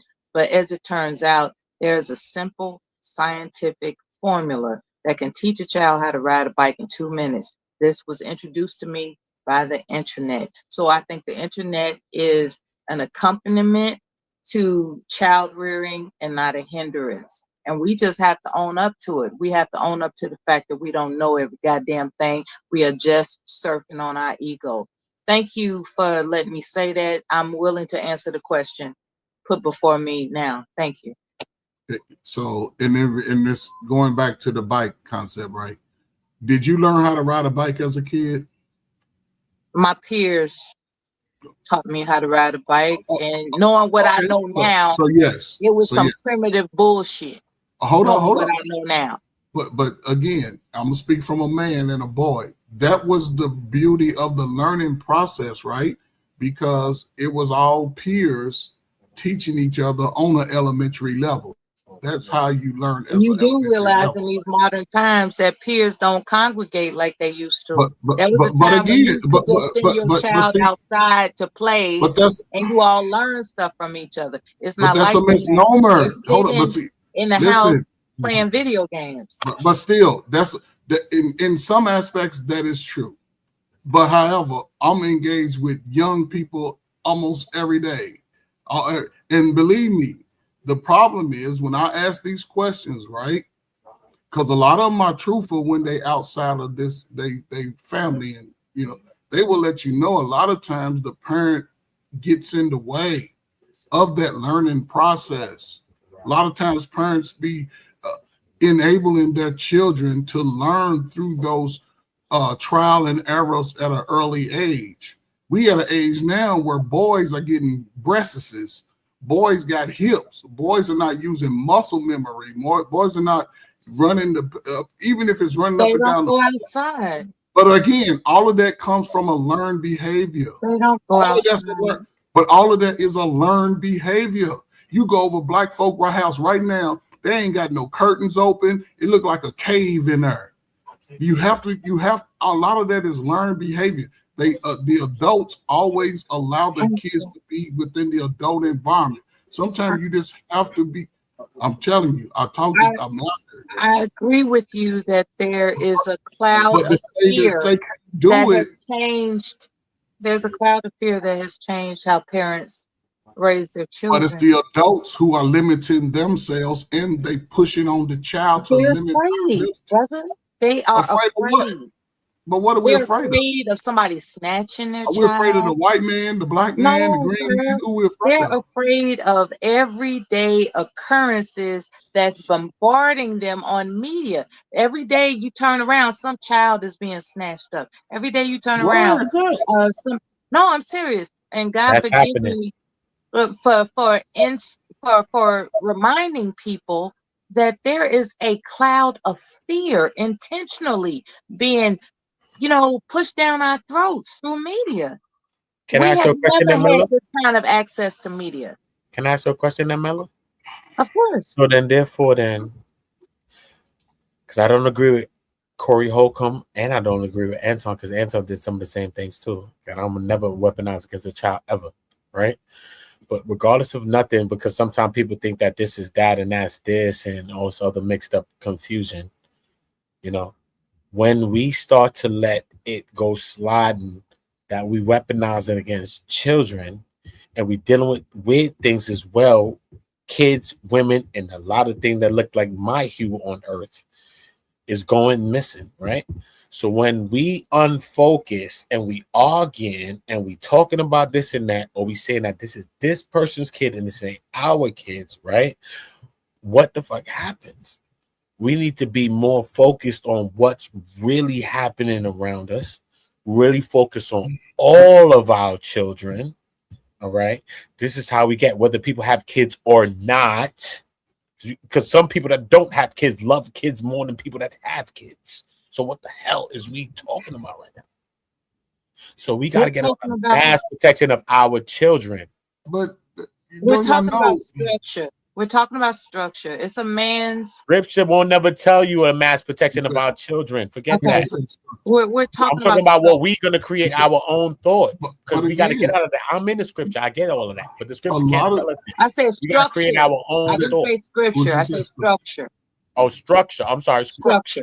But I'm again, a veteran. Okay, on that. Okay, I'm sorry. I didn't hear you, Yeah, sister. I'm talking lot about of this- structure. But Oh, a yeah, lot we of need these some things, structure. A lot man, of people are going with the flow because they have competing domestic responsibilities. Like I have to provide a certain household lifestyle, and then I'm supposed to concentrate with my exhausted ass on how to maintain the structure within the household I provide.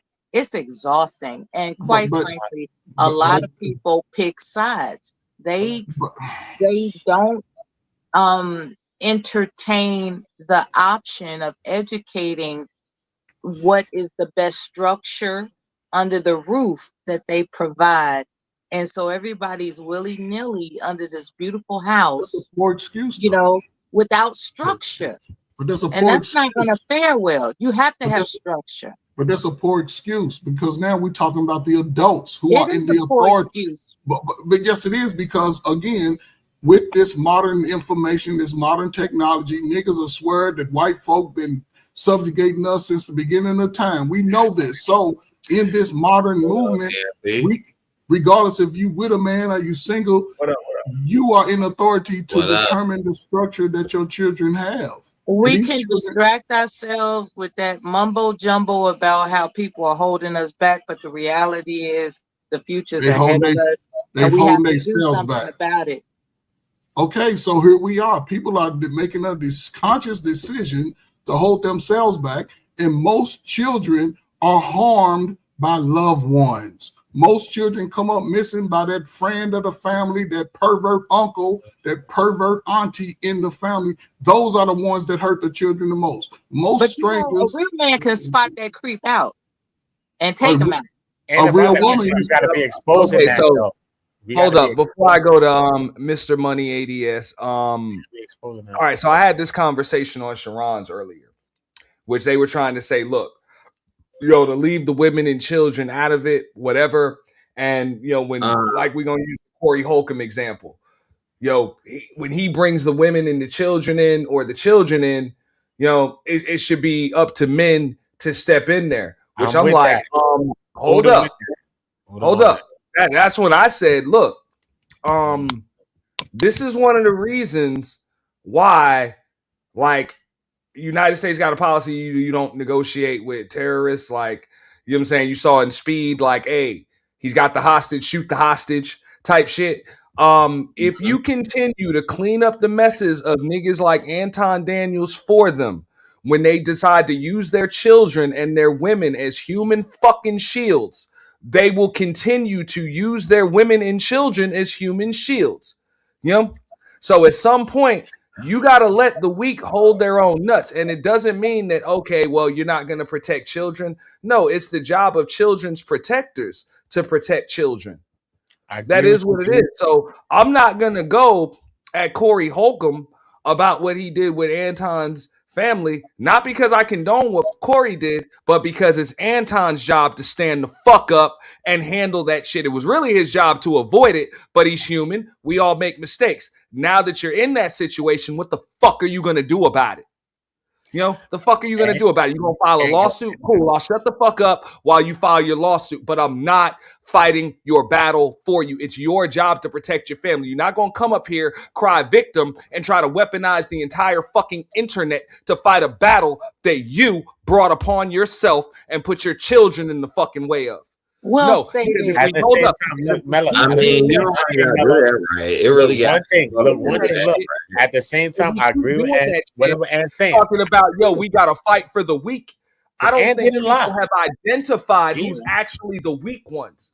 The weak ones are the ones that are burdened with protection of the weak. Like, don't clean. Look, if I'm a deadbeat, I don't take care of my family, I don't take care of my kids, whatever. Don't keep cleaning up my fucking messes. Don't take care of my fucking family for me. You got to check me for being the fuck up. First, I mean, that sounds like some lazy ass shit. I ain't gonna lie. But that at the sounds like same some time, lazy though, ass Ant, shit. right? But That at the sounds same like some lazy shit, right? to me. Nah, but I'm going to keep fucking up. Like, this is why even like Ferg would tell you, back in those days or whatever, you had a single mother or a father on crack or some shit. They couldn't take care of their fucking kids. The kids went with the grandparents. The kids went with somebody else. We ain't gonna keep cleaning up your fucking messes. That's it. We'll take the kids. You ain't got them no more. Yeah, you remind me of my. Let me say one thing. Remind me of my sisters, bro. Let me just say one thing. Remind me of my Right? sisters. I agree with what Ant's saying because Eventually, what you're gonna do is like real talk, though. It's true. Whatever he's saying is true because you could see it like that, right? So I could agree with what he's saying in his lens could be true, right? I'm saying. But at the same time, look at me, right? At the same time, look at me. These motherfuckers will keep using women as children. Women and children. But look, let me say one thing to you, Ant. Look at this, people. I swear to God, son. Right? Even I haven't agreed with Anton, and I don't know when I ever did. I don't know if I ever did because by the time I ever was introduced to him, he was who he was, right? And so that's a whole long story. So that's cool. But I'm just saying though, besides that though, whether Anton is this, whether Anton is that, right? When we're talking about children, and even I went as far as even his wife, Rita, right? Because even when Daryl was going through something with him too, because now it spilled to something else. Because I knew Daryl before Daryl was weaponized, right? Before he became Weapon X. Logan, right? He's Logan. But before he became Weapon X, you know what I'm saying? He's Logan right now, chilling. Damn. But before he became Weapon X, I knew him before he became Weapon X. You know what I mean? But even when he was in the Weapon X mode, because now it's going to, remember, they both from Michigan and shit like that. So they got some other energy going on besides whatever it could be. I'm from New York. So regardless of that, right? I still spoke to him. Right. And when I spoke to Daryl, Daryl can't say it's a lie. I spoke to him regardless of this. And I understand. I was with Daryl. I'm on the panel cursing this nigga out. And I wish Daryl told me don't curse the nigga out today. You know what I mean? But when I spoke to Daryl and I talked to him, I was like, you know what I mean? We want to leave certain things out. You know what I'm saying? So sometimes if that was to some places that he'd be at, you know what I mean? He'd be at where he at. I don't know. I done left it. But when I spoke to Daryl at that time, when it was that and the energy was that for Anton, you know what I mean? I spoke to Daryl, bro. I spoke to him. And I was like, yo, bro, Rita, you know what I'm saying? Come on, son. You know what I'm saying? Because remember, this is the first time I've ever seen his child being weaponized again. So the Corey Holcomb thing was crazy to me because regardless of anything, Rita was always the person that always took Anton's brunts for everything he ever did. Not Anton. Anton moves every day like everything's normal. But Rita is the person that got weaponized against every time throughout all his beefs. Even recently, right now, you see it happening. Right? We see that happening all the time. His wife, his kid is the new thing, though. But multiple times, his wife was a part of things and videos and all that. I've never seen her ever respond to anything. And this, I've been around maybe like 7, 8 years or something like that. But I've never seen her respond in that time that I came. And I came a long way to even come to YouTube. But I never seen her ever respond, regardless of whoever said anything. You know what I'm saying? So we still just got to still keep a code, I think, to how we carrying ourselves and how we dealing with shit. You know what I mean?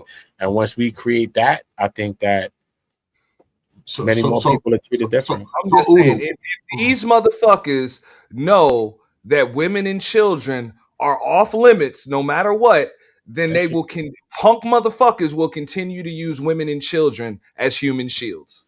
Yeah. I'm just being real. So Uda, I want to ask you this question based on what you say.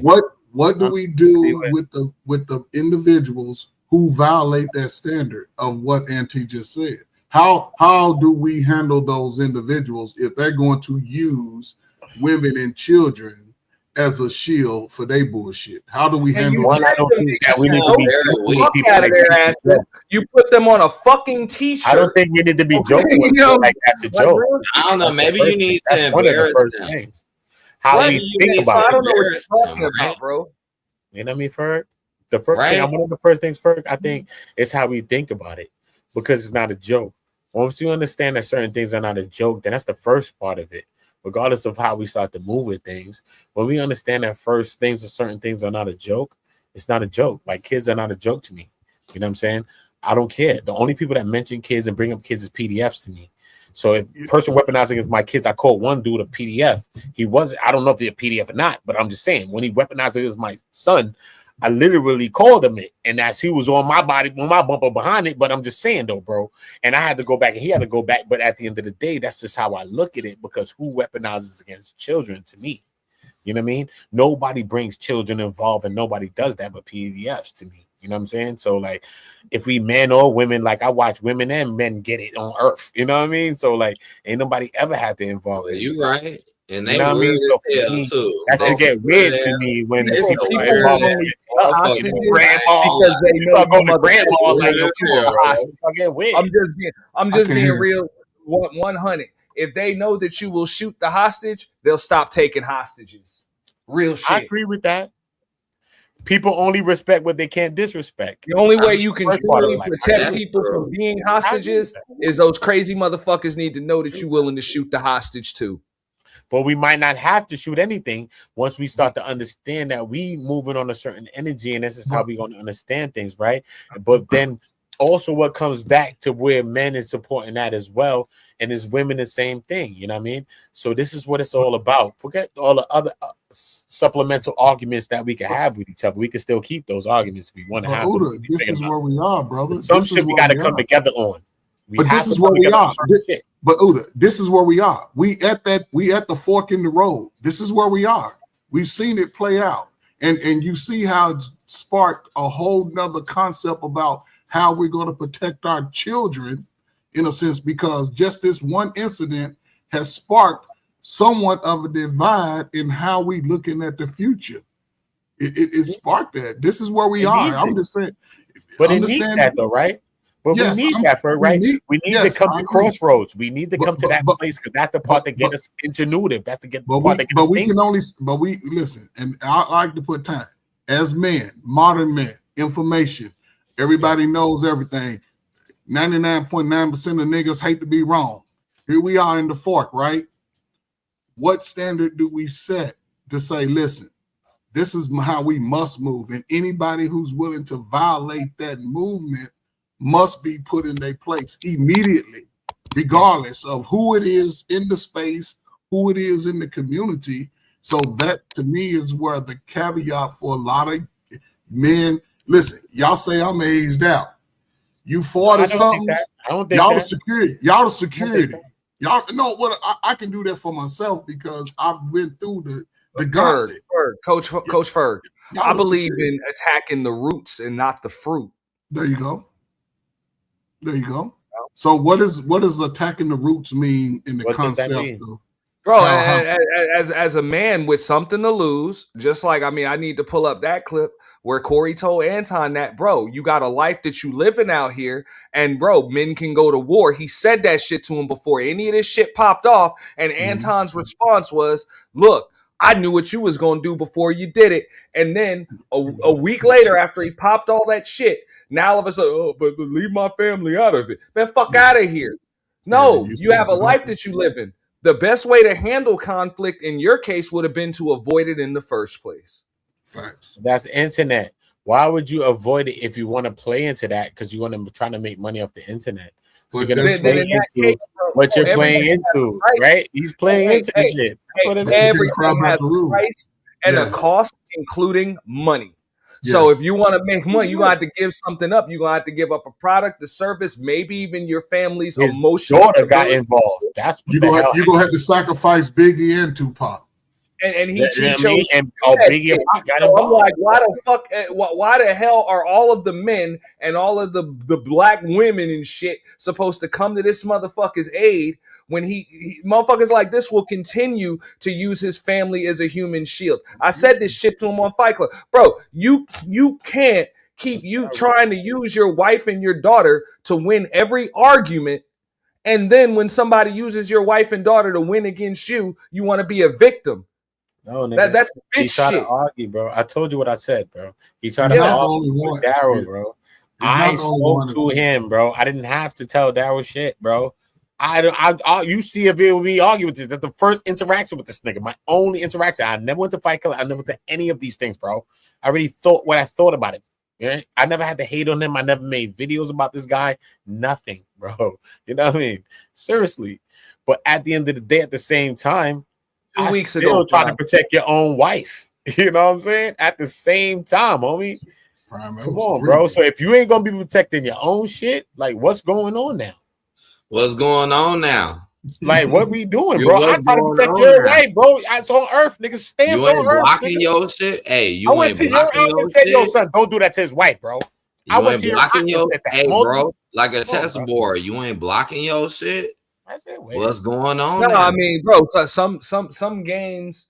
And like I said, this was if you a real chess player, you understand game theory and things change. Like, oh, this is not a logical move. But if you're dealing with an opponent that's not logical, how do you handle that? You deal now your standards of logic change. The dynamics are different if you understand game theory. So that proves to me that you're either number one, not a chess player, or number two, you just been playing chess against novices, motherfucker. I mean, if they're not logical, you know what I'm saying? Real shit. Smart, Is they'll tell you that. Right? You know what I'm saying? Nigga When you dealing with a crazy motherfucker, stupid, that changes the dynamics of the game. You dealing with a crazy motherfucker that will sacrifice all types of pieces that don't seem like the optimal fucking play. That can actually change the dynamics of how you move now. You know what I'm saying? It's just like, you know what I'm saying? Just like the nuke analogy. Yeah, common sense would tell anybody, I can't fire mine because then you'll fire yours and nobody wants fallout. But if I'm dealing with a fucking psychopath, a madman that'll fire theirs, now I can become the illogical motherfucker that fires his first. Now who's the madman? You know? Just because I'm dealing with the madman, I can become the madman. If you understand game theory, and then what's illogical becomes logical. You know?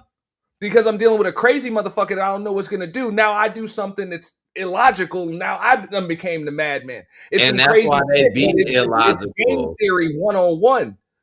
I took and a class on this shit in college. Because they are a man. And that's why they be illogical. Because But they don't really know how to be logical. If your opponent is a madman, that changes the dynamics of what you consider logical by normal standards. Well, that's true. But you can be a man too if you want to in a logical aspect. So that's why some motherfuckers like will shoot the hostage. Oh shit. Like straight up. But let's be real though. Can I go back a little bit? Because even in our culture, right? Let's just say we was jonesing on each other. The only person off limit is your mama.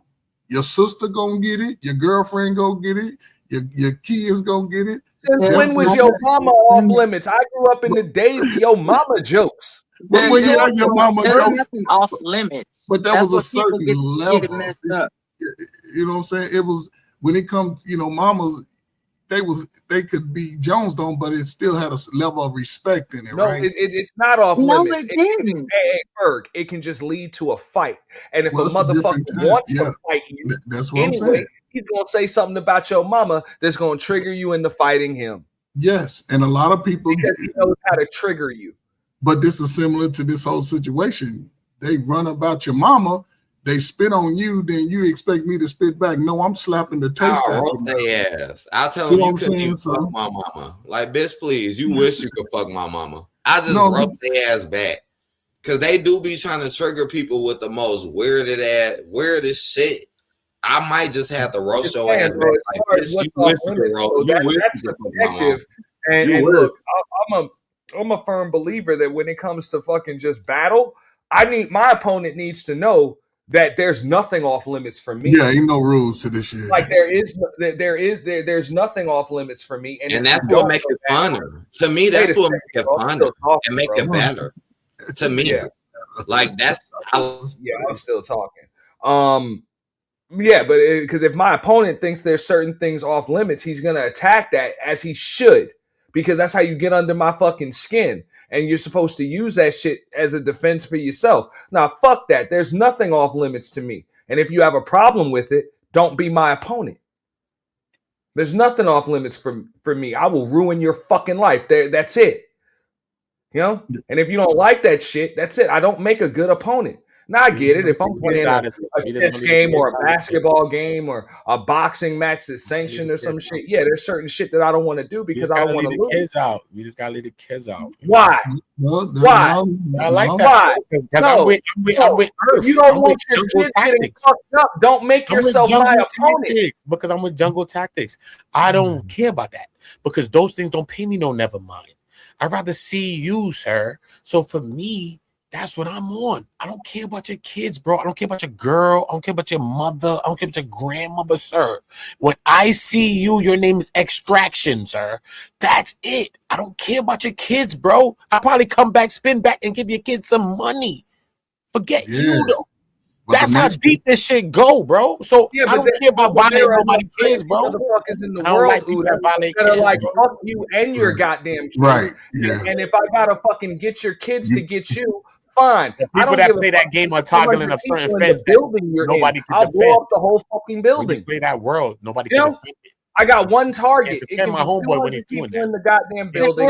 I don't give a fuck if I got to murder 199. I just can't defend my man when he's doing you're one of them. Problem solved. My father to keep doing this. My father violated my mother. Slow down, sir. I put that shit in my holster. So whoever else, what are we talking about? So anybody can get the situation. Anybody can get the gravy. So as black people, can we afford to keep looking at one another as he can get the gravy if he acts opponents or what have you? Can we afford? I try to stay out of war with crazy motherfuckers. Yeah.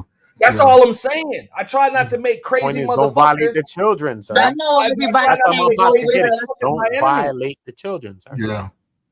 You recognize him who they are. We and the woman not crazy anymore because he's my enemy. We're gonna have structure, man. Ms. Miller, that's the caveat. This is the fork in the road where we are because that's the fork in the road, brother. At some point, are we going to have structure? Those that get it will understand. That's the structure. Avoid conflict, and you don't have to worry about crazy shit like this. Look. I'm just saying, if your opponent does what you want them to do, then they wouldn't make a good opponent, would they? Mm-mm. If your opponent refuses to go to that other level, they wouldn't make a good opponent. Your opponent's supposed to do whatever the fuck they can to beat you. Yeah. Whatever they can. You know? That's true. You can't expect your opponent to play against you the way you want them to. Yeah, and that's where I think again a lot of people come to the ocean trying to fish and they don't even think about the sharks that are in the water. And this is I always believe in stay ready so I ain't got to get ready, and that as it pertains to everybody. The white people, I don't care about race. I don't care about how tall you are, short you are. I don't care about none of that. I'm going to make sure I'm always prepared for battle, and nobody would ever know. I don't. I understand what Uda's saying though. It's like, okay, women and children are off limits. Women and children are off limits to a motherfucker that's already put the fear of God in you already. That makes sure that you know that if you fuck with his fucking children and his women, he's gonna fuck you up beyond recognition. But a motherfucker like Anton does not put the fear of God in anybody. You're just gonna file a lawsuit, and nobody's scared of that. Okay, I understand guerrilla tactics. If you don't strike that type of fear in people, then you might want to avoid conflict instead of getting into it. I understand guerrilla tactics because people gonna test their limits against somebody they ain't scared of. That's all I'm saying, Bella. I get it and I respect it. What I would like to emphasize is that it seems to me that there are some people that are addicted to soliciting enablement, right? And Anton is one of those people. Like he talks rah, rah, rah. And then when he's confronted with strength that he doesn't have, he's soliciting sympathy. And that's some coward ass shit, if you ask me. That's coward. That's some coward ass shit. Believe it or not, Mella, I don't think he's. I haven't seen him look for sympathy, and I'm gonna break down that clip because I have it. He's trying to explain why you attacking my children. Children are supposed to be off limits, but he's done it himself. Mella. All right. So I don't think he's soliciting sympathy. What he's trying to do is weaponize other people to fight his battles for him. So it's not a sympathetic thing. I've seen people solicit sympathy. They just want to cry, and then everybody tell them how they're not wrong and how everything will be okay. I don't think Anton wants that. I think it's a basic deflection tactic from Anton. I saw him do that shit multiple times with Yanni. He tried to do it here, where he's like, "Oh well, it's only because they're dark-skinned black women." You're trying to get the attention off you onto somebody else, and also make it so somebody else fights for you. Fuck out of here! It's really insulting.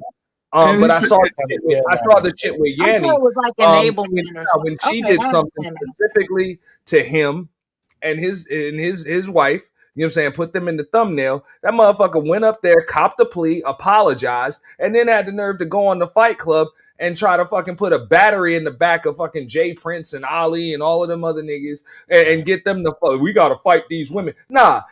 They didn't try men. They tried Joe punk ass. So it's a lot of self-hate. They didn't try black men. They tried Joe punk ass. Yeah. You know what I'm saying? So you fight your own fucking, you hold your own fucking nuts. And this morning you couldn't do it. So why? That's some fake boss shit. Yeah. Fake boss shit. No, that's some Don Fanucci shit. It's a lot of self-hate. It's a lot of self-hate. It's unfortunate because that's some fake boss shit. That's why I said straight up. I'm like, yo, you got 50 employees. You tell all 50 of them they can pull up on me. I'll tell all 50 of them one by one or all at the same time that all 50 of them got a bitch for a boss. Mm-hmm. Real shit. It's unfortunate. And I guarantee let me count the ways. You won't do a fucking thing about it because you're a fake boss. You know? You're a fake boss. Yeah, if you can't speak your true opinion and your true thoughts around men, then of course, then you have problems too. Because again, there's no way. A real boss, when there's fucking conflict, your crew comes to you and says, "What do we do, boss?" Yeah, what's the move? What's happening? You tell them what the fuck to do, but you only tell them that because it's what you would do in their place. Exactly, you know? and they know that they're ready. You don't tell them to do some shit that you would never do your fucking self. Nobody can have faith in a boss like that. Exactly. Yeah, power is undeniable, and it's attractive. And sometimes it's not attractive. Put the battery in the backs of a bunch of motherfuckers to do some shit that you would never do your fucking woman self. saying that. Okay. Yes, it's addictive to some people who's never had that experience of being a captain. I've been playing sports all my life, and I don't have to prove to anybody that I am the man. It shows. I'm not gonna cuss. I don't have to cuss out women just because y'all didn't like my light skinned ass when I was fine as hell. I didn't, and it's funny because I listen to people, I watch people. Listen, you dark skinned niggas, stay to y'all dark skinned women. Y'all always go to these light-skinned, bright-skins, give them all your money because they playing you for the bag because they realize niggas is ugly. I don't know if niggas understand that. They know we ugly. But just because you have gotten to a space, don't shit on everybody behind you.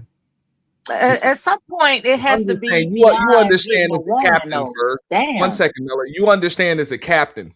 Yeah. You get the credit when you win.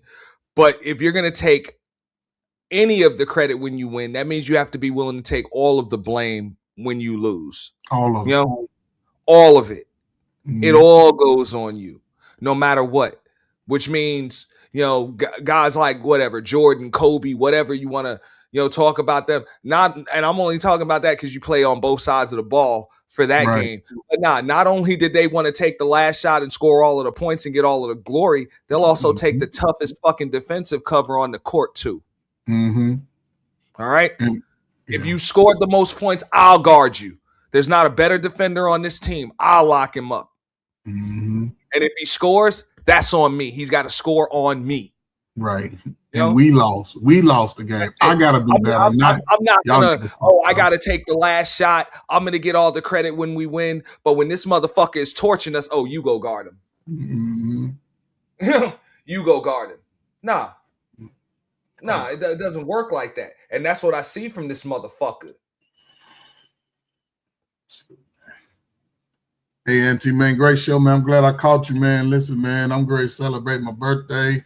Starting, well, it's been all week, but I still party at night with my wife, man. You know, salute to y'all, man. Happy birthday. You a fellow Aquarius, bro. Man, Aquarius, man. We the life barrier, man. World can't move without us, man. Your birthday is when? My birthday was on Monday, bro. Oh, this past Monday? Yeah. What day was that? What was the date? The 2nd. Oh, okay, cool. Okay, I got a son. Nancy, why you mute me? Nancy, why you mute me, bro? Why you do that? Happy birthday, y'all. I was gonna wish you a happy birthday too, Auntie. And Auntie, why you do that, bro? Why you mute me, bro? You were talking while I was talking. I was talking like everybody else, bro. Everybody else was talking. You ain't mute nobody else but me, bro. Why? Maybe you on a delay or something. You were getting kind of annoying. So you don't really like me or something? Because I wasn't really trying to overtalk you. I really wasn't. I don't know what you were trying to do or not, but it was becoming annoying, so I muted you. Why, Auntie? I mean, what are you saying? Like, what about what I did annoys you? What are you saying? It's unfair? I feel that way. Feel like you were treated unfairly?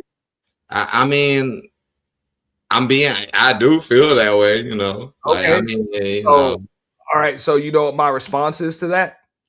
You're finna get rid of me or something? No, I'm just gonna tell you. I'm not gonna get rid of you because I would have done that already. What's that? I don't give a fuck. I mean, what's the problem though? There's no problem. Me not giving a fuck is never a problem. That's my point. So you saying you don't have a problem, but you're saying that I don't give a fuck. Do you have a problem with that? Because if so, I can get rid of you. Really have to say much, honestly. I mean, you laughing, but I'm just saying, bro. It's like you're being very aggressive. Usually, I say things like, "Yo, I just work here. I don't own the place." But in this particular case, I actually do own the place. So, like, it doesn't have to. It kind of just is what the fuck I say it is. But I'm not being aggressive towards you. So why are you being so aggressive towards me? I never said you were. If I felt like you were being aggressive toward me, I just would have fucking kicked you. And if you're going to sit up here and play victim or even derail what the fuck I'm doing right now, then yeah, I'm just going to tell you I don't give a fuck anymore and likely just kick you. But that's not necessary. We can get on with the show. All right. I mean, we could do that. I mean, I don't need your permission. It wasn't a request. It was more like a statement. Auntie, why are you trying to roast Auntie? Come on, bro. I'm not roasting. You are literally trying to roast me and clown me right now, bro. I'm not even doing nothing to you, bro. And look, you know that's what you're doing. And I'm like holding back because it's like, what the fuck? Why are you trying to clown me, bro? You're holding back. Saying shit.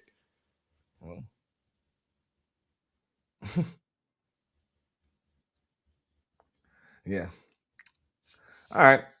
So I've had this still frame up here for a while because nobody wanted to stop talking. I couldn't really get into the clip, but yeah. So your children is a contribution to the community. How? Because without people, there's no more continuation of people. With more people equals more contribution to more people, right? Any more who? Makes sense. Thank you. Thank you, Mr. Walker. Somebody got some sense on here. No, it's the quality of the person, though, Teraney. It just can't Thank be you, a person. Jesus. For somebody, hold on, Teraney. I'm being real. Hold on. No, you being real from what you know, but you don't know me. No. Teraney. Let me get it clear. Somebody else is talking the same way that they extended courtesy. Okay, fantastic. I hear you. I'm not disrespecting your seed. Also, I'm not in this. I don't got shit to do with this. I'm not disrespecting your seed. Okay. I'm just saying having people and those people not growing up to be possibly. I'm not saying I'm not wishing them bad on your kids and all that shit. Just hold on. Don't mention my children. I'm sorry, ma'am. Don't mention the future of. No, I'm gonna tell you. I'm gonna tell you all this. Don't. Tyranny, that's what I'm doing. Tyranny, that's what I'm straightening out. Don't mention my children. Tyranny, that's what I'm straightening out. Hold on. That's what I'm trying to let you know. I'm Ma'am, not whether doing. you agree with him or you disagree with him, the same way that he extended courtesy to you and letting you get your thoughts out, you're going to be able to respond. I have boundaries. Okay, well then that's not what we're gonna do. But all right, you're not gonna just be randomly interrupting men just for the sake of interrupting, just because you want to cause chaos. Now, if you want to have a conversation, that's one thing. Again, because it don't necessarily mean that you right or he wrong or he wrong. But if he extends you the level of respect to actually let you finish your thought, and then he comes in respectfully and then wants to contribute to the conversation, you're gonna respect him enough to not interrupt him. You're gonna respect the men on this panel.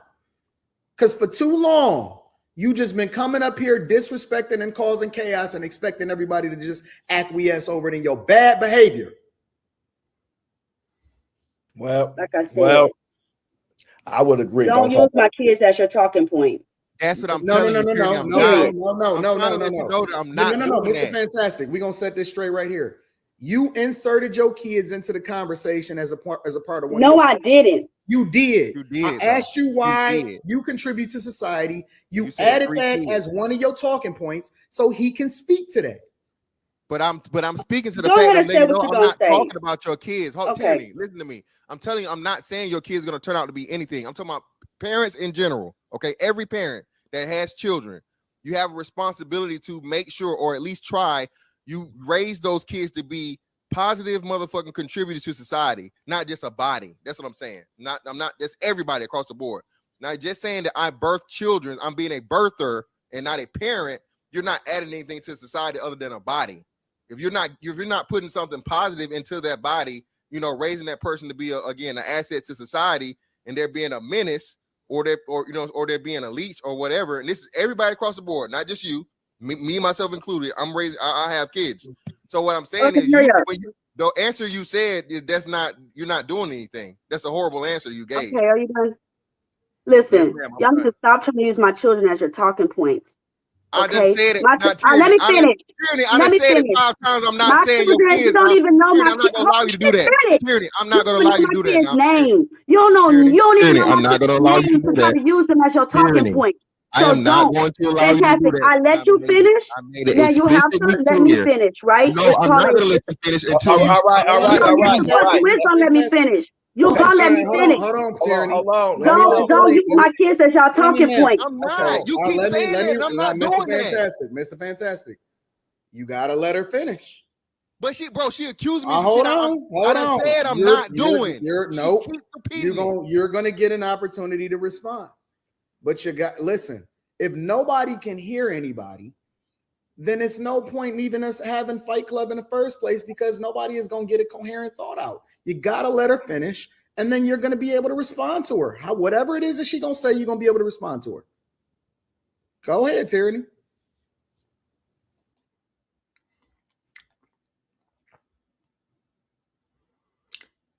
He knows all hell going to break loose for the simple fact that, this makes sense in a setting in which you actually have a fucking moderator. But I'm just saying, there's no moderator. So it looks like Fantastic and Tyranny are already on separate pages. It seemed like Fantastic was making a generalized statement. But Tyranny feels as though it was directed straight at her. So they already having 2 separate conversations with each other. So this likely will not end well. Don't use my children as your talking points, okay? If you're going to make a point, find another way to make it. But my children ain't none of y'all business. The race of my children ain't none of y'all business. You asked me a question and I answered, but I didn't ask you to elaborate on my children, okay? Now, if I the thing is, my womb is open. It's not closed. That's a beautiful thing, because we are supposed to be fruitful and multiply. Where a lot of people are getting their balls clipped and getting their tubes tied, and they cannot contribute to a damn thing besides Jordans and themselves. Okay? Now, if I do have children, when I do, my children are going to be awesome. Yeah, Aaron was the moderator / host, But when Anton Daniels is up there, he's just the cashier. That's it. He just makes sure that the till doesn't come up short, and he puts the receipts on the screen. That's really Aaron O's only job when he's up there. When Anton's up there, that's the way it worked. So my children know 2 languages. Most of y'all kids only know 1. But my kids know 2 languages. Can't talk about your kids. That's when you stop talking about your children. Stop talking about your children, because then you're gonna get mad. Okay, yeah, we're gonna get off my kids. But he did just step in and moderate right there, which was a good moderation point, because hey, she doesn't want anybody to talk about her kids. He stopped her from talking about her own kids. So we can get off my kids. Thank you. I'm just saying how good of a parent you are and how you think parenting is good, but don't talk about your children. You understand what I'm saying? Like, because you open that line of questioning when you do that. Okay. I just want to know, Anton, why you don't like me. That's what I want to know. Because you're disrespectful. To who? To me and the people that surround me. I haven't talked to you in forever. To me and the people that is around me. I just don't like that thing that's sitting behind you. But everybody else I'm cool with. First of all, Q is gorgeous, especially compared to you. You shouldn't be saying that with a wife, though. You can't tell me how to run my household and my relationships. But that's what you do. You get on here and give advices. My chick is right here. But as a woman, she out of line. You don't know. Women are not. Listen. You ain't got no man. You don't know how to keep one. I don't need to have a man to know a woman's place. She don't need to be hanging around you and your wife. That's out of line. You can't tell me what I'm doing in this this fucking big ass crib that we in right now. You can't tell me or tell anybody in here how we supposed to run things, because they do things according to what I say, not you. Okay. We don't care nothing about it's out of line to have a single woman hanging around a married man. That causes sex. That causes temptation. Listen. First of all, you don't know what her relationship status is. You have no clue. In the same way that you don't want nobody to assume that they know anything about you, you know nothing at all. I'll step in right there. I know what her fucking relationship status is, and I don't give a fuck if she say she got a man or not. Is she at your fucking house? I don't give a fuck if your wife is there or not. She ain't got no fucking man. Or she lying to that nigga. Cause I don't see how any man that she with is okay with her fucking coming to your house, even if she there with your motherfucking wife there. That's bullshit. You know? I wouldn't give a fuck what her relationship status is. That's some bullshit. Real shit. Fuck out of here. You know? Got your woman over at Mr. Cartwright's house and shit. Fuck out of here. Listen, okay. I'll go so far as to tell you this. You don't even know how many people is in this house right now. I don't care about that. If you think you know something, but you stupid because now if her man is there too, that changes things. If her man is there too. You know, that would kind of change things. Like if you just invited her and her dude there, whatever, and her dude is on the other side, that would change things. I give him that. You assuming, and when people assume, no, they make an ass of themselves because you think you know when you don't, and so you talking about something that you don't even know nothing about. I just know that it's out of line to be hanging around a single woman when you're married, and his message ain't to you. You know that. You're speaking on something. Wife is right there in the room on something that you have no clue about whatsoever. And so, you just seen his wife. As a result, you asked me a question. You said, Anton, why don't I like you? Because you talk out the side of your mouth and you foolish, because we shouldn't have to explain to you something that you shouldn't be speaking on in the first place because you don't know nothing about what's going on over here. But I wasn't even talking to you. Originally, I was talking to her. This is the woman to woman. I don't understand what you mean. And here's the difference. I don't understand why men insert themselves when women are talking. Here's the difference. Y'all need to know y'all place too. Here is the difference.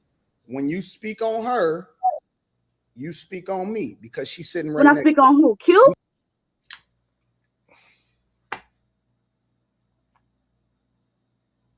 Fuck is that?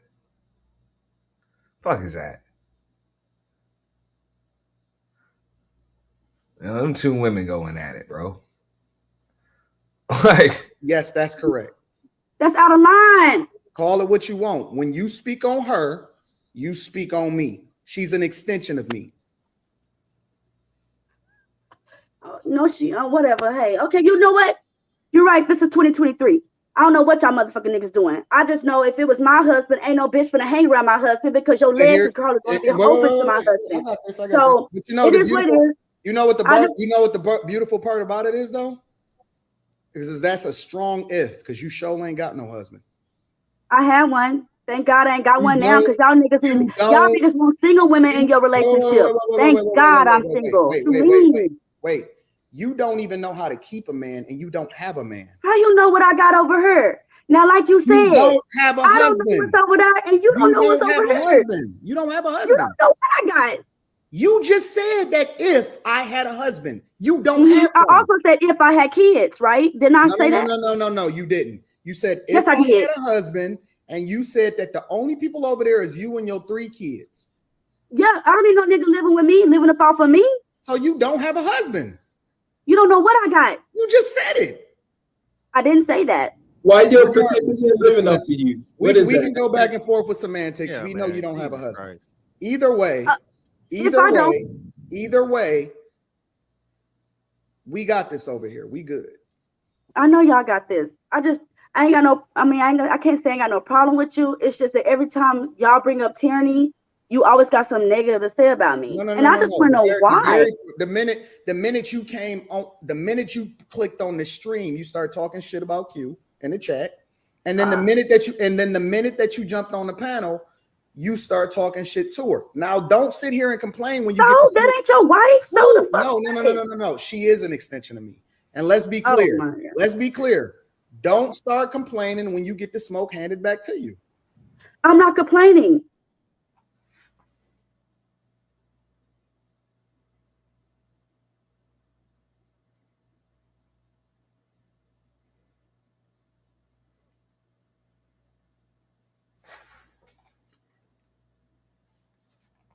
You know?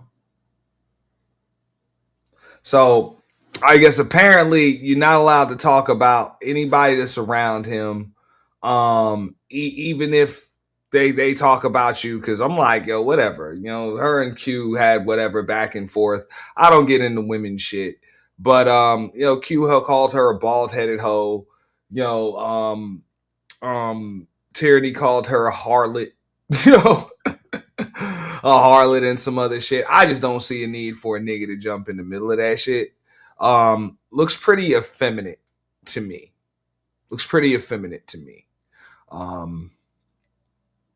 For real. Because and the main reason why is because we've seen people come directly at him and he just ducked the smoke. Like he just ducked that shit. Like we done seen that shit. Like so, all that care to step outside shit, nigga, you ain't even stand up. You ain't get out of your motherfucking seat. But Teraney talks a little shit on the fucking panel. You got out of your seat for that to a chick. Man, fuck up out of here, bro. Yanni got your wife in the fucking thumbnail and your daughter in the fucking thumbnail. All you can do is apologize, nigga. You know? Tawana G-Man said he beat your motherfucking ass. Called you a bitch. You know? All you did was just talk into the microphone, nigga. You know? Like, fuck, bro. But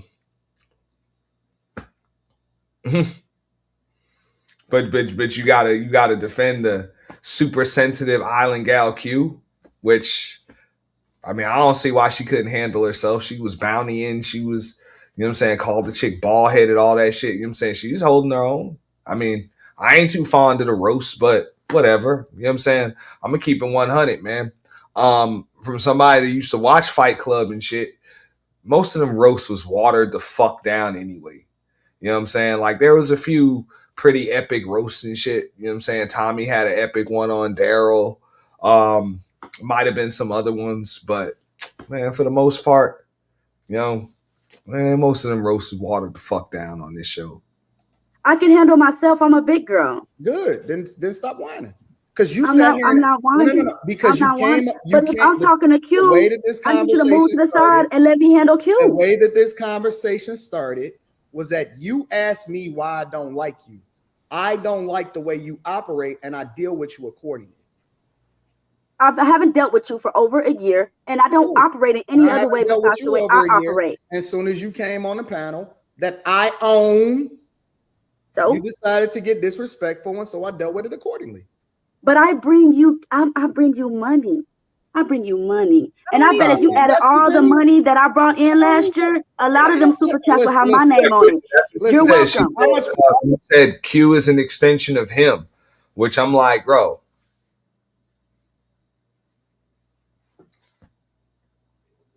Now, granted, I've been, in situations where if I've got to defend a chick versus another chick, I'm just not about to let a chick like lie on one. You know what I'm saying? Like lie or say something is untrue. I'll be like, nah, that's not true, whatever. But other than that, you know what I'm saying? If you there to defend yourself, I don't have to defend you against another chick, especially when it comes to just some talking shit. Any woman that's in my circle can hold her fucking own.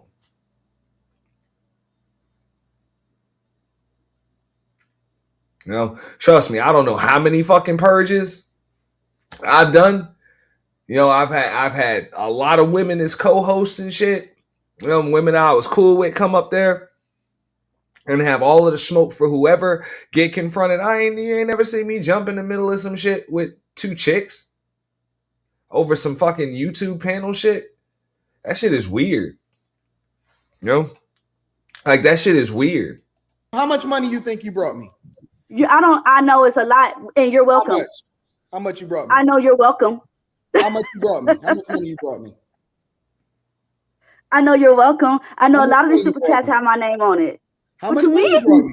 Please don't have that amount of money. If you had to guess, how much money? Please don't have that amount of money in your pocket, man. Don't pull it out your pocket. If you had to guess how much money you brought me this month, how much money you think you brought me? Add it up. Don't pull it out your pocket, man. If you had to guess, this month it ain't a lot. How much? You said for the year. Oh though. no, I'm not even on her this year. Actually, I don't even want to be doing these things because y'all do is hate on black women. That's all y'all do is hate on black women. That's all y'all talk about. Topic ain't even about black women. How much money you think you brought me this month? That's how you build your platform by hating on black women. How much money do you? If you had to guess, how much money you think you brought me this month? Don't do it. Don't do it, Teraney. Don't do it. Get to the chopper. Get to the chopper. Y'all gotta let her answer. How much money you think you brought me this month? I don't know. We're gonna be sit there and count. Don't do it. If you had to guess. Do it. I know. I'm not guessing nothing. I'm not guessing nothing. Is it what? 100, 200, 1,000? 100, bro. People spend 100 on me in a day. What you mean? What you talking about? What happened? Oh, that's cool. Funny you say that, Trinity. Shout out to Trinity Time Travels. You're in here looking for your second husband. Yeah. I wouldn't say that I'm looking for my third wife, but I'm available to her. Well, sounds like fun. Please stop. Please stop. Please stop. Please stop. What'd you say? I'll stop. Please. You already told a multi-millionaire that you in a rent-to-own situation. Please don't do it. Don't do it. Rent to own, nigga. You can't hear it.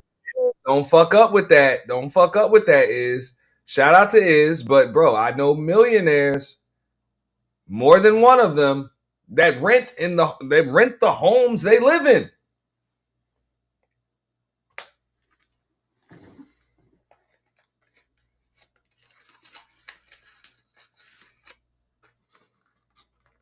Because it doesn't make sense for them to own the motherfucker.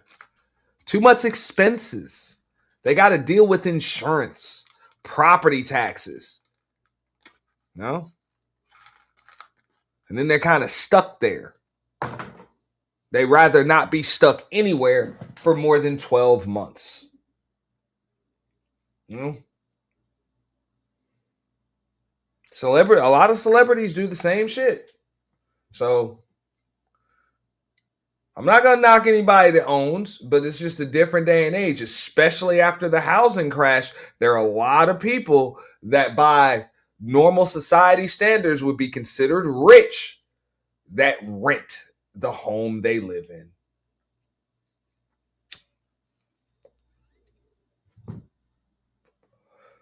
You know, I know people that own multifamily homes, have tenants, but the one they live in, they rent that motherfucker. You know?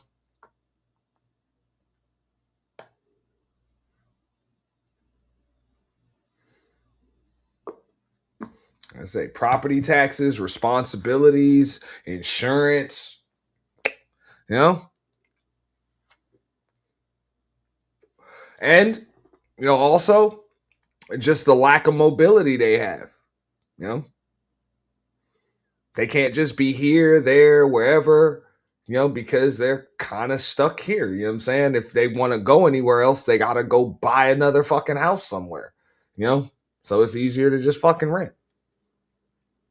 They ain't tied down nowhere. Just saying.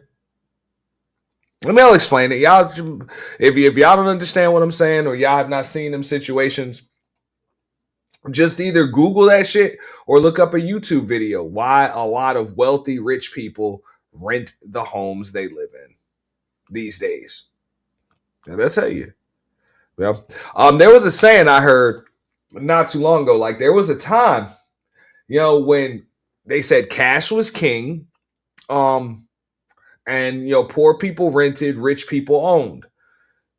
And now they said that like times changed, you know, where they're like, yo, debt, credit is king, especially in America. Debt and credit is king. It's worth more than fucking cash in a debt-based society. And rich people are renting and poor people are the ones owning. I didn't make it up. I just heard it. You know? No, don't do it. I know, baby. I know, baby. Don't do it. Don't do it. How much you think I spent this month just in leisure? I don't care. We 21 days in. How much money you think I spent this month? Because I want to show you how. Listen. Because you think that what you saying is relevant to me, and so I'm trying to help you to understand what my life is really like. Right? I don't care. Well, you may not care, but let me help other people understand, just for the sake of conversation. Simply because, again, we in a new year. And I want people to really understand that what she's saying has no relevance to me whatsoever. So this is January 2023, right? No, I can't look. I don't want to look. Time period, transactions, personal bank account. You shouldn't be showing your money because niggas don't worry about it for showing how much money this is they my got. Why are you doing it? For the first 21 days of the month.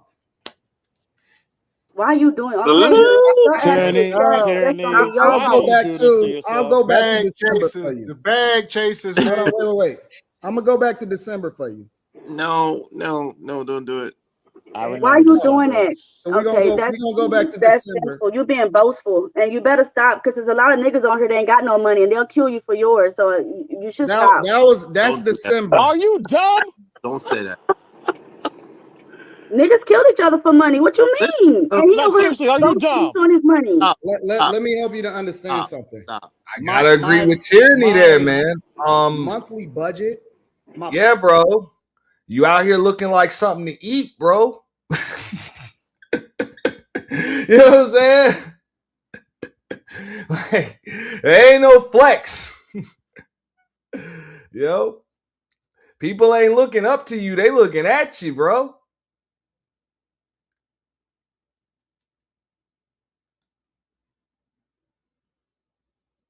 No. Yeah. And they ain't asking, yo, how can I get that? They just asking, yo, let me get that. Let me get that. For real. I'm just saying, man, you move in silence, dude. That would make sense. Like to show that shit on the screen. Number one, nobody asked you. You ain't do that shit just to win a bet or some shit. Like I get it, bro. Motherfucker want to bet 2, 3, 4,000 or whatever. Yo, show me a total spending statement of over $100K for the month, motherfucker. I give you $2,000 right now, $3,000 right now. No problem. Post some money. Bam. You know, I get that. What up, Brandy? Shout out to Brandy Davis. I get that. But to just do that shit for free, thinking you flexing or some shit, nah, bro. Like that, like I said, there ain't no, hey, well, can you teach me how to spend, you know, $160,000 in a month, motherfucker. Let me get that. How much you got left? You know, how much you got left? What you got in cash, motherfucker? Where is it? You know, like real shit. Those are nice shoes. What size are they? My size, motherfucker. Just saying. Personal spending budget is anywhere between $250,000 and $300,000 a month. I don't care about what you talking about. I don't rock with people based off of how much money they make for me. I rock with people based off of good character, and then I align myself and I do business with them based off of that. You can't have anything over me by saying that you bring me anything. The only thing that I need people to bring me is peace. That's who I decide to surround myself with, is people that bring me peace. And so what I'm helping you to, ma'am, what I'm helping you to understand is that I'm not one of these dusties that you're used to dealing with. I got a whole nother set of criteria in which I operate under. All right. And so if you ever want to get in the presence, and it don't have to be me, you can do whatever you want to do. You ever want to get in the presence of somebody that actually looks at you for value, you're going to have to look at yourself a little bit differently than these $200 or $100 or whatever it is that they bring you. Because I'm gonna absolutely be 100% honest with you. All of the money that's generated on this platform, I don't give a fuck about, because I make sure that my people get it. I don't take that money. You ain't bringing me nothing. You know why I created this panel? You know why I created this platform? It's so that everybody else can have a voice, and then the people that run the platforms are the ones that benefit from it. I don't spend this money. I don't give a fuck about this. Come on, man. You're the same person that was on Dr. Phil talking about not black people not having no more kids. Like, what you saying don't matter. Your bank account don't matter because your message is horrible. Then why you don't love the black community. You find us as why cash did you say cows. that I should care about what you're saying based off Then of you find us as cash cows. So none of that matters.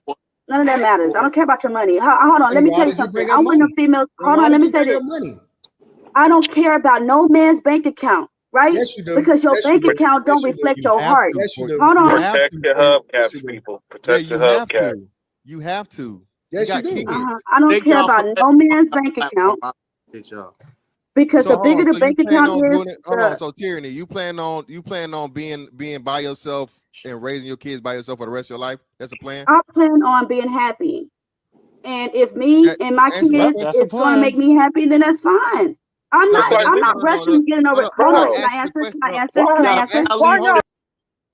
Well, Trinity, that's gonna work on a lot of the motherfuckers in this space. Yeah, I mean, it's just gonna work on them because you got a lot of people that are willing to be walked over for material shit. And y'all ladies are really supposed to be the ones coming up off that shit. So in that context, I really can't blame Anton. You know, because a lot of these motherfuckers are literal walking fucking licks. You know, they just are. You know, and they want shiny things, and you know, just for the hope and the dreams of getting it. It's a goddamn shame. It's a goddamn shame. Now he also said something that should strike out, because I don't think he was lying there when he said he deal with people that bring him peace. You know, you don't want people that bring him headaches, but to an insecure motherfucker, people that bring him peace are going to be people that he deems as beneath him. Well, people that don't activate those insecurities, which is one of the reasons why, you know what I'm saying, his right-hand chick, he felt like he had to go up on the panel and defend her against the big bad "we need more tyranny." Damn shame. No, damn shame, man. Damn shame. But I think everything that he said, I mean, I don't know if that spending statement was 100% on point, but I'm not gonna call the dude a liar, for that. But I think everything he said, he wasn't lying. You know, people bring him peace. But like I said, a lot of people, you know, and this ain't even gender specific. They would say that that's men or whatever. Like I say, there are dudes that take pride in being the world's tallest midget, or whatever. Like, bro, you seen it. You seen, you know what I'm saying, dudes go get their fucking genders changed and now they want to fucking play in women's sports and shit like that. You know what I'm saying? Because that's the win they get. You know what I'm saying? They want to compete against fucking women and shit. Makes them feel like they won something.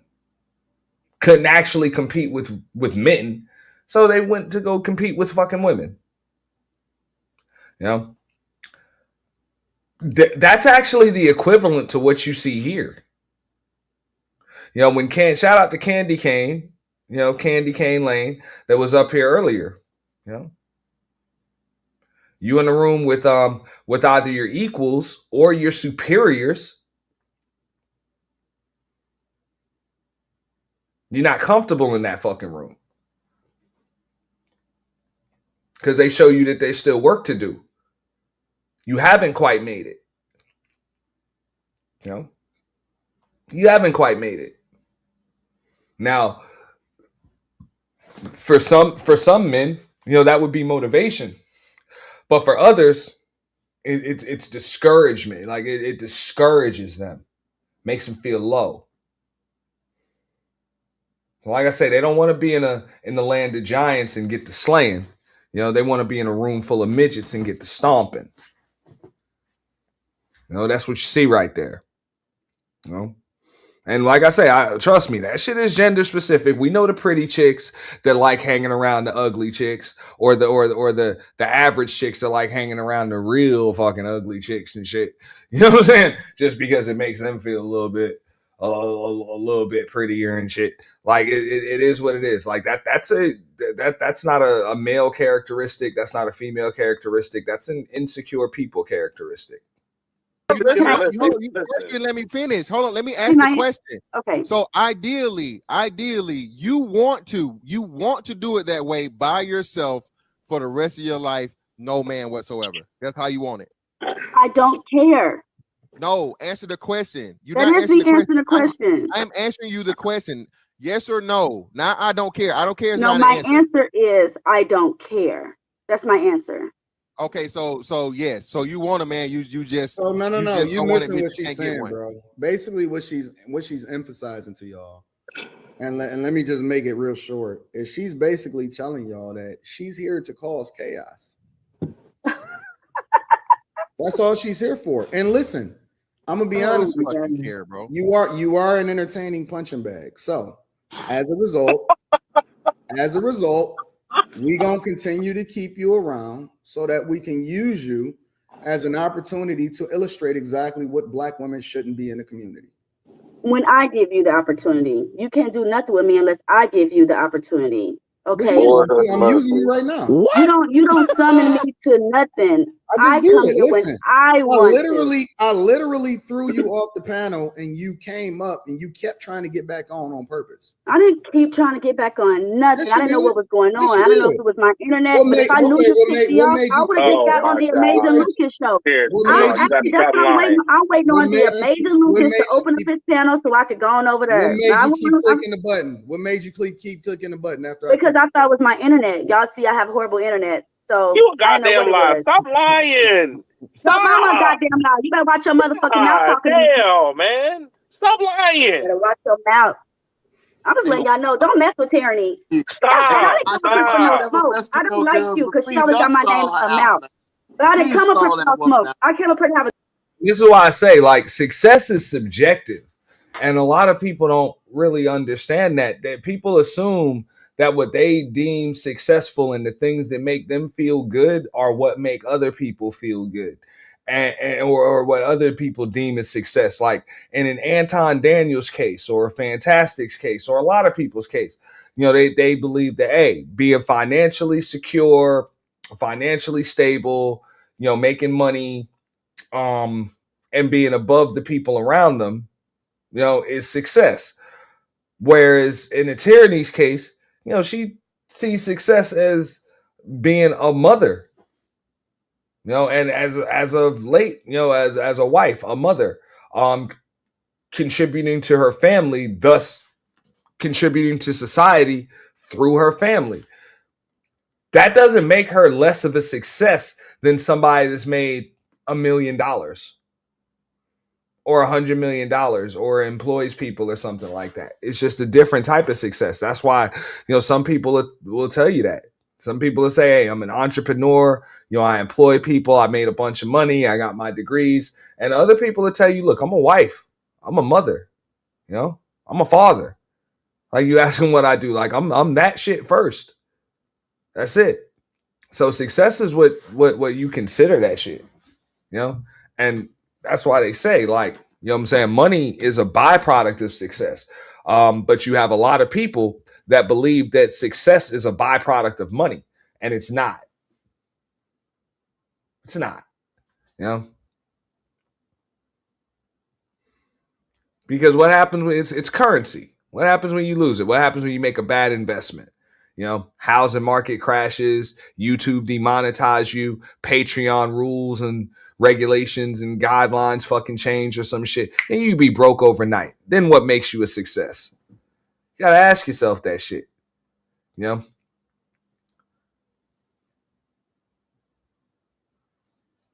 It's not how much you made, it's what the hell you do to get it. That's what matters. Good time. God dang. You came up here with chaos. The first word. And then you want to be Captain Saberho.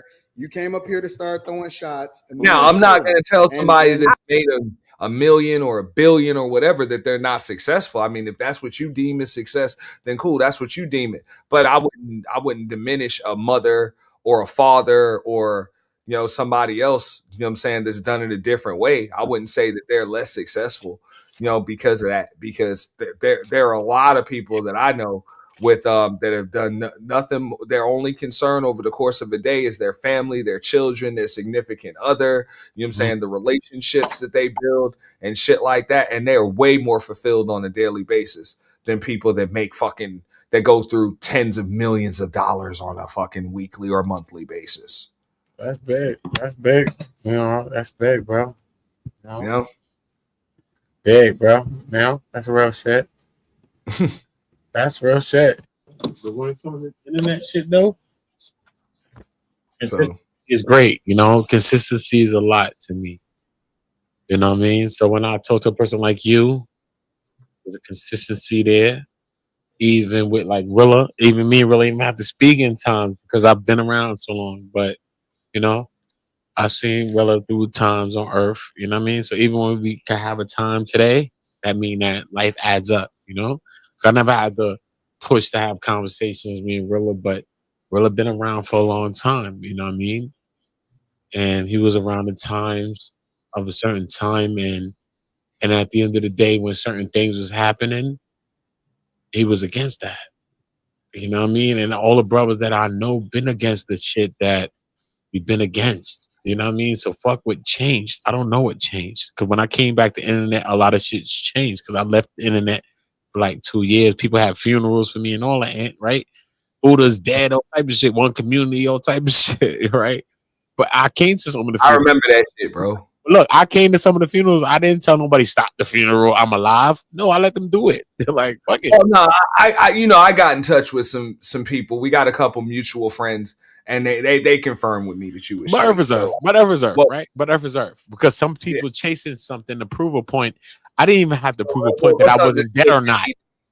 Yeah, it didn't need to be. Multiple people in our world made a stream that I'm dead. That's what like, oh, you ain't dead. I know. Right? Hey, I know. But I came to some of the streams and I didn't stop anybody say, yo, I'm not dead. I didn't even tell nobody. Sometimes we making an argument with people on streams, right? They thought I was dead, bro. Machiavelli. You've never seen a Machiavelli in the space. Uda's the last Machiavelli.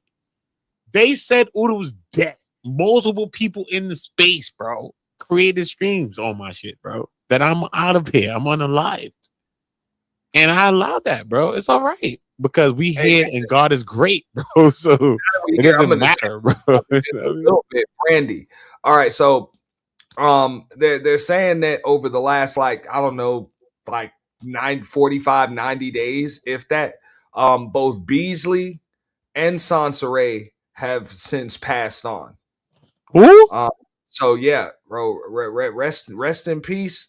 If that's the case, I'm sorry. I would have to say allegedly because it just seems extremely ironic. We're gonna send condolences regardless. Condolences. Yeah, no, my condolences if that's the case, definitely. But it is tough to kind of take at face value when you got two people that have a history of faking their online deaths to have passed on, both of them within the 90s. Oh, that's crazy. That's crazy. You know what I mean? But I'm gonna say RP to them. You know what I mean? Off the scrimps with a K. Off the scrimps. You know what I mean? Because when Kevin Samuels was getting up and out of here, I was like, RIP, but you ain't. So I'm just sorry, bro. You know what I mean? Because it's like we against each other every day, but I don't think that on a bigger scale, like that's why Anton is up to grabs, because even Kevin Samuels, when them people get to the place that they get to, they begin to start changing, they begin to start shifting. They start to being Mystique X-Men. They don't be the regular X-Men. So for me, I like regular mutants. Be Wolverine, be Cyclops, be who you want to be, but you're not gonna be Mystique. You're not gonna be no shape-shifting mutant, because we can't time this mutant, because this mutant could be you, me, or anybody that this mutant wants to be. So we got to look at these people like X-Men, because we all mutants.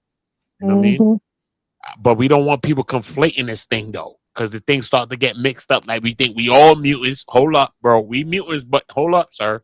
You might be a little different. Hold up, sis. You might be a little different. You know what I mean? So it's more about those things. You know what I mean? So how do we build together? How do we win together? All right. The manosphere has created something that no one can talk about. Everybody's going to create videos. That's why I stopped creating videos, right? Because and I'm gonna talk to you, but I'm talking to everybody that's on the panel with me, right? And God is so great that He keeps talking to me every single day, right? And He's talking to me about remedies for this place that we in, because I've been in this space for all of the years that this shit was here. Right? When Kevin was alive, when I was thinking about it, I've been going against Sidigi and Kevin. Sorry, y'all both could be right when y'all right, but I'm telling y'all that it's wrong because we're not bringing nobody together. So the realest people on earth gonna bring people together, not Mother Teresa, not none of these people, not people that bringing people together for a reason. I'm talking about the realest of people is naturally gonna bring people together. That is the facts, bro. You don't got to go far as Jesus. I'm doing it right now. Everybody's doing it. You know what I mean? Like, we don't got to go biblical, bro. Like, we're on earth right now, and we're creating the Bible right now. Once we understand right now, we're recreating and we're living right now. Right? So once we create the energy of how we want to move with each other, that's something else now.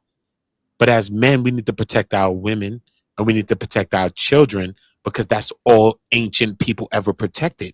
Because if you went to war, you thought about your women and your kids that was there in the village that the people's going to come and pillage, and they probably be murdered by the time you come back after war. This is how natural life happened. Forget today. This is everything. So they said they're going to give you the booty and the treasure. Remember? But if you didn't come back to your wife and your kid, you'd have been like, who? Spartan on the movie, remember? They took his wife when he came back. They hung her. You'd have been like Spartan in the movie. You'd have been Leonidas, bro. You'd have been Leonidas. Because that's what we coming back for. Not the money, not any of those things. We're going to get that. So this is why we have to protect our women. This is why we got to protect our children, because everybody else is supposedly protecting their women and their children, but a lot of these people are not. So then that means that we showed the whole world how to be spiritual. We showed the whole world how to bathe. We showed the whole world how to do it. Then that mean that we could show the whole world again how to do it again, because everything is getting resetted. So what the fuck is going on there? So that means that we got to push towards something that even I come from a world that everybody's unalive, but my friends are unalive if they ain't doing 30 years right now. And we all did the same things. And anybody unalive, my friends, allegedly, sir, you're unalive, bro. It's up to me, allegedly. That's just life, bro. That's not nothing personal, right? But on this internet, it's too weird because it's personal. You feel me? Even when people weaponize against my own child, and they weaponize against my kid, I never weaponized against these people, kids. I never talked about your girl. I hunted one person offline. You apologize. The other person apologized the way they did on their own time. God is great. But at the end of the day, it happened. Right? So what is it going to be? We got to protect our own. And to protect someone else's kid is to protect our own kid. And this is what we got to start to, this is what it is. That's why when people get out of pocket, we're going to be able to see them out of pocket. Because to me, when a nigga, because one guy weaponized against my kid and I called him a PDF, and I was wrong for calling him a PDF, right? And I could apologize to him. I did. But at the time I didn't. Because anybody that weaponized against a child is a PDF to me, bro. Who the fuck talks about kids, bro? You can unalive me right now, nigga. Do it. You know what I mean? You don't gotta go into the youths, bro. You know what I mean? So that's me. I'm just to that place, bro, because that's the only people that's like bringing up kids into things. It's like PDF shit. So I just look at anybody that's weaponizing kids on some shit like that. You know what I mean? Straight. Even if you weaponizing kids in a relationship, bro, you're a PDF on the low. You know what I'm saying, son? This is what it is. Because who would weaponize God, Jesus, or children? Only a devil. So you're TD Jakes. If you weaponizing your kid against your baby father, you weaponizing against your baby mother. You TD Jakes too, bro. What's the difference? Why are you looking at TD Jake like he TD? No. We all TD then. If you're doing it. Because we playing with children. And children is the thing that we won't play with, even if we won't disagree with nothing. We're gonna agree on this point. Not disagreeing about that. Or figure it out when you figure it out, bro. But we're not doing that. We're not playing the game with children. That's the only sanctioned thing. I'm sorry. The only sanctified thing. And that's the only blessed thing is children, not us. So we have to respect children. So everybody kid, because if we live in a community and somebody's doing this and this and that, he might be wilding with his wife, right? Because it'd be like that. He might be fighting with his wife, but then he got men in the community that pop up and say, yo, bro, come on, son, what type of shit? You know your girl about to be, come on, bro. Y'all be talking about this and I'm like, come on, what we doing? And he coming to talk to him. Like, boom. When we start to create the energy, it's not going to be accepted. It doesn't matter the patriarchy, because everybody's talking about this and that, but everybody's under the patriarchy, right? Black men is not even ruling or running anything, okay? But they want to rule women, want people to submit. Every woman I ever met in my life submitted, even one day. That's why I had a lot of one-night stands. It is what it is.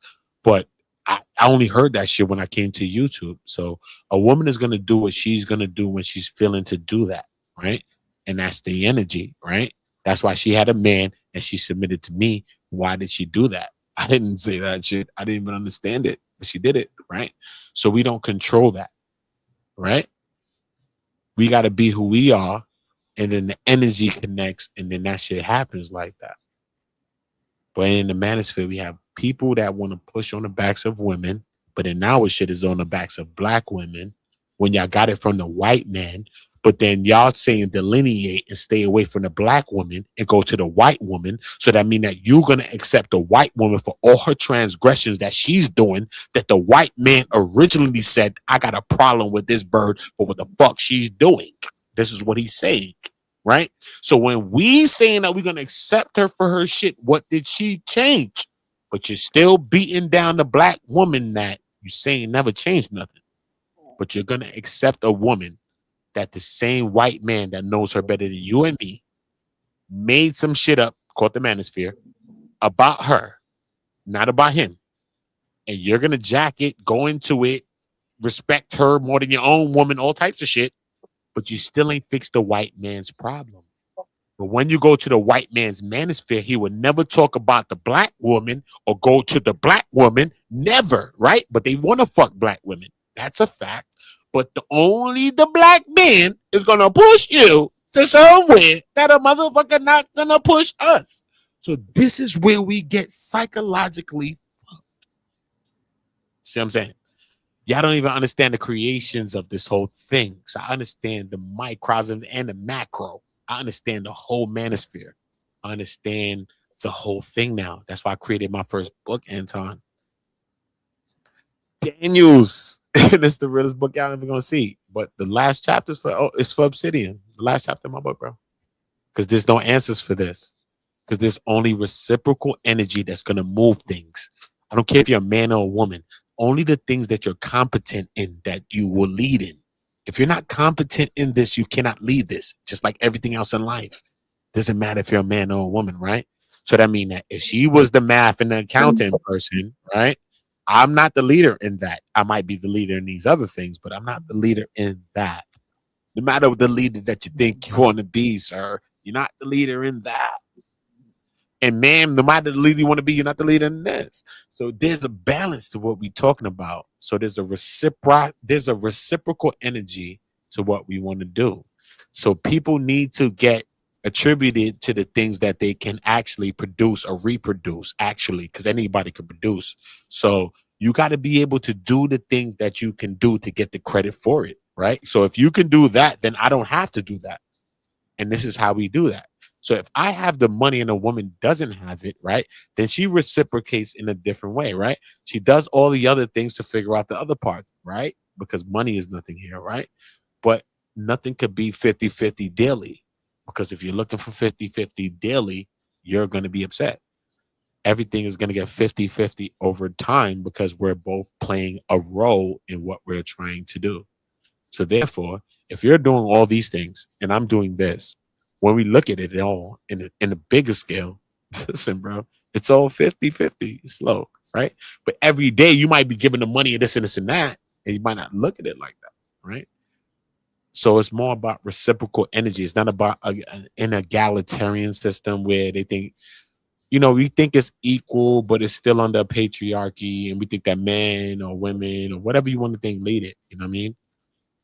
What we got to understand is that our women today are different than the women from the 60s, right?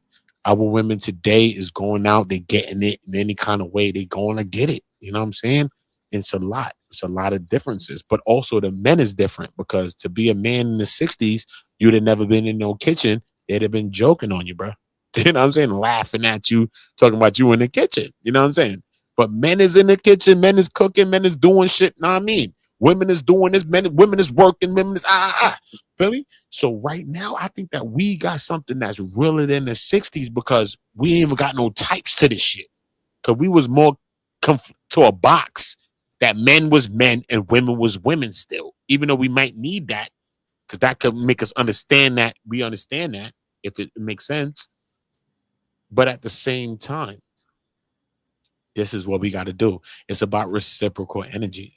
Okay, we're in a user culture, not in a whore culture, because we think we're in a whole culture. No, we're not. We're in a user culture that everybody's using everybody. Okay, AI is here, so now everybody's about to use the actual real creator, even though the real creator was missed for many years. Now the real creator is about to be that person. Everybody's about to use the tangible thing because everything's AI. When you look at thumbnails, sometimes you skip past them and they might be your favorite creator, right? You don't even know the difference anymore. See what I'm saying? So when we start to really get the bigger picture of what it really is, it's not about this. It's about how we deal with each other and how we govern each other and how we going to respect our children first, because I think that we need to respect the women and the children. But if we don't respect the children first, we can't respect the women, right? So first we got to respect the children. And that got to be universal, that we're not playing with nobody kids, bro. You want to catch an unaliving? Anybody's playing with nobody kids and never caught no unaliving. You never did, bro. You never caught an unaliving, sir. I could tell you 80% of my friends is unalived. I'm going to tell you on Jesus Christ, not about my own soul allegedly. But I'm going to tell you never unalived shit. Or you don't know shit that's really been unalived. So what the fuck are you talking about now? So we need to make sense of this thing now. It's not about us. If you have one gray hair, it's not about you no more. I don't give a fuck if your ass 26. Okay, cool. If you got one gray hair, it ain't about your ass no more. Okay? We're going to help younger people to move. We're going to help younger people to be greater. And this is what the whole thing is about. It's not about us anymore. Okay?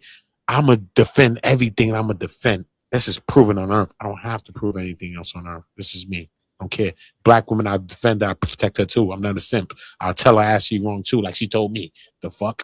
Sandals of Jesus. I believe. But at the end of the day, we have to stick to some kind of something first. When we watch the Epstein files, women and children are going missing. Go back a year or so. Show me that like 20-something, 30-something black women ain't going missing, bro. You want to say they prostitutes or they this and this and that. Bro, does it matter? Does it matter? No. When our people matter, it's when people can't play with our people. I don't care if a person prostitute. I don't care if they're ex-drug dealer. I don't care what they is, bro. Because we the only people that can't change. White people changing. Mick Jagger, all these niggas sniffing coke. Everything them niggas get back to movies, get back to rocking, get back to selling out shows, get back. Yo, let's go see Slick Rick. Yo, he old, son. We ain't seeing this nigga. That nigga old. Nobody can get no money. We can't change. We can't do shit. We got to stop being a limitation on our own shit. And that's how we're going to detach from the things that's pushing against us. And we have to respect our children first. And that's how we're going to see it. Period. Even when people weaponize against my kids, nigga, they come up right now, bring the niggas on YouTube. I ain't never weaponized against kids. I want to unalive you. I told you, nigga. I'm going to put some boxes in your attic. Straight. I told you straight. Yeah. But I never told you about your child. Never did. I don't care to. Okay. So we got to have something so that we can move forward. I don't care about nobody's political views. I don't care about none of that shit, bro. You know what I mean? We got to move together and work together in another way now. Straight. Because now it comes to a place even on YouTube that if we don't beef with each other, we can't get a view. You're going to have your friend with you do 500 views every day. As soon as y'all beef, you're going to do 10,000. Shit is nuts. We have to reshape the same positions in the same system that's putting us in the same systematics. We have to change that, bro. If we don't shift it, it's not going to change. I can tell you the secret how to get 20,000 or 30,000 like my channel. Do trending news. Just do trending topics. Get out your own boxes. Stop talking about the same small people. Talk about bigger people. You're going to grow. If everybody's doing 1,000 subscribers and this person's doing the 5,000 the most in the fucking sector, why is you talking about them? Go past them. Forget about them. Take your fucking talents and y'all jokes and everything y'all go and go joke about some real people on a big level. When I'm in the beef sectors and shit, niggas got real jokes, bro. Imagine they joked on people that got 1 million subscribers, 10 million, bro. Is you dumb? You viral tomorrow. Let's stop wasting our time and our energy on each other for a second. Even if we want to get back to your op, we gonna clip their ass anyway. But we gotta expand our shit. Because if we can expand our shit for a little bit, we might not even get back to our ops, bro. Because this shit's so real that, bro, them niggas is still stuck in a space. We be on spaces. What we learn from this space is that we could be in any space. Start taking advantage of the other spaces. Not no small space, most 3 sector, no stupid shit. No. Celebrity sector, gossip sector, these sectors. Go to the big people that's really good. Joe Buttons. Talk about the real people that's trickling. And you're going to get 1,000 views guaranteed, bro. You may get, if you keep doing it, you're going to get 10,000 every one. Once we aim to target higher, we could still come back to say, yo, they some fake ass niggas in my sector. But we have to reach further with the content still. So even when we come back to say what we're going to say about the people, the message will be received because we've reached further. I've went deeper into the ocean, past the land buoys and shit. I went past that place, bro. So when they see the certain waves, they don't get it. You know what I mean? So this is where we got to be at. We got to stop being so separatist and so separate. You know what I mean? It's not about no politicians. It's not about none of that shit, bro. I don't care about any of that. It's all the same shit. The black people were Republicans and only the Ku Klux Klan were Democrats at that time, bro. I can tell you the history of Earth. I can tell you the history of America. I can tell you the history of Africa. I can tell you the history of fucking what country you want me to tell you? Japan. What country? I can tell you now. If we don't know the history of Earth, then we don't know what's happening. We don't know this whole shit is Egypt that we living in today. These people using Egypt with us every day, all day. Fuck the person that's an Egyptologist. I'm cursing this thing out. But the people at B is using Egypt with me as I'm cursing out an Egyptologist with me. Like, what the fuck? This was happening, bro.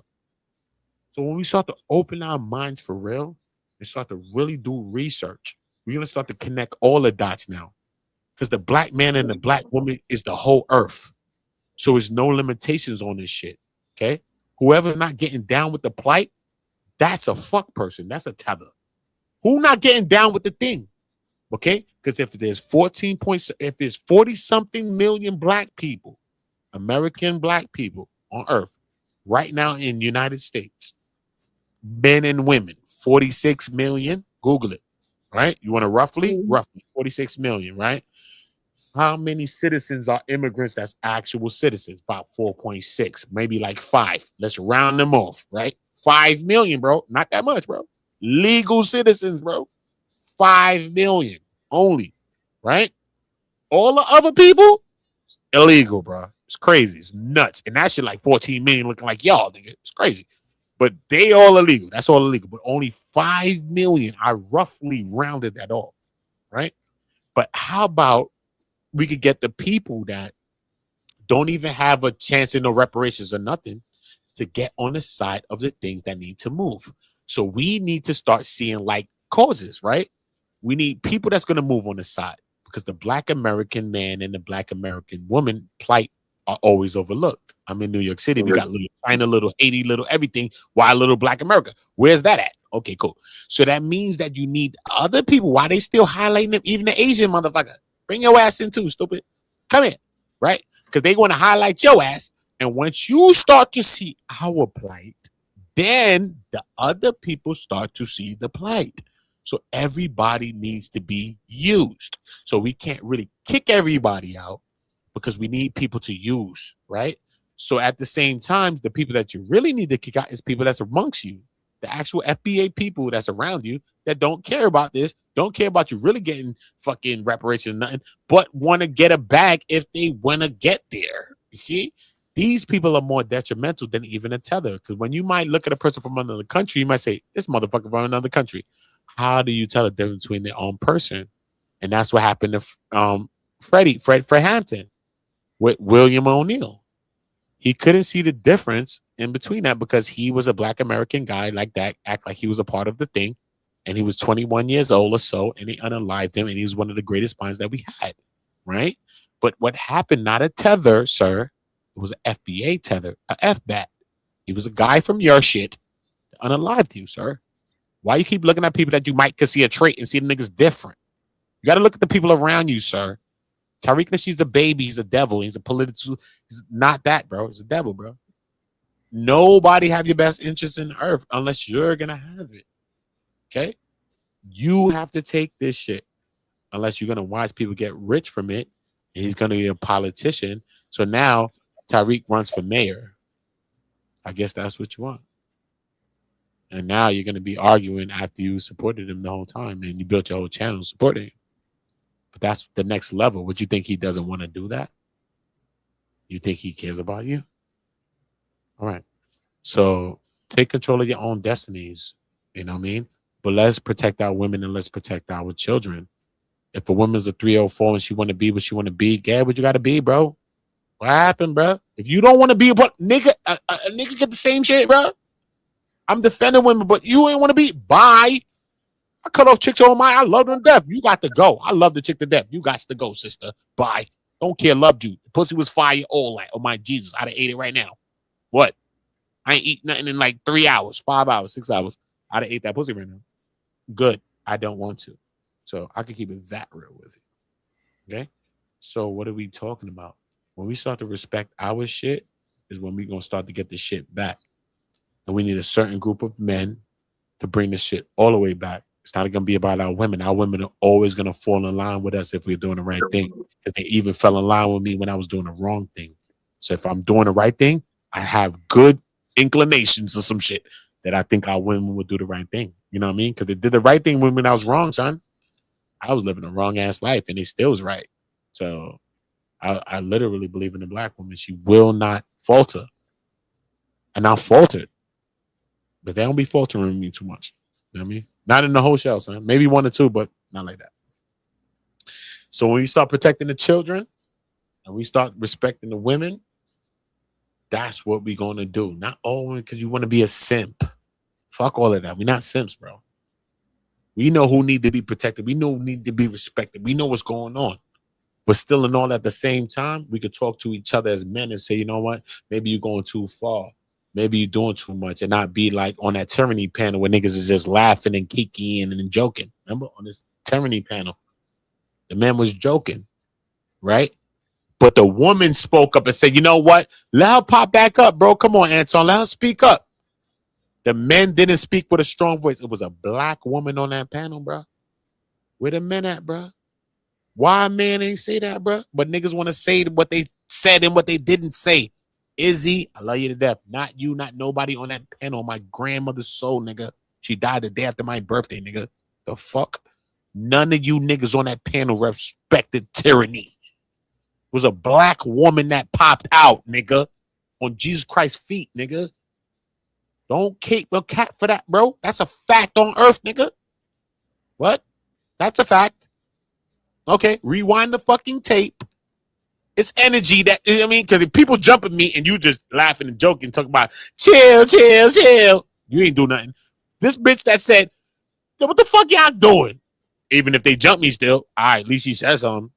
So if niggas is jumping me and you joking like you telling somebody, we not respecting that, bro. So we just got to be even and honest when we talking about things, bro. Because if that was your girl or your wife or your kid, we'd have seen a different energy from you and fuck his panel and fuck if they wanted to kick you off a panel, if it's Fight Club and you wanted to stay on a panel. Our integrity can't make me stay on a panel. Fuck that. Don't care about this, nigga. I leave panels all the time, nigga.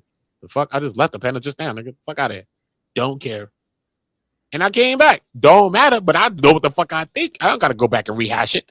What you know how I think? What I thought? Nigga. So what are we talking about, bro? Only a black woman on that panel said something, bro. Okay, Izzy? Not you. Not any of those men on the shit. Not Anton. I want everybody to understand that. And I'm not against it. He's from Brooklyn like me. But we have to keep it 100,000 change, bro. No keeping, no capping, no dick tucking, sucking, son. I'm not that guy, bro. Okay? All my friends are unalive, bro. So if you don't even care to do that, then I don't care to talk to people. That's right. So I'm telling you the truth. Only a woman said some shit with a stern voice. I don't think this needs to be all, wasn't a man, bro. So we need to be there as men. And niggas is arguing with the women when our women keep standing up. I was telling D Ruggs in my hood, even if our homegirls was starting off and sucking us and shit, they went to school. They actually finished their shit, bro.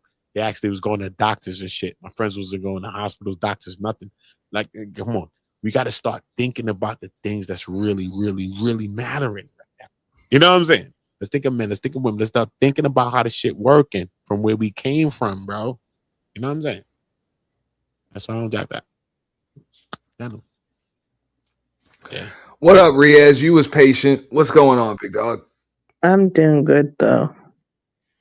That's good to hear. Good to hear.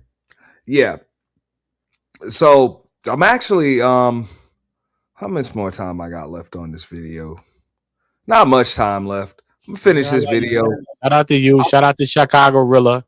Shout out to you. Shout out to Chicago Rilla. Chicago Rilla done fell asleep. I real dudes, man. Yeah, I fuck with you, Anton. I fuck with Rilla. Rilla, no, I fuck with Rilla. Rilla don't even know how much I fuck with him. I fuck with you. You know I fuck with you, Anton. But Rilla might not. I mean, but Rilla might not know. You know what I'm saying? But I do. You know what I'm saying? Because I know Rilla from the beginning of the times. Even when I used to go to Lapeef, I should listen to Rilla say the things that Rilla used to say. And Rilla's message is not far from everything I see today. You know what I mean? Even 7 years or whatever so later, his core of whatever he says every day is like similar to everything that I ever heard him say from like the beginning of times. Okay, so you remember because I was on here for probably about a good maybe 2 years before I started using the whole Monopoly thing, right? Mm-hmm. And there are a lot of reasons why I chose Monopoly. You know what I'm saying? As far as branding goes, it's recognizable, it's simple, it's easy to pivot. First, you created a monopoly first. You came up with something that's what took your brain there, because you came up with something and I told you the whole space congratulated what you created, because you created something with the Purge that was crazy. You know what I mean? We had a bunch of things. We had Fight Club. We had mad shit, bro.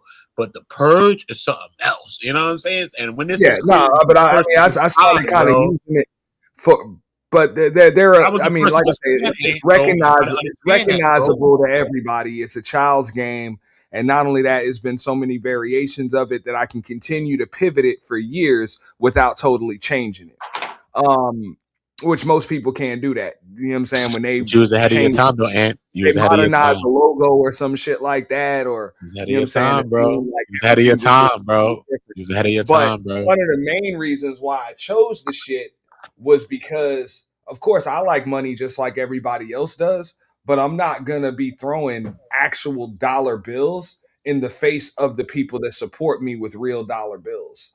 That's one of the mistakes that a lot of these creators make, like an Anton, for example. You didn't even have to do that though, because what you did took off from the rip though, Ant.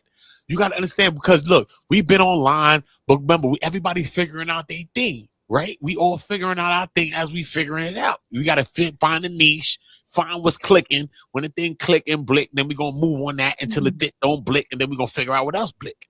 But you figured out something. When you figured that out, I said, yo, I only really witnessed like the first or the second one. You know, I was gone. There was funerals for me, Ant. So by the time I came back, you still had this shit go for like 4 years. This shit was crazy to me. It was still going, Ant. With the crazy to me, bro. That's more of a me thing, right? Because I use it on both of my channels and shit like that. The main thing was I never wanted to throw the money that I made on here in the face, or just money in the face of people that support me. You ain't do that, Ant. But remember the first year, everybody streamed that shit. Remember, people had that on their channels. Chill, nigga. I was here for the first year, bro. Everybody was on everybody. It was out of control. So that shit was the first thing. Yo, that shit was on everybody's had a bowl of X. Yo, that shit was out of control. That shit was everywhere. So you hear me? So you end up figuring out a way to kind of get in this thing, because this thing was so out of control for the first year, bro, of the first invention of it. It just went to so you ended up cultivating it. You know what I'm saying? It's hard to cultivate something that goes to where it goes, right? Because people could take it, people could try to pirate the same thing, type of shit. But you was able to cultivate it. So when I came back and seen that you still had it going, and I ended up coming to the last one. I was like, nah, I had to listen. But you know what I'm saying? I was listening to cuts. Even my homies was in it, you know that. But I was like, I had that thing going. I understood what I had, and I mean, and in some ways, some people would say like they're like it grew, but other people would say like it kind of stunted my growth, and it's kind of true and not. Part. But no, at the same time, it stunted your growth. It's going to help you to grow still, because you're going to learn how to repurpose it now. Right? Because one, you have 5 years worth of content, right? That's the first thing. Uploads is crazy, right? You can create a whole new channel based on uploads, because the way YouTube is prioritizing videos now, we want to separate long form content from short form content. So we want to do the long form. If I created my channel right now that I created in 9 months, this channel, N1ggaz, after I was in the space with y'all, and I created this channel, it got to 26,000, right? I created this shit based on trending things, based on different kinds of things. I had to get out the sectors, get out the conversations that's limited to us, right? I had to go to another place, because that's where it's really at. My talent's going to shine there. When I joke on these motherfuckers, they're going to jack it. Yeah, why are we joking on a low level? Let me joke on Trump ass. Nigga, what happened, Trump? What happened? You know what I mean? Yeah. So when we start to play around like this, yeah, nigga, they don't only want us to play with each other, pause. They only want us to violate each other. You know what I'm saying? So when we start violating some other shit, you don't know how lucrative it could be. Yeah, but understand this too. Like, look, you're gonna grow, son. You're gonna get 10,000 subscribers, nigga. Fuck that on YouTube. I'm talking about 10K on YouTube. I was always That's what I want for my people. I want everybody on 10K at least. Why not big up the people around you? But this space don't move like that. So fuck these niggas. They don't move like that. It's okay though, but you can't believe what people believe in. I look at my glass half full. All we could work with is the people that's going to believe in what we believe in, the people that's going to see what we're going to see, because at the end of the day, I'm going to always help people. And right since the beginning of times, I'm helping people for free. And anytime I ever help a person was for free, and I never charge the person in life, right? Just like it's something that's in me, but at the same I can't change that though. Even if somebody acted weird, fuck that. I'm still gonna help people. I'm still gonna help people for free the same way. I'm not gonna try to swim against the tsunami, bro. But we the tsunami, bro. There's no swimming, bro. When you go against what we want to build, that's it. That's the tsunami. We detaching our brain from anybody that got a bag already.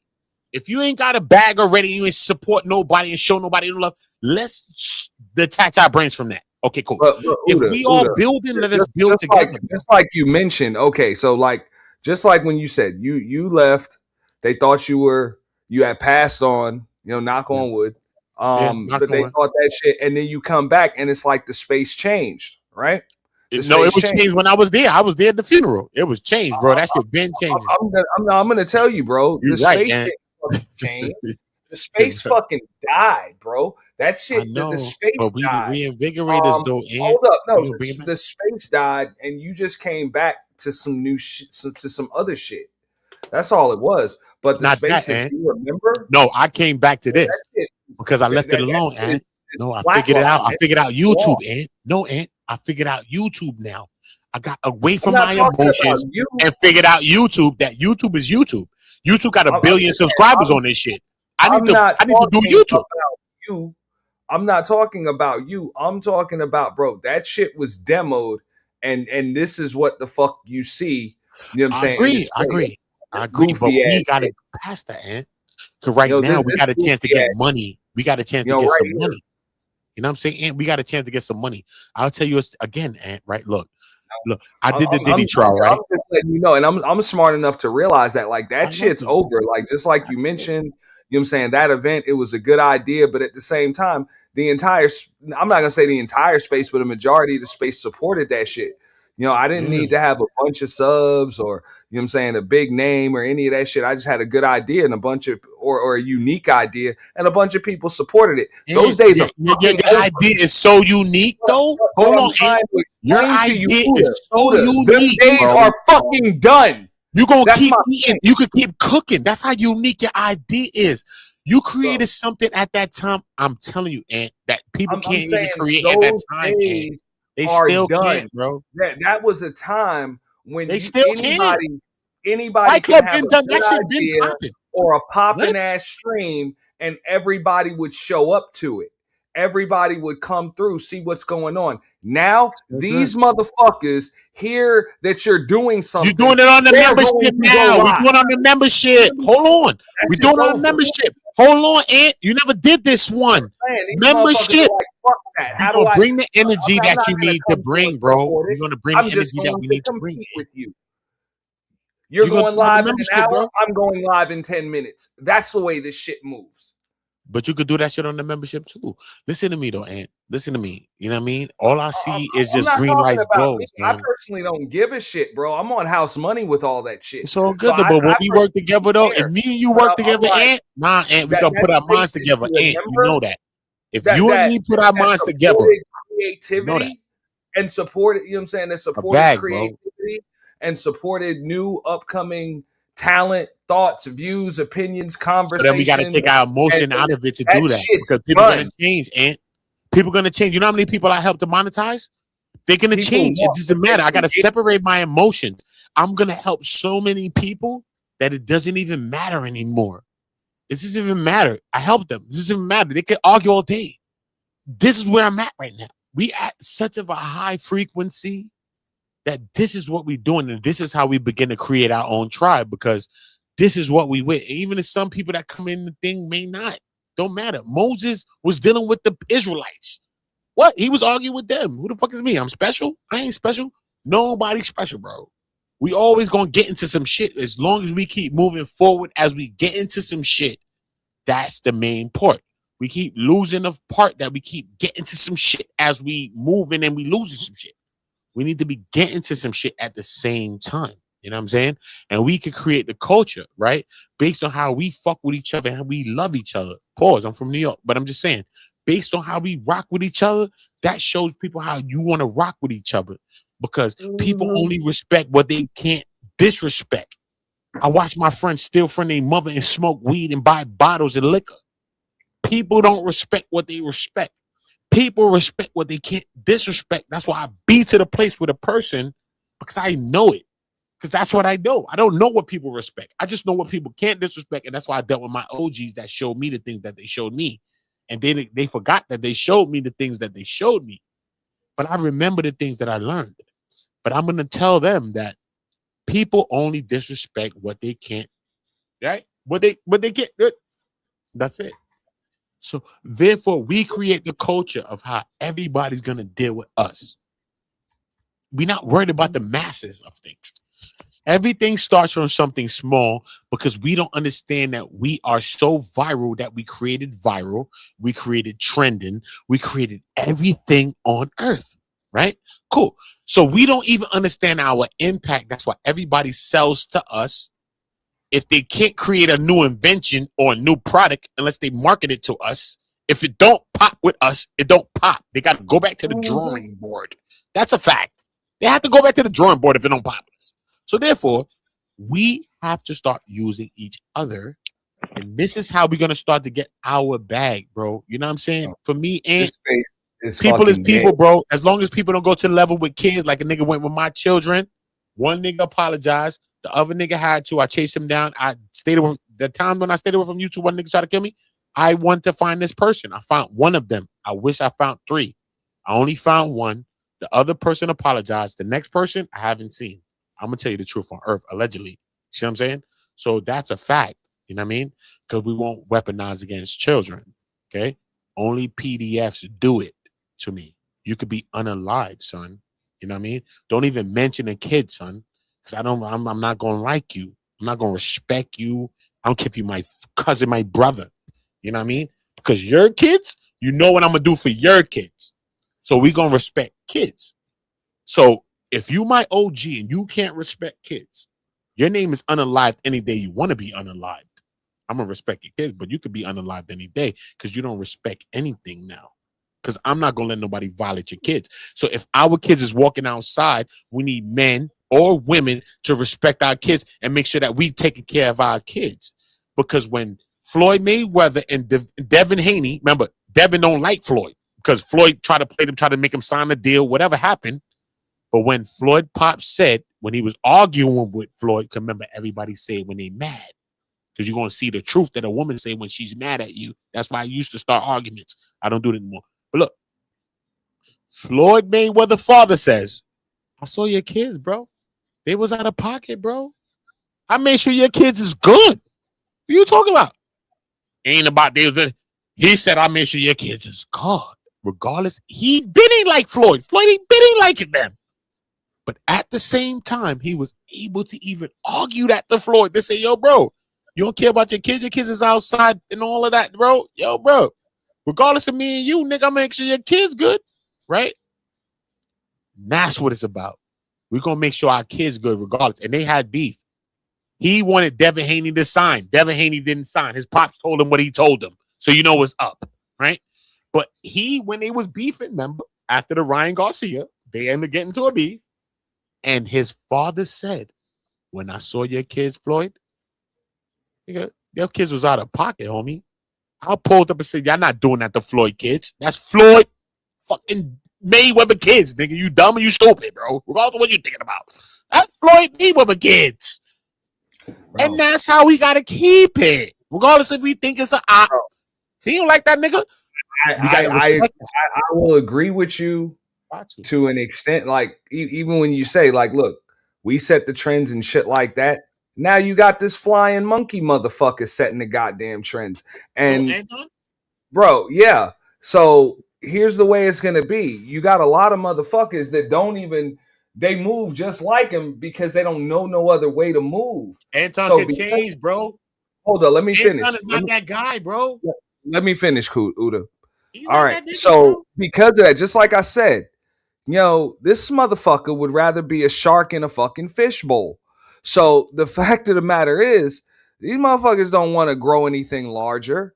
They just want to be a little bit bigger than the motherfucker standing next to them. That's it. So that's what I mean by this space is dead. It's done. It's over. What up, Ethan, man? But bro, that shit is done. That each one teach one community, that concept that you had, that shit done. Nigga, I'm telling you that shit done. Don't let me argue with you. I'm not gonna argue with you that, but I still believe in it though. You know what I mean? Not in the same way that I believed in it at the time, because no, don't get me wrong. I never lose my faith. When I created that, I came from my block. I came from selling D-rugs. I came from everybody being unalived or possibly allegedly unalive and shit. That's why I came from when I created one community, bro. I wanted to go so far from where I came from. You know what I mean? That's all I know. So people online is joking. They're laughing, they joking, they think it's all a joke. You know what I mean? I could be pulled up. You could say, yo, Uda, you doing wrong. You could tell me what the fuck. I'm gonna figure it out. I'm not gonna argue that. We could get this shit right. You know what I'm saying? It ain't about being this. I'm from a place where people look at people as elders or people because they Udas that they think they that, bro. Nah, and then be running down on the Udas. The Udas ain't even that no more.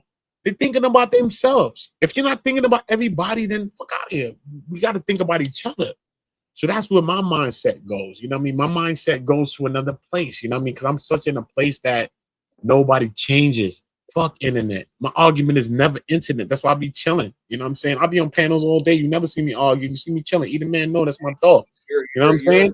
And the one time with E, I'm like, yo, E, because E my dog. You know what I'm saying? But me and E never again, because E know that it's just my dog. And I fuck with E. You know what I'm saying? He's my bro. You know what I'm saying? And E's a good man. You know what I'm saying? And shout out to E the Man Williams, because he's a good man. You know what I'm saying? He respects his family. He's a married man. You know what I'm saying? It doesn't matter about some of the things when it comes to like mindset sometimes. You know what I'm saying? I look at a man. I look at the quality of a man. So for the most part, when I look at either man as a quality of a man, I just look at him as the quality of a man. I don't care, because I disagree with E when it comes to Anton. You know what I'm saying? But as he sees things, he maybe change his perspective, but I won't push that to E. You know what I'm saying? I just look at E for who he is as a man. You know what I mean? But as we start to look at it, he can't keep for a person like Anton because you're a better person than Anton. I'm gonna listen to you more than I'm gonna listen to him. Straight. I walked on that nigga when I met that nigga the first time, bro. I didn't even want to do that shit. I'm mad that I did that shit the time. Because I talked to Daryl every day and told Daryl don't do that shit.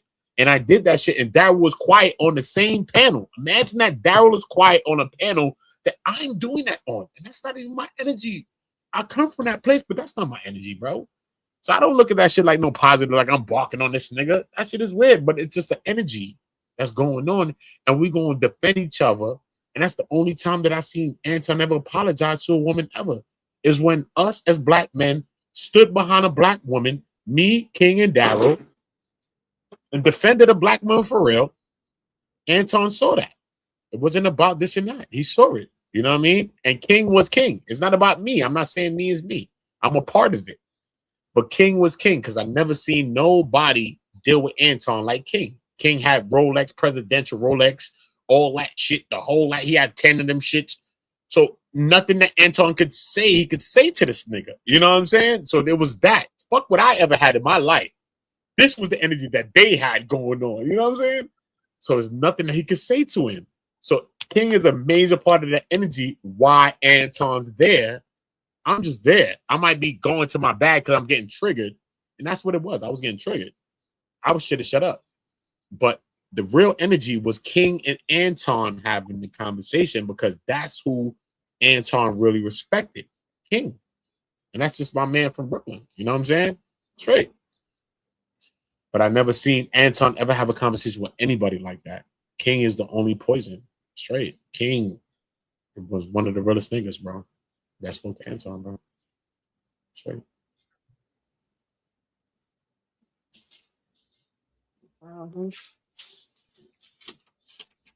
I just understand the space that I'm in, and I personally don't really like it, because even like it all stems from this shit right here, you know. Who's King? Oh man, Eda Man William, King Harmeku. King Harmeku, my man King from Brooklyn. I'm from Brooklyn, E, right? King had he had his whole show on Lapeef. It's called King Talk on Lapeef. Anton was on Lapeef, but King had his own show on Lapeef. King was a controversial character. King was King, you know what I mean? He flamboyant, he wild, he got Rolexes, he talking about baddies, he wild, you know what I'm saying?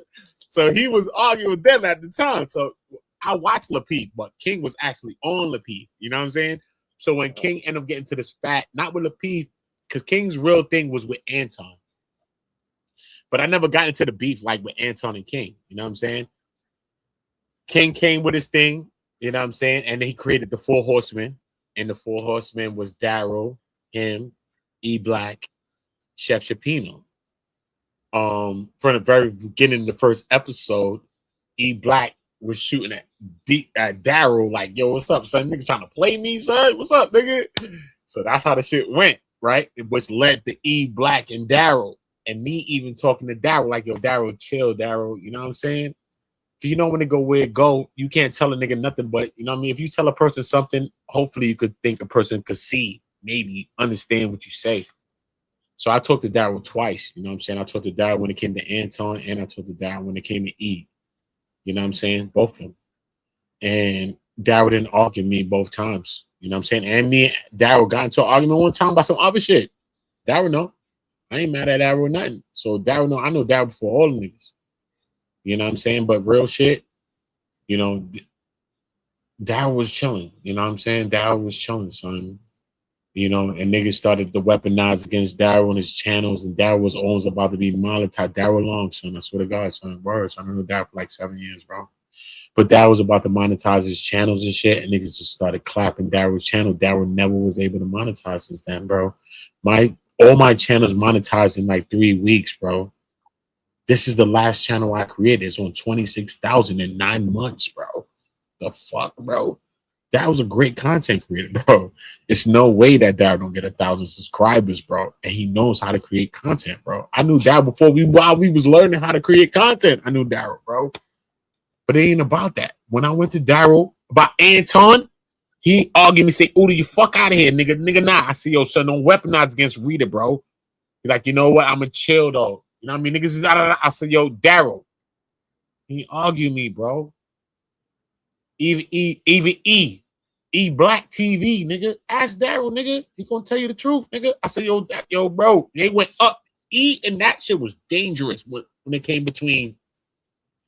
That shit spilled in the King. You go back to E Black channel, you go see who my man King is. You're gonna see it because it's on E Black channel. E Black was weaponized. That's how E Black got to who he was gonna be. I met niggas that I helped to be who they gonna be when they went to war with me.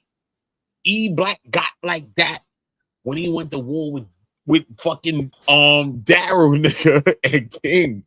And that's how E Black came into who E Black is. So when I see E Black today, E Black is a different person when I look at him today. You know what I mean? But they push that shit out of E Black. You know what I'm saying? Straight, son. You know what I mean? But at the end of the day, you know, E Black wife, straight. You know what I'm saying? Like, you fuck. You know what I'm saying? Like, me personally, I don't care about that shit, bro. You know what I mean? So at that same time, I talked to Daryl like that. You know what I'm saying? Because I'm a real nigga, son. I don't care, nigga. Because we curse me out, do what you want to do. But I'm the same nigga. You know what I'm saying? I've always been the same guy. You know what I'm saying? Since the whole time. You know what I mean? And when I talk to him, he ain't arguing me. That's why I always respect that about him. You know what I'm saying? Regardless of where Daryl ever went, I will always respect that about Daryl. When I spoke to that nigga and I was like, yo, bro, we'll go there, bro. And he felt weaponized like Weapon X. I was like, yo, don't go there, son. I swear, son. Please, bro. He was like, yo, Uda, I'm not. He didn't go. He stopped at the time. Look, I don't know where Uda, it went after. Bro, hey, I can respect you, bro, because even all of that shine that you got just with your coverage of the Diddy trial, you did so much before that. And even since that, you never felt like you was too big, or you never acted like you was too big for this space. Because I don't think you really felt like that. You always stay genuine. That's all I know is y'all. I know this space. That's all I know, nigga. Nah, but you move all over the place, bro. Everybody know you. That's all I know, though. Fuck the bro. I move in a lot of different. I move in a lot of different sectors, and you know, luckily, I'm like, nah. One second, bro. I got the purge and shit. So of course I go to different sectors, and different sectors come to me, and I go to different sectors. But you ain't got the purge, and you still. There ain't no place where they know me. And they don't know you. Like there's no place, and that's all of them. Use identity together, though. You know what I'm saying? Plus more. Plus more of separate they shit. You know what I'm saying? Like I'm never gonna separate my energy. You know what I'm saying? So no, I mean I can respect that, bro. You know, I see pulling my energy. I see pulling people with my energy. That's how I always look in life. You know what I'm saying? Nobody does that. So everybody can kind of understand. Just for everybody listening. them genuine people like yourself are at a premium, bro. Like it's extremely scarce, dog. You know, it's just We believe in extremely each other, though, scarce in Ant. these I spaces. was just We gonna believe say in each that other, even Ant. that guy say though, Black men, black women, black kids. We believe in each other. They want to lie. They want to say that black men don't love their kids. We want to get into an argument. We want to get the weaponizing our kids against each other and all this weird shit. You know what I'm saying? The other day, my son's 18, and I'm like, I see Uda my on oldest son motherfucking 18. You know what I'm CNN saying? one motherfucking day. You know what I'm saying? With on CNN, squirting baby oil and shit outside the fucking courthouse. And then the next day, Uda pulls up on me. I'm like, what the fuck, bro? Yeah, you know? but look though, yo, my son is 18 years old, right? Y'all My out there son's 18. roasting Tisa and shit. I'm like, word. And then next day you pull up on me. I'm like, word, bro. You know, like you don't have to. You know what I'm saying? And of course we have to. I mean, but this space used to be like that. Like the larger What are you talking creators, about? people, That's what we 100,000, do. 200,000 subs, big names, Fox News, all this shit that Anton hangs his hat on. Creators in this space been doing that shit, and they were still pulling up on small channels. You know what I'm saying? Yeah. When I had 200 subs over here, one fucking That's a channel, fact. 200 subs. That's Then a the fact. people that I had on my fucking panel, bro, they didn't have to come through. Ben Bossy. Ben Bossy. I'm just saying, bro, but that those days super are dead. panel, nigga. Niggas created the super panel. The super panel, yo, bro. It's been super saying, panel bro, since the you beginning can of remember time. that, bro, when Super people panel. with 50,000, 100, and even around the days when Kevin popped off and shit like that, bro, you had big creators and shit that would pull up on smaller channels and shit, and help them to grow just having their avatars on your panels and shit. And a lot of folks still do that. Still do that. That's why they be surprised when they see, You're a real dude, bro. You're a real Angry dude, Man, man. Tommy, and people like that just pull up on people with Them niggas is YouTube though. 500 or You're a real 600 dude, though, fucking and subs. I'm super YouTube Or- dude, bro. I'm gonna tell you, son. You know what I'm saying? Niggas call me to come try to figure out something. You know what I'm saying? For me, Yeah. I just I'm rock using them with as an real example. energy. You know what I'm saying? No matter where I meet it, man. Anthony Brian Logan, you know what I'm saying? People like that. Amazing Lucas, like motherfuckers like that used to, you know I what I'm don't saying? care about these niggas. And they I'm still telling do. who you are, nigga. But I'm I'm just telling saying, you who it's you are, very man. few. I'm just saying, telling you very who you few are, of y'all. Swear to my It's very mother, few nigga. of y'all Swear to still my in grandmother, these nigga. spaces, bro. Sandals, nigga. Straight. And my grandmother died the day after my birthday, nigga. I just want y'all to know, bro. What I'm talking about, I believe this shit. My grandmother died the day after my shit. I swear to the day after my birthday when my grandmother died. When I'm saying what I'm saying. I mean, I'm just saying, bro. I I can remember when those creators or creators like them, because I left a bunch of names out. You know what I'm saying? Yeah, They you about to be one of the biggest content creators, man. Hold on, Ant. You about to be one of the biggest content creators. Hold on, sir. We still gonna create. I'm gonna show you how to be more creative. You know that I know how to do everything, thumbnails, everything on earth. You know when it comes to that shit, you know I know how to do this, Ant. I fell back. I haven't even done this shit in a minute. And when we put our minds together and we start to use our minds together, it's something dangerous. We got to do that for a second. We just got to see what it does for a second. Hold on. Everybody eating the shit. I'm going to man you down. So get the fuck out the way. I just want the shit that's involved with the thing. And let us try something real quick. I just want to try something, son. And I'm manning down anything that is in the way, son. YouTube, internet, real life, whatever you thought. You see what I'm saying? Allegedly. But I'm just saying, because we got to believe in each other. And we separate. I mean, my own brother can be separate from this shit. I don't give a fuck. He unalive shit for me, allegedly. Don't care. What happened? If you're not doing something right now, slow down. So now we have to respect it again now. Because everybody think they know something. I come from a place of OGs that everybody think they the man because they was in jail or some shit. Nigga, get the fuck out of here. How about this, sir? Wake up. So now we not caring about none of that, sir. We about people's energies, how they moving, how they contributing, how we moving. I don't care. If you was in jail for your whole life, if you're not contributing to this, I'm possibly, allegedly going to unalive you. And that's how it's going to work. Or I'm going to send my young boy to possibly, allegedly unalive you, sir. And that's how it's gonna be, bro. And I'd rather do it for myself because I never did what my OGs did, which is put something in my hand and make me go around the corner and tell me that a woman or a kid is there, spin the block and come back. And I did that. So therefore, I still believe that women and children don't need to be weaponized against because I can unalive you without even doing that. Wait, I was just gonna say as well. It comes to your thing as well, but you're just being level-headed as well, because sandals of Jesus Christ. Riaz, I'm gonna shut up. But the sandals of Jesus Christ, because I would possibility for you too. I was in England for like the last year, bro. I talked to you about the road dogs. Them, yeah. Don't let me go into the road man. Don't let me go into the things. My dog them. Go look up KO and my boys them. KO and them. You see what they did to KO? They gave my man KO. That's my boy. They gave him 37 years. That's my man. KO. All them niggas. You know KO. You know them. KO TV. My man. That's my man. That's my brother. I know about KO TV. They gave my friends 20 even in England. Oh yeah, my friends in America, my friends in England, my friends in other countries. They know me. They love me, bro. We was friends. We was there. I was in England. Okay. Oh, okay. You know what I'm saying? Shout out to you for that. So when we in the world that we in, KO we need to TV, protect each other. There. He basically helped out a lot of UK He rappers. played himself. He went to a birthday party, and you know what happened when he went to the birthday party, bro? Okay. Sorry, I was gonna say either I know about KO TV. It's either that's a guy from North. Oh yeah, I know. Basically, KO he helped out a lot of North UK rappers. North UK, you know North London. You already know Fee. You already know North. Yeah, basically, he even helped out. He helped out Bugsy though. He helped out Bugsy Malone before he was famous. So like literally, there's like freestyles and videos of Ask him about Uda though. Ask him about Uda. Okay. Last shooter. Last one. Ask him. Wait, I'm sure I'm not from England, bro. I'm from America, son. No, Them I know. people know me from England. I'm from America. I'm sure you know who Posty is. So you know Earth Posty, is Earth, son.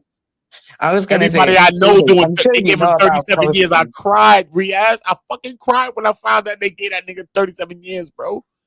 Oh wow. I cried for him son, to get a nigga 37 years, bro. He thought he would have beat it. He told me he would beat it. Wow. He got 37 years. My next man out there, my man, you look, you don't know my man Paps? You don't know my man Paps from Church Road? Church Road by Nines in them. You know Nines in jail now. Shout out to Nines. My man Paps in them. Shout out to Trap Star Toxic. Let's go into them. Super them from over there. Church Road shit. I'm talking about Church Road. I'm talking about. Oh yeah, I know about. Come on, let's go to Kilimanjaro. Let's go to Kili. Let's go to Kili. The hardest rappers though. Church Road has the hardest rappers though, bro. Who was outside on Earth? Road. Kili. I'm on Church Road. I'm here. I'm there. Do you know about HRB basically? That had HRB is my dogs, nigga. You talking about? They just freed the man them from HRB. What you talking about? HRB is fucking Fredo. It's Fredo and them. HRB is Fredo and them. What you talking about? But my next young boy too, not Fredo. Fuck Fredo. Fredo's that. You know, basically, HRB is my man. My man. The OG Bus. No, HRB is my man. Who? Twin? Twin for HRB. Not Twin. Twin is not Twin. I met Twin. Twin is from. His name is Triggs. His name is Triggs. Triggs you HRB. Know, Triggs. I'm talking about Triggs HRB. But look, remember, my man Twin though. Besides Triggs, my man Twins. That the one of them came out for jail, and Twin and Triggs got the record, right? Shout out. Oh yeah, rest in peace. That's a big record, nigga. That's my. I think I met these niggas on Earth, son. Oh wow, that shout out to you. You're well connected though, bro. I was gonna say, Jesus rest Christ, in peace bro. to G-Dog. They freed his brother. They did not just free his brother, and he came home on smoke. They just locked his brother. Remember the time they bagged the brother when Twin said he was going to Master Works? Look, I told you your time. Look, he said he was going to Master Works. Got HRB, got CGM, no. Okay, okay, don't chill but basically, before Fredo was the bust of HRB, and before he was like, you know, the up and coming star, it was Bust Belly. Bust Belly back in them days. Bust Belly back in them days. He was the up and coming star though. It's just that basically in-house stuff and he got sent to jail and then basically the Fredo came out the bus. And then basically, you know, there was a period had to go on the run though. Fredo had to go on the run. Fredo had to go on the run, right? Like beef with each other, you know. Bust Belly and Like literally, Bus Belly, shout out to him, no, bro. Nigga just came Like, home. he All of that, changed- bro. I was in England, bro. I lived out that shit for a couple of years, nigga. I'm telling Oh you, real yeah, shit. okay, cool. I was Yeah, but outside, nigga. I know about Literally, Bus Belly changing his ways though. He's outside, Muslim nigga. now. He's got Wormwood his scrubs, business, everything. and What sometimes he happened? does his music though. But you rarely see Bus Belly though. Around though. I kind of wish though I get to see more, and he'd make new music though. Basically, I kind of miss him. But Rizzo, but you look, you wouldn't even think that I know that. You wouldn't think that I know them people. I met these niggas. Like literally, I was in England by myself every time, nigga. I got bad bitches around me. But I was in that shit by myself. I fucked with my shorty at the time that I fucked with. Shout out to her. But I'm telling you, I really moved around and met people on earth in the But I want to country. tell you You know what I'm saying? something. Can Based I on tell my you shorty, who Ant know I'm the well vibe. connected to? I'm actually connected to Sneakbo, actually. Me and Sneakbo, I follow him on TikTok, basically. On TikTok, me and Sneakbo, he follow me, basically. I make content about him, I though. met niggas. I was at the trial with this weird nigga. But I'm telling you, though, I was out there in England. Shout out to Cat, though. Cat was a killer like Udi. Shout out to Tef, though. That's my dog. My favorite, the most respectable one, though, is Tef. Tef, though, when it comes Cat to is a Tef, real shout killer. out to young The Tef, real though, killer. You heard basically. Ant? Oh, yeah, but I was going to say, though, young Teflon and stuff like that, Youngs and stuff like Killy, that with Tef. Killy, Like, Ant. You know that I would never play myself, Ant, on Jesus Christ, bro. You hear me? Yeah, but shout out to you, though. You heard me, Ant. You I'm know the happy vibe for that I'm you. telling you, Ant. Because Ant see me in England. I hit Ant panels in England. You can go back in this channel and see me in England. On Ant's channel. Yeah. Sandals. Fuck all this other shit. I'm on his channel in England. So okay, that's cool though. Wait, but I'm saying though, bro, I'm making my impact in the scene as well, though, in some kind of way. Like literally, when I'm in the comment section of the videos and stuff, literally some of them music videos, they leave, they heart me, or the artists themselves literally respond to me, bro. But we ain't got to be mad with nothing, Raz, look, guess what? You don't even have to do too much because so many people love you and respect you because of who you are and who your heart is, that you don't know how many people actually support you, right? Yeah. It's deep, son. It's not about what people think. It's not about, that's why only thing I tell you ever is this: slow down your words to make sure, because sometimes you talk fast and I talk fast, but sometimes you talk fast. So when you talk fast and I think that like that, because I walk fast and talk fast, because I don't seem like a tourist, nigga. When I'm moving through earth, I'm moving like I belong and shit. You ain't? So by the time I stop, I'm about to do something. You ain't? So I just like move like a normal person. So I don't like to ever move like a tourist, talk like a tourist. I like to just be regular. You know what I mean? And make sure everything's regular, no matter what country I'm in. I just like to make sure it's regular, even though they don't understand the language, right? Okay, that's interesting. So I just always want you to take your time when you speak your mind, right? Right, Riaz? Okay. Yeah, of course. Take your time and you slow it down. You make sure you slow it down and you speak your mind. I told you this the last time. You make sure you slow it down and speak your mind. Okay, of course. I remember, because you say so much bars that is going to be missed. So when you slow it down, you're actually going to get a chance for the fruit to plant. You're going to get them the jewels. You know what I'm saying? They can hear the jewels. You know what I'm saying? So you got to make sure you think like that. You know what Udi said? Slow it down. Let me slow it down and catch a body. You know what I'm saying? The King Von something. Okay, that's cool. Let's go to that. Okay, but yeah, I got you. Basically, I was born in the same town as Kano. Actually, I'm from the same hood as Kano from fucking Southie, nigga. They from Southie, bro. That's where my man Ashley Walters, bro. That's my man's in them. Who you talking about? He over there by the beach, nigga. He by fucking, what's the name of the beach? Like East Ham. He by the seaside. He by fucking England, nigga. I went to this nigga crib, son. I was telling you, I was in England for a year and change, bro. He's a dangerous guy, bro. Okay, that's cool, but I was gonna I said the fuck out of here. I was dangerous, bro. I said, the fuck are you talking about, bro? I'm from America. You think they've hired me? Lie. You think they hired me? Stop. You're lying. Okay. No, I believe you though, bro. But I was just trying to tell you though that I'm from the same. I'm from the same hood as him, but I'm from a different postcode though. I'm from like E12 though. East Ham E12. What postcode you from, son? What postcode? East Ham E12. You from E where?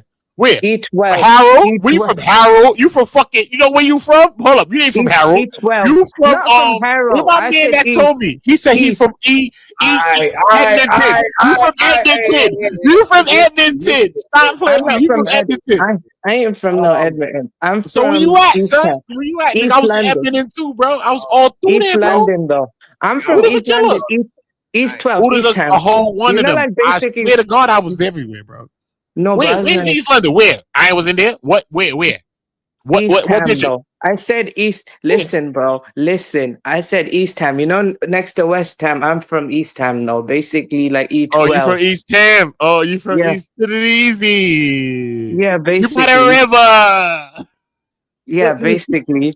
Stop playing me, boy. I was over there, bro. I went to King Cross, all them things, bro. I was outside with the Ooders. With the Ooders.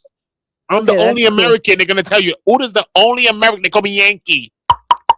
I'm the only one. They say, "What are you doing here?" They said, "Who you with?" I said, "I'm by myself." Nobody understood this shit. They said, "You're crazy," you know. And I don't understand why people keep playing with me because they ain't never did nothing to me. That's why when I come back to America, I'm gonna clip you niggas again. Okay. Because nobody did nothing to me in England. They sip tea and crumpets with me. We was friends. Yeah, but that's a joke, though, actually. No one in the UK actually does the tea cups, and some do, though, but no They one was in the my UK. dog. That's what I mean by it. They was my homies. They made sure that I was Gucci and I'm on the same type of timing.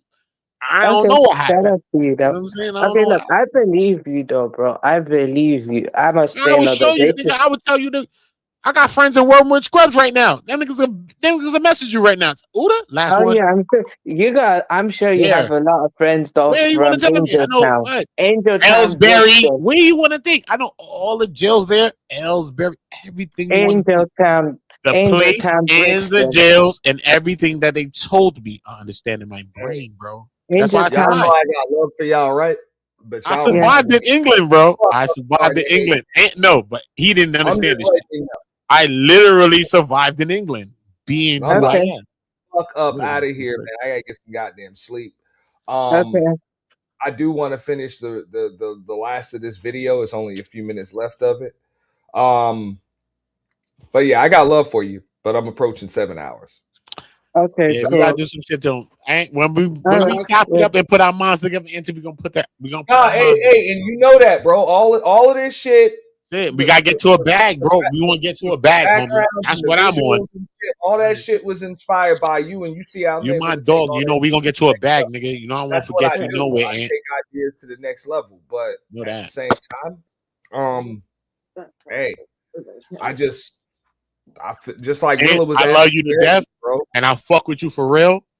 There's not too many people from this part of the world that I really fuck with like that. I'm gonna tell you for real shit, and you one of those people. You know what I mean? Couple of people like that, like my ex, you know what I mean? You know that's my doggy. You know what I mean? Certain energies. You know that. I could name a bunch of people, you know what I mean? Beachy, my dog. You know what I mean? Certain energies, you know what I'm saying? Regardless of the energy that go expand. But we gonna do what we gonna do, and we gonna eat, and we gonna win. You know what I'm saying? No, I'm going to eat. My skinny ass gotta eat, bro. We have to win together. That's how we gonna eat, because everybody can't be everything. So when Uda's Uda, right? Cause my name, I'm Uda. I'm gonna be me now. I got 26. I'm still me. You know what I'm saying? So we need everybody to be who they are, so that when we come together, that nobody have to step over nobody's toes. You know what I'm saying? Cool. I'm not respecting no violation. I'm not respecting no violations, bro. That's just me. If y'all want to pop up in real life, y'all want to fight and be on what's the nigga name channel? Risky or some shit? No, nigga, this is risky if you fuck with me, because I'm gonna unalive you, allegedly. So therefore, we're gonna make sure that we put together the energy the way we want to put together. You know how this shit moved, though, bro. I've been there. We move the energy because we create the energy, don't Ant. Everybody gonna fuck with us, bro. Trust me, bro. Because at the end of the day, I ain't worried about that shit. Everybody fucks with me at some point, but we gotta fuck with each other first, bro. It's like everybody fucks with us. That's it. You already know. If you don't fuck with us, then y'all fucked up. That's it. I tell my people the same thing. If you don't even fuck with my man, y'all gotta go. That's it. I need to share y'all shit on my channel. Sharon moving. We moving. sharing this on my channel. Look, let me go get the greatest shit out your stream. Look, because the people in my channel is news people. I got people in my channel that's news people, the people from the trial. So you never know who's gonna follow you if I share you in my channel. I grew up in New York. No matter if 3 people come, right? Just like you did. You know what I'm saying? You was in Brooklyn. I was on Long Island, but I spent enough time in Brooklyn, bro.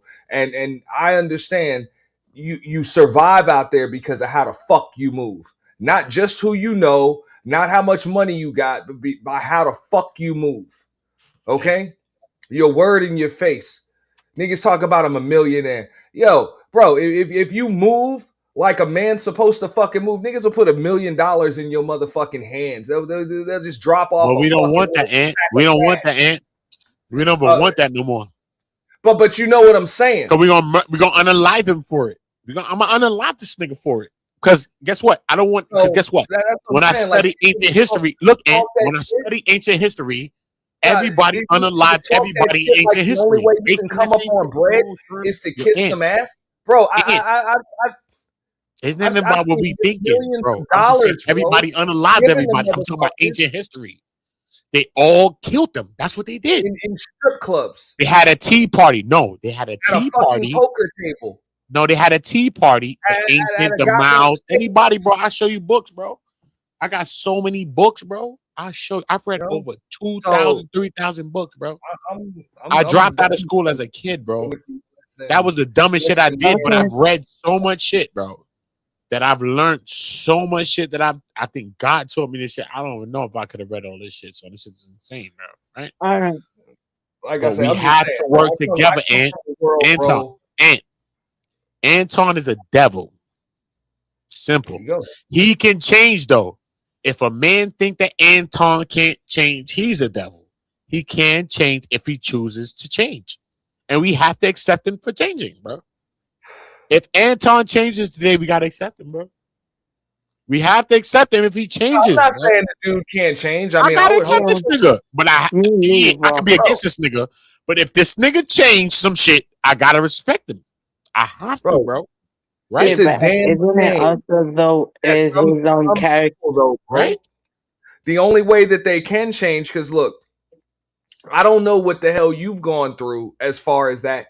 I know what it is, and I ain't go through nothing. I'm the only person that was a part of Anton changing. No, I'm just put pressure on this nigga. He changed. He apologized on Earth. We watched him apologize on the same stream I'm on, cursing him out. He apologized on the same stream, nigga. That's the only time you ever see this nigga apologize. Not me, not nobody. I was a part of it, nigga. 7 years ago. Don't give a fuck. That's the only video that I ever thought about this nigga. That's not my video. Niggas like that, in order to change, have to lose. That was my homegirl, though. What happened? But you're not gonna violate my homegirl, act like you fucked her, act like you got receipts on her. You're not gonna do that. Okay, cool. You're not gonna do that, sir. Listen to me for a second. Niggas like this, and you know this shit, bro, because you grew up in these shits and you survived in them, bro. Niggas like this, the only way that they fucking change for the better is they have to lose everything. And to be honest, I don't want him to though. I don't want Anton to lose everything to learn. I don't want most of. I don't want him to lose everything to learn that. Lose everything. I just want him to learn that. Like him could handle losing everything. I think you know what I'm saying. Like everybody. I'll be on his book, but I don't want that nigga to do that. Wait, can I just say this? Wait, sorry, I just want to say this though. Basically, answer. I get you on that. What you're trying to say though, bro, as well. Though, like basically though. You know, the same people on the way up is on the way down. And when he go down, he's going to see them same people. You know, the way he bent them bridges, though, the way he did that thing, though, basically, that's what he's going to actually have to learn to actually deal with, though. Because, look, I don't put no one down for, I'm just observing how he is, though, man. If he continues to do what he's doing, though, then it's just going to happen. I'm not saying, you know what I mean, though? Because that's how it is, though. He put that energy out there, and and when he gets to that point, he's a devil, bro. He's a devil. So what the fuck? I just run down and unalive him. So what the fuck? It doesn't matter. What does that change? I could run down on the nigga and unalive a nigga. Because when I'm from a place, right? If we thought the things we thought, I just go run down and unalive him, or I just go send a nigga unalive him. That's where I'm from, right? But what did that change? Did that change the thing that the man was? What the fuck is going on, right? So I think that Anton got more good shit than he got some bad shit. He want to be the devil, nigga. But he got mad points that be mad good and mad real, nigga. And the shit makes sense, nigga. So and so does therefore, the devil. stick to What the does things that No, make but sense he's and stop still the dumb wrong. shit, He's nigga. still wrong though. He's wrong. I'm never gonna side with this nigga. I'm telling you, I cursed him out. He knows that. But at the same time, I'm not gonna say this nigga's all wrong because when that nigga's saying certain shit, that shit be right too. But your intention is what I'm looking at. Feel me? Fuck the facts now, because you could be just pearly to me. Now you just pearly. Facts, bitch. Fuck off. When you went to lead attorney shit, you didn't have the same facts. So I could get the. So I don't want to get to the getter. So let me just respect everybody on the respect shit. You know what I'm saying? Fuck all of that, right? Hey, and let's just keep it real, bro. That should be mad fake, and that should be mad weird, bro. There'd be some placating shit, like you trying to placate to some white people, like you on some Sambo shit, and that's what that nigga need to stop doing, and that's why niggas playing with your fucking kid, and now you talking about some fucking colorism shit and trying to make it something else that it wasn't, when this nigga violated your kid, and I never jacked this nigga, and I said, fuck Corey for violating your kid, nigga, but you gonna make it a colorism thing, but you want to think that you could believe that you could weaponize against the black woman and then come back to the black woman, because the black man is a fake ass nigga. He never loved nobody, never respect nobody. I could be in jail right now and the nigga say he playing full court basketball, suck my dick, nigga. When I come home, I'ma unalive any one of you niggas. Sandals, I'll be on 6 or 7, not 4 or 5. Anytime you fuck niggas act with me, because that's all I know. Men ain't men, sir. Stop, nigga. Real bitches is real bitches. Fuck the fake bitches you fucking with, but real niggas ain't that. OGs ain't even that. I'm running down the OGs. Stop, nigga. I'm allegedly damn near about to an OG, nigga. That nigga raised me, nigga. So what you telling me, nigga? You telling me a story, nigga?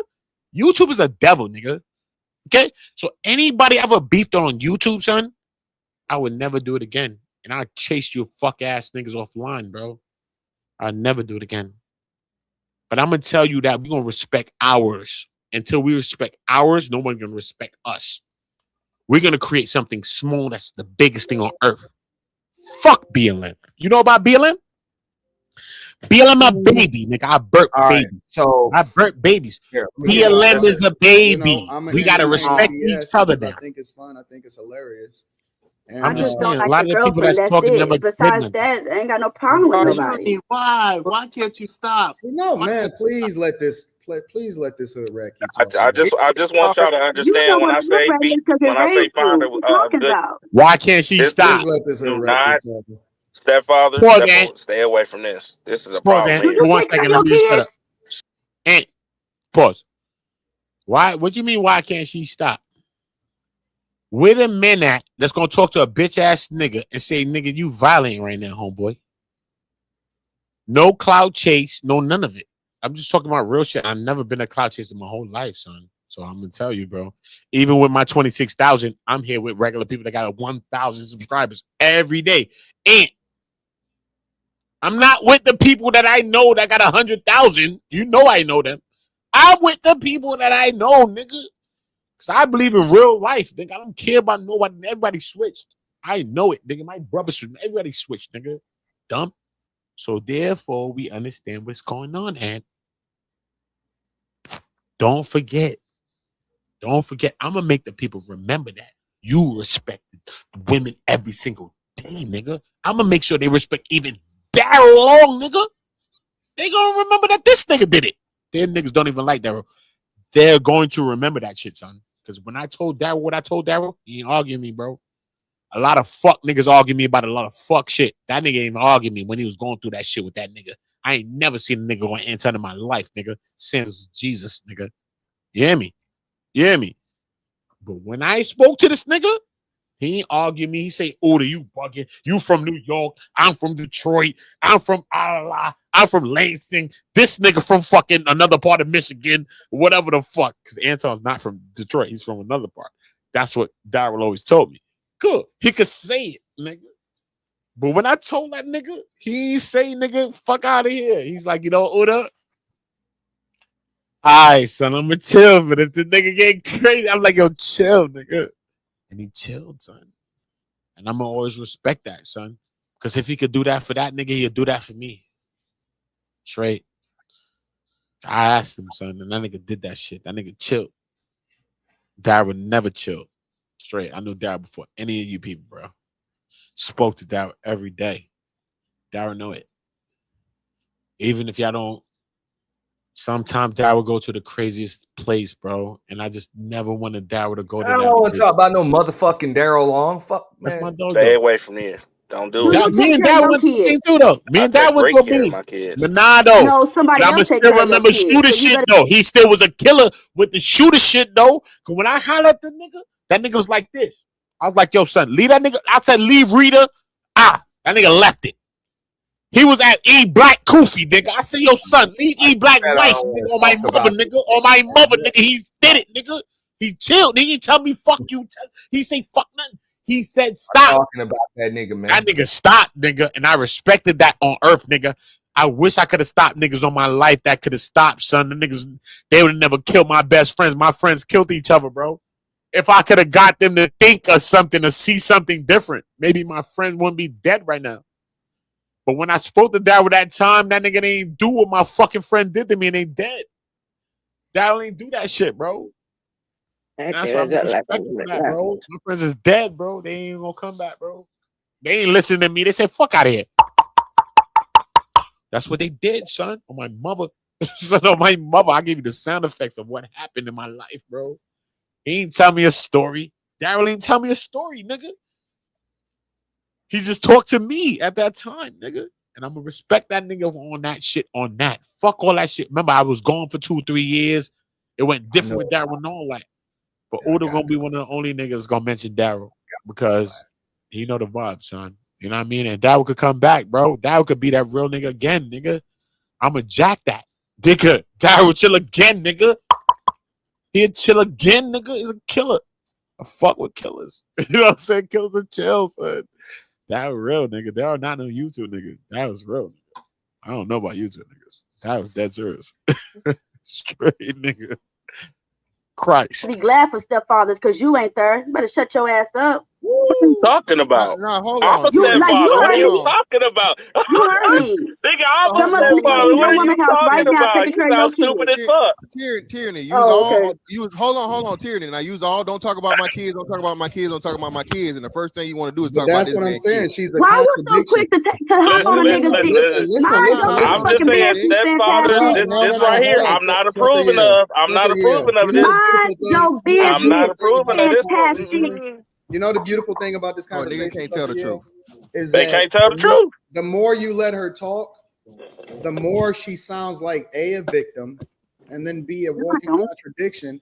Because the same thing that she advocated for people not to talk about, because she literally just said, yo, don't talk about my kids, leave my kids out of it. The first thing that she said to Trucker Yale was about his kids. What did he say? I said stepfather, stay away. That's what I said. He never said. I'm not approving of this. He never mentioned. Nope. Because that's for me. The rules of engagement is you keep family out of it.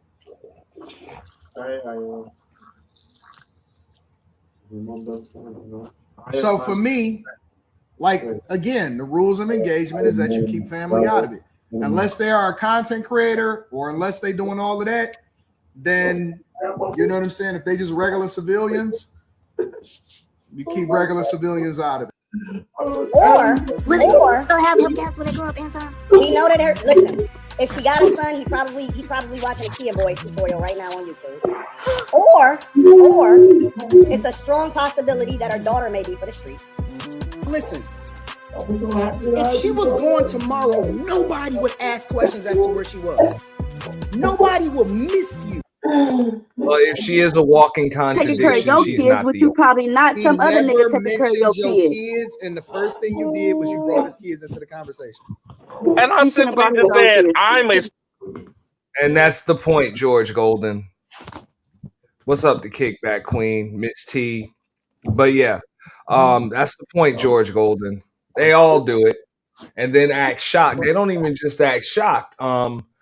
They act violated when it happens. That was the point of this entire stream. I don't condone, bringing the children into it. But as far as the rules of engagement go, I'm like, for the most part, I understand how motherfuckers move. And there really ain't much rules. The only rules of engagement are if you want anything off limits, don't engage. Don't engage. Oh, good, no, bro. Because No, once you you engage, get ain't picked up for what you talking about. No, we can forget about you. You can get picked off because what the fuck I just thought about in my brain. Man. So it ain't even about that. Man. When we talking about certain things, then I understand the quality in your cloth. So at the end of the day, if I send my young boy to do you, then I don't have to come do you because I'd rather do you myself. But when you playing at a certain time, I gotta send me to come send you because you just gonna get sent. Because you ain't even respecting nothing. So when you don't respect nothing, your ass in the wind, man. That's how Earth moves now. You heard? Because this is how we move people. Even the OGs in my neighborhood got moved, and we moved their ass. You heard? Fuck you too. Hey, Buddha, I agree with you, right? Bro, we moving these people on Earth. You got to listen to me, bro, because I'm running out of energy, right? But this is my point. I get what you're saying, but I done seen this shit countless times on this very platform, YouTube, where motherfuckers want their children left out of it, but yet they're the ones inserting children into it, just like he just accused Teraney of doing, or supposedly pointed out what Teraney's doing. He did the same shit. Multiple people do that. They got the kids all on the stream, on the community tab, use their kids as talking points, and then as soon as somebody uses their kids as a fucking talking point, no, you talk about my kids, no motherfucker. You talk about your kids. Apologize, if you bro. don't want somebody to shoot through your kids, don't use your kids as a shield. Apologize, bro. And when he apologized, I don't want people to hold it against him because I don't like the nigga. But if the nigga apologized for what he did, I don't want niggas holding against him if he did. That's his next level. He has to apologize for what he did, bro. When you go out of your way to keep your children out of it, and then somebody's got to dig, and then they find shit and bring your kids into it, then yeah, you got every right to go to hell. But if you are going to bring your children to the fucking battle, your children are now at risk. You can't cry victim he can apologize for that.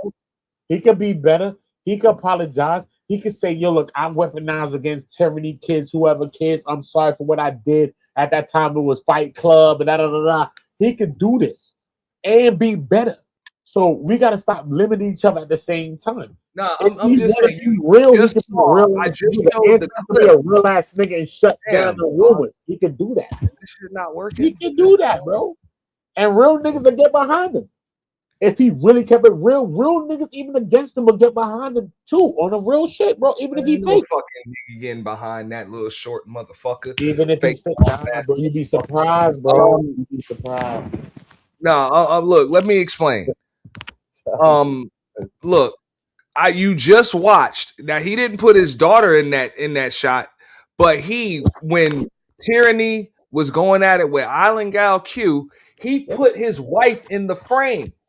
He turned the camera on his wife. Now, guess what? Your wife is fair game too. I don't know.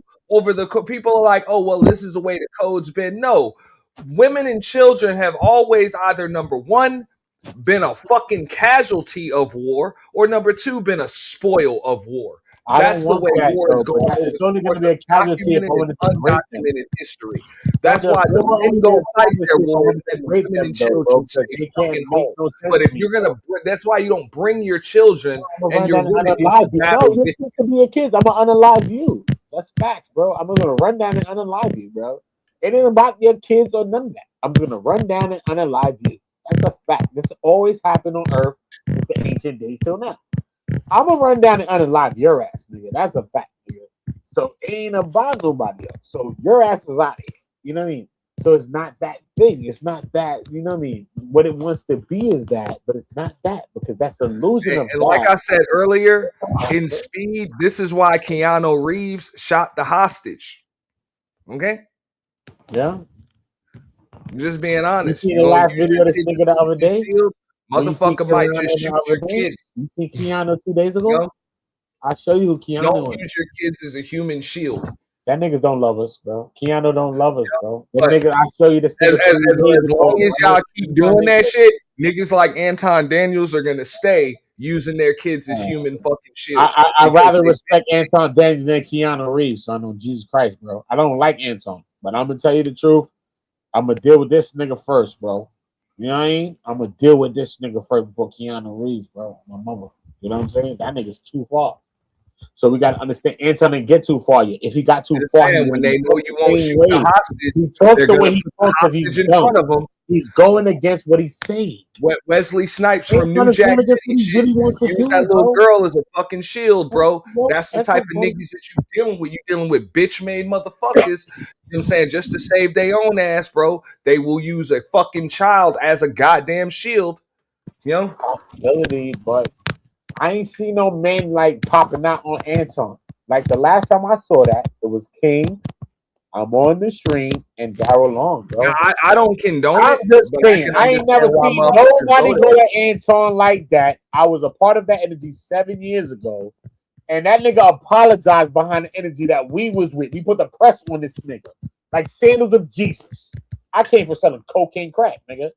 Nigga, we put this way. So when I'm talking to the guy, I say, nigga, you only fly to Detroit, nigga. I flew to England after that. I flew all over the world after that. I'm just telling you. Wherever you think you at, you're not safe. I will fly to where you want me to go. I know. To, so that was my energy before I even flew there, right? That's the first conversation I had with this nigga, bro. Right? I'm not against Anton. I'm not gonna hate on this nigga. He did great things that he did. I'm gonna give all real niggas credit, right? That's who I am. But at the same time, you're not gonna be violating chicks. You're not gonna be violating this and this and that, and you violating kids, and which I was against. And now your kid is weaponized against, and I'm cursing that nigga out and you behind what y'all did and that nigga did. So I'm not justifying that nigga violate your kids either. Bro, you know that nigga told that woman, you just heard him tell Teraney that he wanted her kids making license plates, told her kids ain't gonna be shit, all of that. And now, and he actually said that her kids were gonna be on a t-shirt, but it's really his wife and daughter on a fucking t-shirt. There you go. There you go. There you go. But you know what I mean? At the end of the day, because he want to be foolish, that's not me though, right? Because at the same time, Daryl Long would tell you, I came to Daryl Long and I told him that's my man at the time, and we was against this nigga. And I told Daryl Long what at does that have time. To do with Daryl Long? Hey, nigga, I'm just saying, nigga, when I told him, nigga, because I never seen nobody cook that nigga like Daryl Long. Ain't nobody ever cooked Anton like Daryl, nigga. That nigga apologized to be who he is on earth, nigga. Stop lying on people, nigga. King Rolexes, presidentials, that nigga couldn't talk to him. So whatever I said, nigga. Everything about me, nigga. I'm telling you, the two people that dealt with this man, nobody dealt with this man besides these two people, bro. Not me, nigga. You're gonna see a video of me cursing the nigga out. I did not deal with this nigga. I was triggered. Thank you. I said I was defending my black sisters, and I was triggered. That's all that happened.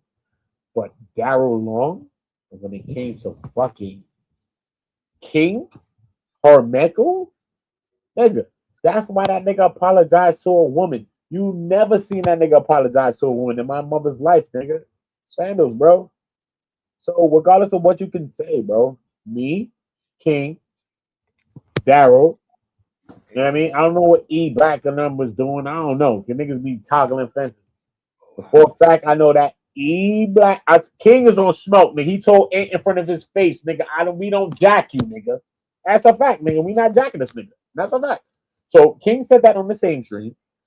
Daryl is Kilimanjaro, nigga. Nobody violated like Daryl, nigga. I had to talk to Daryl, nigga. I talked to Daryl, bro. I said, yo, Daryl, please, bro. You know how many times I talked to Daryl, bro? Can you please stop bringing up Daryl? Why, nigga? Because you pussy? I don't talk about Daryl on my show. Nah, nigga, that was a killer, nigga. I love killers, bro. He's a killer, talk bro. About that nigga over here, bro. But it's all right. If y'all went through the thing y'all went through, I don't know. I was gone for 2 years, but that nigga's a killer, bro. I respect killers, bro. Daryl will bust a gun for you, bro. He's gonna bust a gun. You're gonna watch niggas be fake in front of us. I know Daryl be a killer. Daryl be a killer all day in America. I just asked you to stop bringing that nigga like murderers type shit. Like He's gonna be a killer, bro. He's not gonna choose. He's not gonna choose. Still bro. talking about it. All right. I'm sorry, bro. I love you, bro. But I'm not. I love you, bro. I would tell you on Daryl channel. I'll talk about your ass. So what? I'm me, bro. I'm not gonna go against nothing. But real is real, bro. You know the vibe, bro. I'm sorry, bro. I love you to death. You know that. You know what I'm saying? You know you're my dog, son. Y'all got into the things y'all got through. I know Daryl went to another way. Daryl can't even. I'm indifferent. I'm indifferent to it. I know Daryl went to a place. I know. I'm not opening up more shit. I understand. You know what I'm saying? If he gets talked about over here, then that gives him plenty of reasons. You know what I'm saying? Gotta have no reason. I'm only gonna talk to him if that was that. And I prefer Daryl, don't gotta weaponize shit that he's got going on. Nah, nigga, I talk to Daryl, nigga. Killers respect killers, Oodles respect Oodles. Nah, nigga, I talk to Daryl, nigga. Nah, nothing personal, you know what I'm saying? He's doing his thing, I'm doing mine. And I mean, Daryl, not the premise of any conversation. That will have any one of our blacks if we need this nigga though. Please not do that, dog. We would have our backs, bro.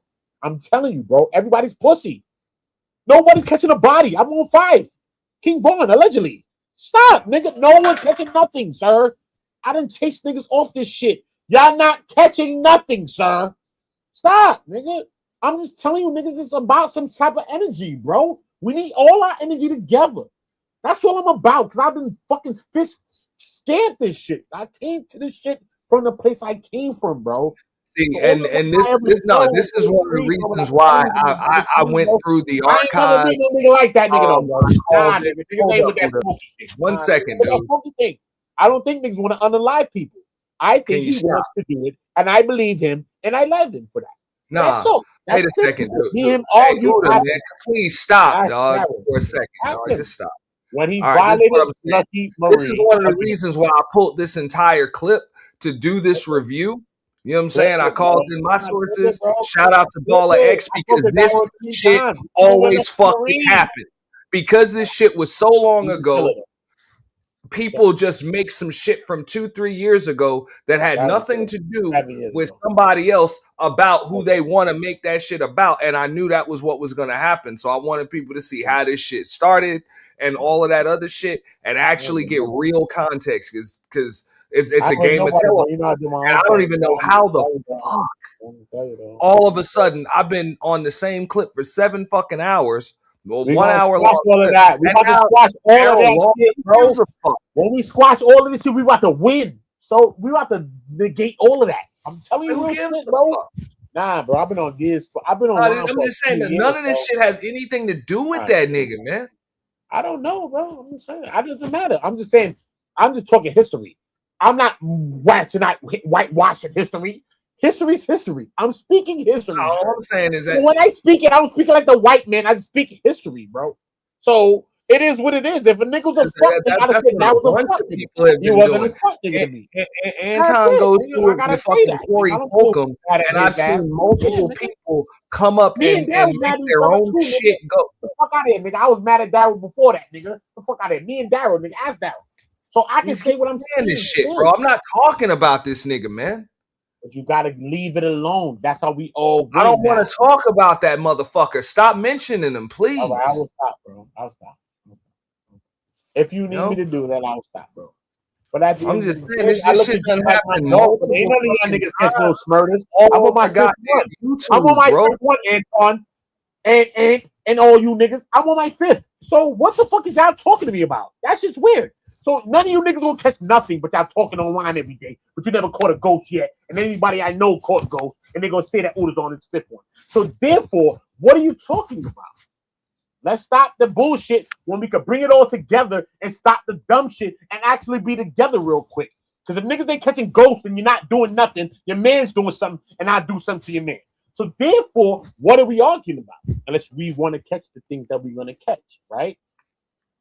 You want to be your friends with y'all good guys, y'all business people. You never caught nothing, never been in the streets. That's not my life, bro. I changed it, but that's not my life, bro.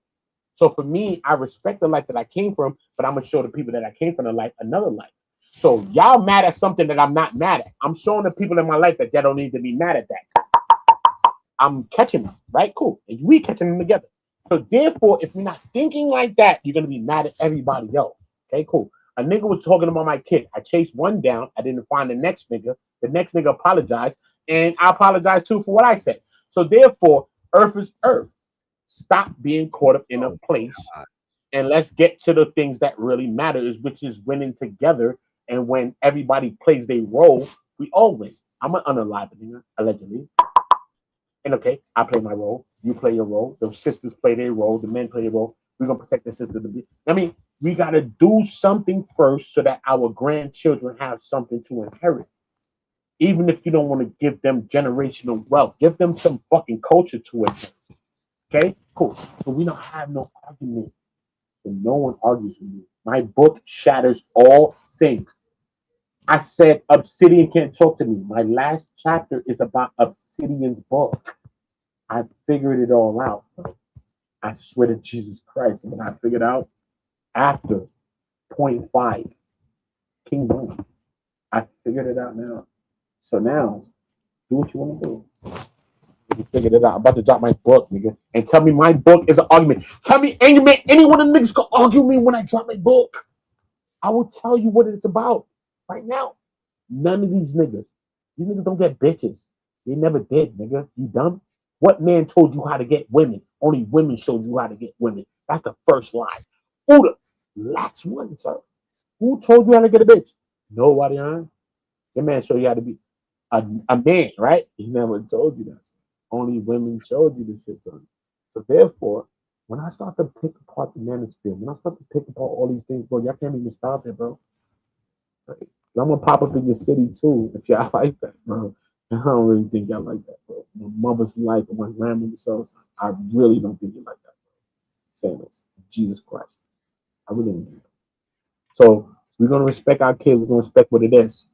And the men that respect the women and the children, I respect the women and children. If not, nigga, you might be unalive, nigga. Sandals. Fuck what happens after that. You just might be unalive, son. Any one of you. And that's what we playing with now. That's it. And that's my everybody point. Understand what it is. That's what's going to change it. That's all that's going to change it. Movement change it, not talk. That nigga's able to put that type of fear in the people. Maybe it's fear. It's a fact, bro. It's a fact, bro. I knew it when I grew up. It's a fact, nigga. We about to do something to you, bro. Because if you wild on the chick around us, we jumped your ass. We violated you, bro. It happened, bro. It's going to happen, bro. You gotta just believe it's gonna happen, bro. Why y'all don't think nothing happened? What the fuck we on? But you're not an internet nigga. You're a nigga on the internet. There's a difference. Everything gotta understand is bro. It's repercussions for this shit, bro. Like I say, I know the difference between internet niggas and niggas on the internet. Yeah, you're gonna get unalive, son. If it's up to me, I'm gonna make sure you're on allegedly on Jesus Christ sandals. I'm gonna make sure of it. I swear, son. I won't have no feelings about it. Straight, nigga. You looking at Epstein, nigga. I'll watch you unalive, nigga. I watch that shit. My friends died, nigga, in front of me. I will watch you do the same thing. So for me, it's like, what are you about? And my dad never protected my mom. So what are y'all talking about? And I talk to that nigga, like, nigga, don't even put yourself by this nozzle, nigga. I think I'll send you to Pluto if you want to go. Sandals. You can get it, sir. You can get that, sir. That's a fact on Earth, bro. What are we doing? What's up, Miss Paulette? I have Uda up here. He's extremely. We gotta protect each other. When we protect each other, we got everything. Even if we had nothing. And everybody gonna play their role. That's it. I've been risked my life, so I'm gonna do it again. So it's whatever it is. That's all I ever know. So for me, all my friends dead, they know the vibe. So for me, it's different. But guys is like different. Women has never been a problem to me or anybody I know, you know. They was always great to us and good to us and always showed me love and shit. You know what I mean? I always was less. I was cheating, I was doing a bunch of shit. That was me. I never argued with that shit. You know, we're gonna protect our own. And when we have our own, nobody's gonna be able to violate us. Yeah. And anybody ain't with that, nigga, we gonna screw you out of here, bro. Sandals, bro. We're not even joking. I want to argue with you on YouTube, thinking you out of here, bro. You put my mind in you, nigga, and you're gone, nigga. Sandals. Jesus Christ. Sandals of Jesus, not fuck my friend. Sandals of Jesus, bro. That's how we on it, bro. You don't play no role. You're gonna be negative to some people. So I'd rather you get up out of here. How about that? Don't prove a point, bro. If you don't got nothing good going on, stay away from me, bro. I'm gonna allegedly unalive you, bro. Sandals.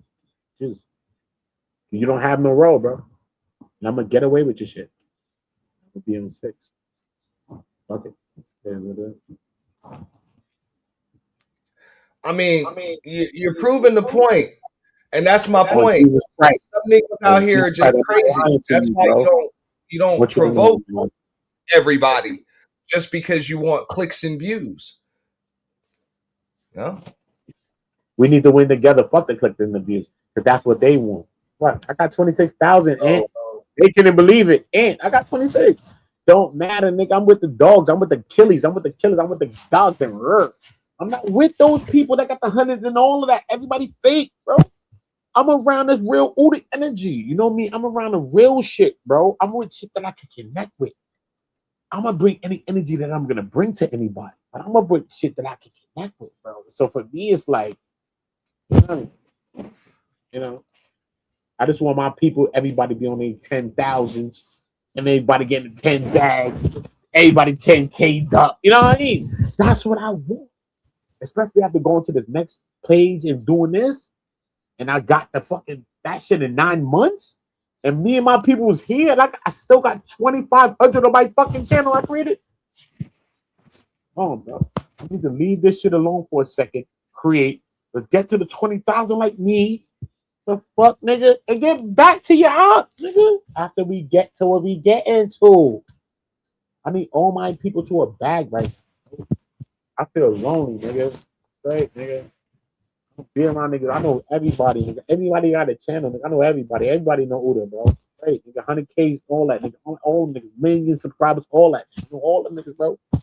Uda, I'll come on your channel. I don't bring nobody, bro. They want to come every day, bro. Yeah, bro. Ain't nobody make us, bro.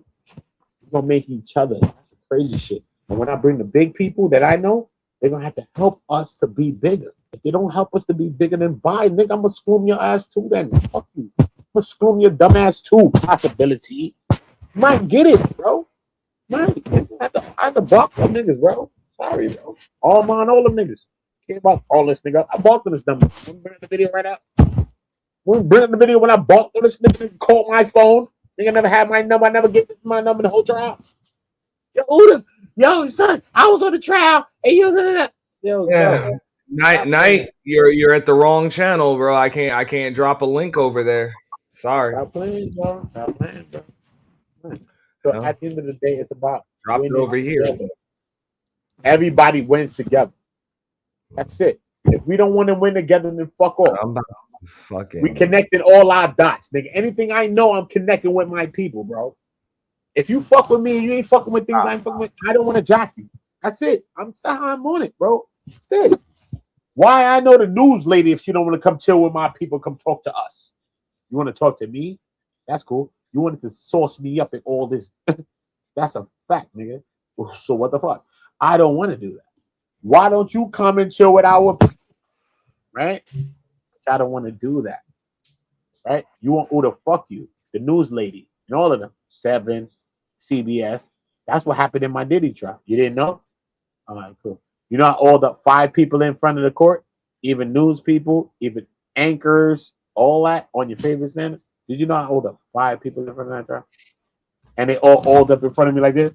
And they danced when I oiled them all up.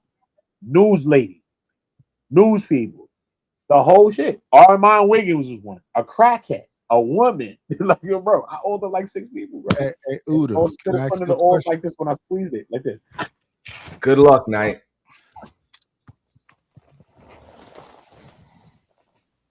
Uda, can I ask you a question? Yeah. Whatever that is you on, can I have just a little bit? Because I'll be falling asleep. Murder?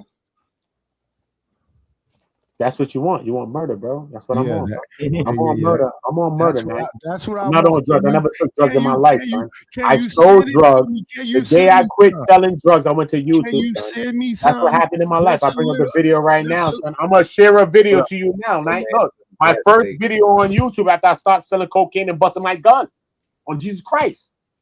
The fuck? I'll show you the video. Y'all niggas should stop this, bro. Don't joke with me, bro. I'm gonna catch a murder, sir. Send it Leave to me. me Send it to alone. me. I'm not the Send guy, it to bro. me. I I barked on need Anton it. before y'all niggas Uda. barked on him. I never went to fucking Fight Club. I barked on this nigga. My name is me. I've always been me, sir. I defended the black woman all day, every day.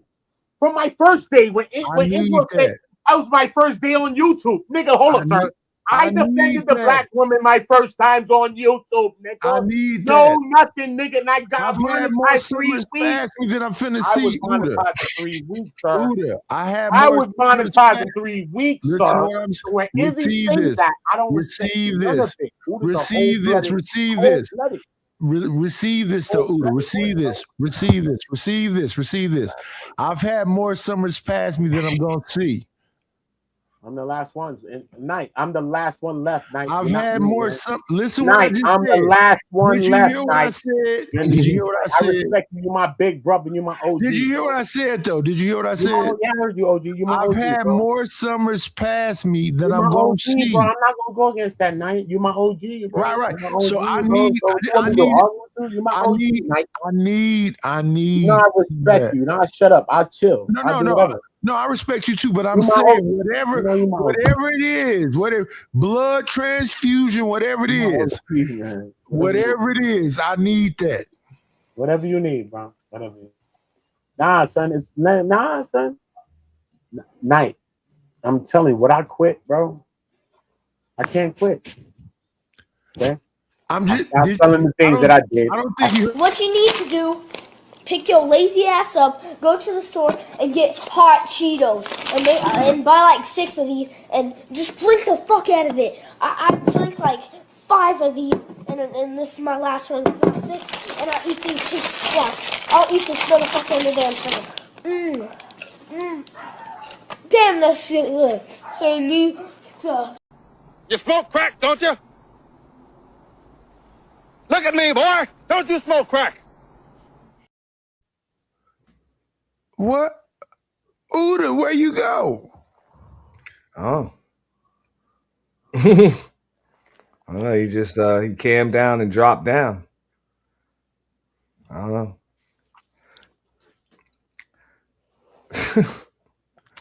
Cheetos and what was that coffee cocoa crap that the white boy had?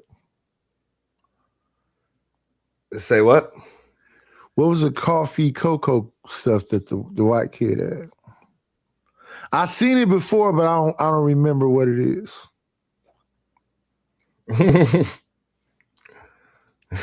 Hot Cheetos and cocoa coffee, whatever that was. Chicago, are you woke? I don't know, but feel free to chime in real quick before I get out of here, because I've been way over. He said on Jesus' soul. Shout out to Uda. You know, he's just on 1 or 2 or 3. But you were actually on this panel, and then you left. So I don't know if you fell asleep. Maybe you remember it from about 3 years. It was just too much going on. After the baby's gonna be making license plates and whatever else, and I was like, it was too many people kind of like laughing along with it and whatever else, and maybe 2 or 3 people defended her, but I think she fought the good fight. Shout out to Auntie. I just came up here to mess with Uda because Uda was on one. But yeah, shout out to the shout outs. Everybody be great. I'm up out of here. You're up out of here? Yes, sir. I guess I'll be out of here in a second too, because I'm too far over. You know, I think Chicago Rilla went to sleep on us. So that's what I just said. Teraney. Yes, same on Teraney. What do you mean? Why don't you apologize to him, since you just was a hypocrite? I don't apologize to no nigga. The fuck you talking about? And this is who y'all want as y'all queen? Man. No, they don't want me as their queen, but I am what I am. Fuck you, mean. Ask for it or not. I am what I am. What y'all gonna do about it? What y'all gonna do about it? Is y'all queen? This is bad. What y'all gonna do about it? Get to the chopper, Teraney. Get to the chopper, man. Do we want, Anton? What you mean get to the chopper? What does that mean? Save face. Listen, I see attractive black men on the panel, and Anton, you messing this up. You giving me a bad image right now. I didn't want to come up on here and bring out the smoke. I didn't want to bring the smoke. I was trying to have a good, nice panel tonight. Giving you a bad image. Ain't nobody giving you a bad image. 2023. Shot at you, brother. No, I'm not shooting my shot. I'm just saying. You got a bad image. How is anybody else giving you a bad image except for you? Are you talking to me? What you say? Yeah, why you giving you a bad image? How come ain't nobody giving you a bad image except for you? How come it's everybody else's fault? And you up here trying to throw that little pussy on the panel too. We heard that. You up here trying to throw that little pussy. See, Ain't nobody trying to throw nothing. Yeah, no, that's why you're laughing. Wait, Teraney. I know when somebody's throwing that pussy now. Teraney, I know you don't want to apologize to Trucker Yale for what up, Black Beauty? There's my girl. Hey, Black Beauty. You just gonna ignore what I asked you? There's my girl. You don't want to apologize to him because you brought his kids into it and he never even mentioned you. Where's he at? He left. He left. Oh, okay. He's listening. Go ahead and apologize to him. You are a bad investment. Put me back by Teraney. I need to protect my queen. Put me back right there, sir. And you Oklahoma niggas are just different. So, like I said, what happened though? What happened? I woke up this morning and I just heard everyone shouting at everybody. To everybody watching this, to everybody watching this, now you know why I have no mercy and no sympathy. And when I go in, I go all the way in because I can identify when somebody is being is like the most toxic person, and they want to claim victim because they want some attention, and it's not necessarily to contribute to the conversation. It's just because they are made for chaos. That's all it is, bro. We rocking with you though. But is there anything wrong with a woman wanting attention though? Like that's an expectation. Everyone comes up here because they want to be It's seen. absolutely wrong with somebody wanting attention because usually what happens is in most instances they seeking it in the wrong way. And so they'll come up and they'll call people bitch niggas. I don't give a fuck about no nigga. And then they'll bring other people's kids into it. But then they'll cry the victim and say, yo, but why y'all talking about my kids? Yep. Negative. Well, I do agree that sometimes these panels can be very difficult if you're one woman up here by yourself. Damn that. This ain't even a woman thing. I saw some shit with two niggas, with two niggas, and I'm gonna say this shit on the way out. I saw some shit with two niggas, and then that shit led to based off of what you saying, I apologize for that. What I did, because that's for me, it don't matter what I did. It don't matter what I did, because that's for me, the rules of engagement is you keep family out of it.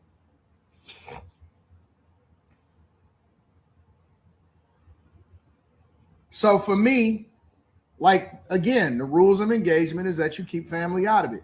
Unless they are a content creator or unless they doing all of that, then you know what I'm saying? If they just regular civilians, you keep regular civilians out of it. So for my part, LeBrack, based off of what you're saying, I apologize for that.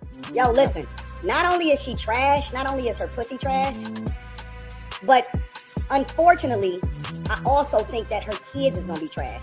We know that your children is gonna either be still in hubcaps when they grow up, or they'll have hubcaps when they grow up, Anton. We know that listen, if she got a son, he probably watching a Kia Boys tutorial right now on YouTube. or it's a strong possibility that her daughter may be for the streets. Listen, if she was gone tomorrow, nobody would ask questions as to where she was. Nobody will miss you. Please. Nobody will put you on a t-shirt. This is worse than Ether. Listen, let me tell you something. Let me go all the way in. Hold on, Izzy. Let him rock. Stop him. Somebody stop him. You are nothing. Nobody will miss you. Nobody will remember you. Nobody is going to check on your kids. Nobody cares about who your baby daddy is. Nobody is going to donate to a GoFundMe. Nobody is going to have a fish fry in your name. You're nothing. That's it. I want your kids making my license plates. Stupid whore. So wait a minute. Are you guys telling me, some of you, because I see the overwhelming majority of you are logical, are you guys telling me that it is okay for people to go after underage children? You take money from the taxpayers. You never actually contributed. I mean, there you go. So shout out to Chicago Rilla. I'm about to call it a morning. It's 5 a.m. where I am. You know, been here way too long. I pretty much saw how that is. I guess it's not okay to talk about underage children that aren't there and aren't content creators as long as they're your children. But if they're somebody else's children, it's okay to talk about them. I don't fucking know. I don't know. I really don't see much logic in that. Now, if you're somebody that's willing to go to hell, hey, just stand on that shit. Just stand on that shit. I can at least respect that. You know, just stand on that shit. But it's the hypocrisy that we like to call out over here. Just the absolute fucking hypocrisy. You know, people want to do what they can to anybody else and then cry like a bitch when things are done to them and try to garner sympathy of the general public. That is what it is that they do. Okay. So let me give a shout out to, of course, Dark Lake. He said, going to work. Thanks for the show. Thanks for the truth. What up, Bimp? And I'm not done neither. I'm not done. Y'all make sure that y'all check out Baller X 2.0's channel. Make sure y'all hit his Cash App. You know what I'm saying? Hit this one. We'd appreciate that. Make sure y'all sub over there to Teraney. Y'all want to hear more from Anton Daniels, check out, you know, the Room 9 thing and, you know, the Millionaire Morning Show. And chances are you'll be able to find more hypocrisy. Shatera, I think you got a gifted membership, you know, at the other channel that you're, you know, not at. We're simulcasting on both. I gifted 10 memberships earlier. So I'm pretty sure you were one of them. And hey, appreciate all of the support.